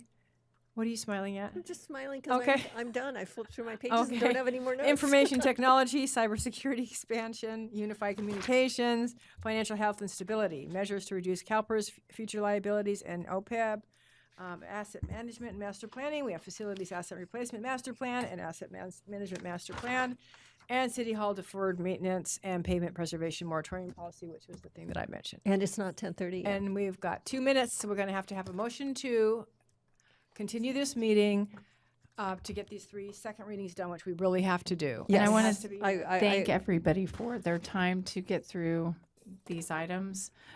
Everything hit kind of all at the same time. Well, we're And fine we have it with for the next working couple hard. meetings, so That's okay. We're fine. buckle up. We're fine. We're fine. So Okay, I move to motion by continue, Councilmember move to Zito. continue to hear the last 3 items. Thank you. Second by Edson. Please vote to continue our marathon evening. That passes. Okay, let's move on. We're going to turn this right over to the city attorney one by one. The first is adoption of the outdoor dining ordinance update. Thank you, Mayor. The action before you tonight is adoption of Ordinance 543, an ordinance of the City Council of the City of Solana Beach, California, amending Section 17.60.130 of the Solana Beach Municipal Code that would allow outdoor dining and sidewalk cafes. With that, I'm available for any questions. We have a motion to approve. Councilmember Edson, second by Zito. Please vote for second reading on outdoor dining regulations. We're missing a vote. Somebody vote? No? It's just taking long? Oh, it's there. Was I'm it you? taking like, ooh. Okay, sorry. Okay, now we're on to the next one, which is the related to speaker time donation. And before I read off the ordinance, I misspoke last time, and the lapse, the technology lapse only applies on our side. Oh, so good. Once we determine that it's not on our side, then we can continue forward with the meeting. Excellent news. And with that, I'm going to read off Ordinance 544, an ordinance of the City Council of the City of Solana Beach, California, amending sections 2.04200 and 2.04220 of the Solana Beach Municipal Code, refining public speakers' time allotment. We have a motion to approve. Motion by Zito, second by Edson. Please vote. I'll look at the board this time. That passes unanimously. And our final is the adoption of the update to the accessory dwelling unit ordinance. The action before you is adoption of Ordinance 542, an ordinance of the City Council of the City of Solana Beach, California, repealing Section 17.20.040D and adding Section 17.60.210 to the Solana Beach Municipal Code to provide for regulations concerning junior and accessory dwelling units consistent with state law. Excellent. May I have a motion, please? Motion by Becker. Oops. Motion by Edson, second by Becker. Please vote. That passes unanimously. Hey, guess what? I'm going. No, we didn't even have. No, it says 10:31 up there. Oh, that's right. That one's fast. I'm going to adjourn the meeting until June 10th. Yes. June 10th. Good night, everybody. Thank you, everybody, so much for all the hard work.